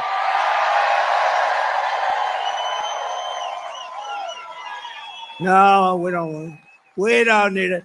But this one was right smack in the sun. Great job back there, fellas. They said the teleprompters are working fine. Well, thank goodness. Did you see what happened the other day with the teleprompter with her? That was not a pretty sight. The teleprompter went off and she went off too. She didn't know what the hell happened. And teleprompters are very dangerous because they go off a lot. You have to be prepared for them to go off cold blank. You'll have 100,000 people. You have 75,000 people. You have this. And if the teleprompter goes off, you got to be able to move. She did not move well. This was not a good situation. But 3 more heroes from July 13th who rendered first aid to Corey incredibly. Dr. Jim Sweetland. Rico Elmore, who was unbelievable. Rico, you were unbelievable.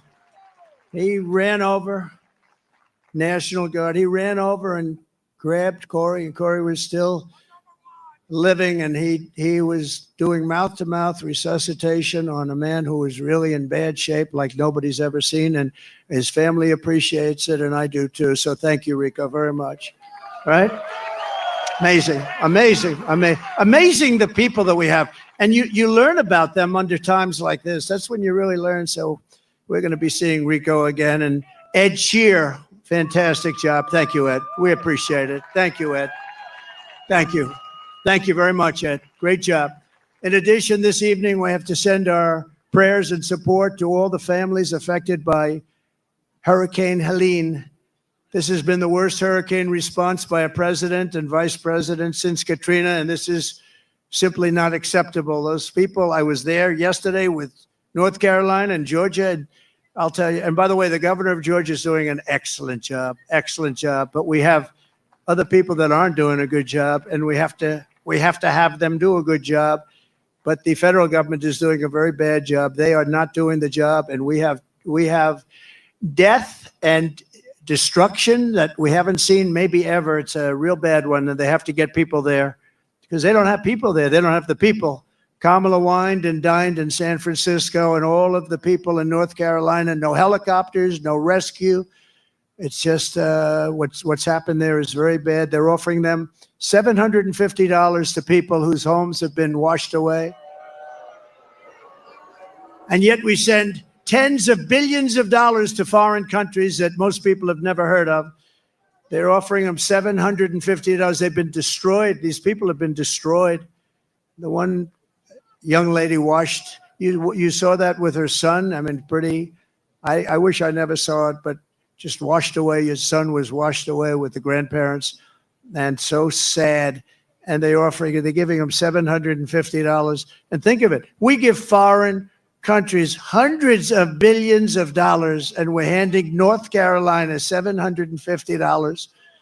If you want a president who won't even try to save you when the floodwaters are rising, vote for Kamala. She's not the right person. Look, you know what? If they did a good job, I wouldn't have run. To be honest with you, I didn't need to do this. I didn't need to. If I thought they were doing an even modestly good job, I wouldn't have run, but I saw right from the beginning, grossly incompetent, and I was right about that, and I decided to run, and we're doing really well. I was telling you about polls. We're way up in some polls. We're up in other polls, and with the swing states, I think most of them have us up in every single swing state, including the great commonwealth of a place called Pennsylvania. And don't ever not call it a commonwealth, because I've seen people call it a state, and that's the end of them. That's practically the end of their political career. You got to be very careful with Pennsylvania. It's that commonwealth. I haven't made that mistake. I don't want to either. It was not a pretty picture. If you want a president who will stop at nothing to protect you and your family, I hope you're going to vote for a gentleman named Donald J. Trump. Have you heard of him? Together, we will rebuild Western North Carolina, rural Georgia, and every other state that's been so badly affected. That includes Alabama. Virginia was very hit hard. South Carolina was hit very hard. Florida. So many states. Tennessee was hit really hard. They were all hit, and we're going to work with them. And, the next president is going to be the one that really, once they got to get this done. But once that happens, the next president is going to be the one that has to really help them. And JD will be there to help them. I know that. 2024 is the most important election in the history of our country. And here are the facts. My opponent, Kamala Harris, is the most incompetent and far left nominee ever to run for president. You know, she's much further left than crazy Bernie Sanders. You know that. She wants to open borders. She took the most secure border in U.S. history and turned it into the worst border in the history of the world. Remember, she was appointed border czar. She says she wasn't now after 3 years, but she was. But whether she was or not, she was in charge of the border. And the other day I saw her get up and say, we will do this, we will do that. Why didn't they do it 4 years ago? Why didn't they do it? The damage is so bad, and so it's been done. She let in 21 million illegal aliens from all over the world, from prisons and jails and mental institutions and insane asylums, and they're terrorists at record levels, at levels we've never seen before. She cost you $29,000 a family through inflation price hikes. And now she wants a larger tax hike, she wants to go the largest tax hike in American history. There's never been a tax hike like what she's proposing. She's going to raise your taxes a minimum of $3,000. She's a big taxer. And she was the original creator of Defund the Police. I think for all the sheriffs over here, if you're a partner in Defund the Police for even 2 days, you cannot be president. But she was one of the founders of Defund the Police, and she still believes that, by the way. I don't know how anybody could, but she still believes that. And if she ever had a chance, there's a good possibility she'd go back to it. Can you imagine? Somebody's robbing our house. Well, there's nothing we can do about it. That's what they say. There's nothing. You know, they tried it. And you know where they tried it? In Minnesota with our vice president. And it wasn't working out too well. It was working out very well for the robbers and the criminals. That's the only one it was working out well for. Kamala Harris vowed to abolish ICE. She wants mass amnesty and citizenship for illegals. And worst of all, she lost. And this is maybe the worst thing in the whole, that nobody talks. The fake news won't mention it. She lost more than 325,000 migrant children that are now dead in slavery or just plain missing, probably never to be seen again, never to see their parents again. But this isn't like, this is 325,000 have been lost. She praised the idea of a 70% to an 80% tax rate. She imposed a natural gas export ban on Pennsylvania, which is killing your energy workers and your pricing. You know, you have one of the highest energy costs in the country, and yet you're sitting on top of a massive amount of energy that she doesn't want to get. It's been a disaster for your state, and now she's vowed repeatedly. Now, all of a sudden, she changed her mind. But when, you know, with politicians, it's always the first statement that comes out to be the one they want. So she spent 14 years knocking fracking. We're never going to have fracking. We're not going to frack. All of a sudden, a little while ago, she came out, I love fracking very much. No, she'll go back to it. And she even endorsed free sex changes for illegal aliens in detention at taxpayer expense. I don't think Elon likes that idea. These are not ideas that Elon Musk likes too much. And it was just announced yesterday in California, and he took this one from me. I'm so upset. But think of it, that the far less than average governor, Gavin Newsom, has banned any and all ID requirements from voting and registering to vote. You're not even allowed to mention the fact, Elon, you're not allowed to mention the fact. You can't say, may I see your ID? If you do, it's a criminal act. This is a takeover of the country. You're not allowed to ask for an ID. If you do, it's a criminal count. Other Democrat states are following. This is only so they can cheat. There's only one thing that you do this for, so that you can cheat on elections. There's no other conceivable reason. Kamala Harris is a radical left Marxist. She is a woman that's not respected in Congress. She was laughed at Congress. Nobody thought she could win. You know, they did a coup of Biden. Whether you like him or not, I'm not a particularly big fan, but we had a debate, and the debate ended, and all of a sudden they come to him and they say, we want you out. You're not going to win the election.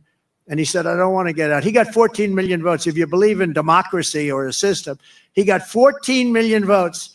And she got none. She was the first one out, 22 candidates, and she never made it to Iowa. She quit before Iowa, and now she's running, and that's okay. But, you know, we spent $150 million beating Biden, and as soon as he was down and out for the count, they said, let's take him out. We'll give somebody else to run. Never happened before. We do a lot of firsts, I will tell you. We do a lot of firsts. But she's a person that rated even worse in every statistic than any other senator. She was rated at the bottom of the U.S. Senate. She's destroyed everything she touched, but the good news is that we have a plan to fix it. We're going to fix it. We're going to fix it fast. Nobody is going to stand for open borders. Nobody is going to stand for a bad military. Nobody is going to stand for education that's not proper. We're moving education back to the states. You're going to be running your own education. So we have, you know, in education, so important is what's more important than education, but we rank at the bottom of every list. They rank 40 major countries. We're at the bottom, but we're top of the list as the cost per pupil. We spend more per pupil, per student, than any other country anywhere in the world. So we're number one in that, and we're number 38, 39, or 40 every single time. And you have Denmark, you have Sweden, you have Norway, you have China. It's always a top 5. Can you believe it? China's a top 5. That's amazing. But we're going to move our education back to the states. So places like Indiana and Iowa and Idaho and states that you don't even hear too much of because they're so good and so well run, they're going to run their own education. And you know what's going to come out of that? A Denmark, a Norway, a Sweden, maybe, I don't even know, China. Can you imagine China with 1.4 billion people is a top 5, and we're close to 40. We are 40 sometimes. Starting on day 1, I will seal the border and stop the migrant invasion into our country. We will begin the largest deportation operation in the history of the United States. Dwight Eisenhower right now has that record. It's not, and by the way, it's not something I want to do. I dread having to do it, but we have no choice. What they've done to our country is not even believable, especially the criminals, the criminal element that's in our country. And again, all over the world, crime rates are down because they've taken their criminals and they've dumped them into the United States. And you know what? I would have been worse than them. I would have had it done even faster. They've dumped them into the United States of America, and that's what we have. And it's dangerous out there. We're getting them out. We're getting them out quickly. And we will defeat inflation, and we will make America affordable again. And it's going to start with liquid gold. We have more liquid gold, oil, and gas under our feet than any nation in the world, including Saudi Arabia and Russia. We will become energy independent like we were just 4 years ago. You know, 4 years ago, we were energy independent. Can you believe it? And then we were going to become energy dominant. We will be dominant within a matter of months, and we will make so much money. We are going to drill, baby, drill. And we will again open Anwar. Ronald Reagan tried to do it. Every single president from before Reagan tried to do it, and I got it done. Anwar is the largest drilling site anywhere in the world. It could be larger than Saudi Arabia, could be larger than Russia. It's in Alaska. And I got it done, and we worked to get it done. And one of the first things he did was terminate Anwar. And that was going to take care of all of Asia. That was going to make us so much money. We would have paid off debt. You would have gotten, I gave you the biggest tax reduction in history. You would have gotten even a bigger one. You were going to be just very happy. You were going to say, I like that guy very much. 20 million Americans are behind on their electric bills right now. It was just announced. 20 million Americans, they're struggling to pay their monthly bills at a record rate. There's never been anything like it. And it's all because of their anti-U.S. energy regime, which has caused Pennsylvania electricity prices to raise almost 50%. We will cut energy and electricity prices in half within 12 months. We will have your energy prices, your air conditioning, heating, cars if you buy a Tesla, which is good. It's good. We will have your energy prices cut in half. It'll be cut in half within a period of 1 year from January 20th, which is the day we take office. And that's going to save you a lot of money. And that's going to, in turn, bring down the prices of everything. Because, you know, more than anything else, people tell me about the groceries. The groceries are groceries. They use and what they're talking about is food. Everything's going to be coming down when we do that. We're also going to get your interest rates way down. We will bring automobile manufacturing back to the United States at levels never seen before, and we will turn the United States into a manufacturing superpower again. It hasn't been there in many, many years. We had it started 4 years ago. The centerpiece of my plan for a manufacturing renaissance will be a 15% made in America corporate tax rate. In other words, if you make your product in the United States, you get a rate. So I cut it from 39% to 21%. Everyone said that was impossible. I got it done, and we had the best boom we've ever had. We did more revenue when we had it at 21 than when it was at 39. Think of it, much more. The following year, we did much more. And then I'm going to take it from 21 to 15, which will make us the most competitive country in the world.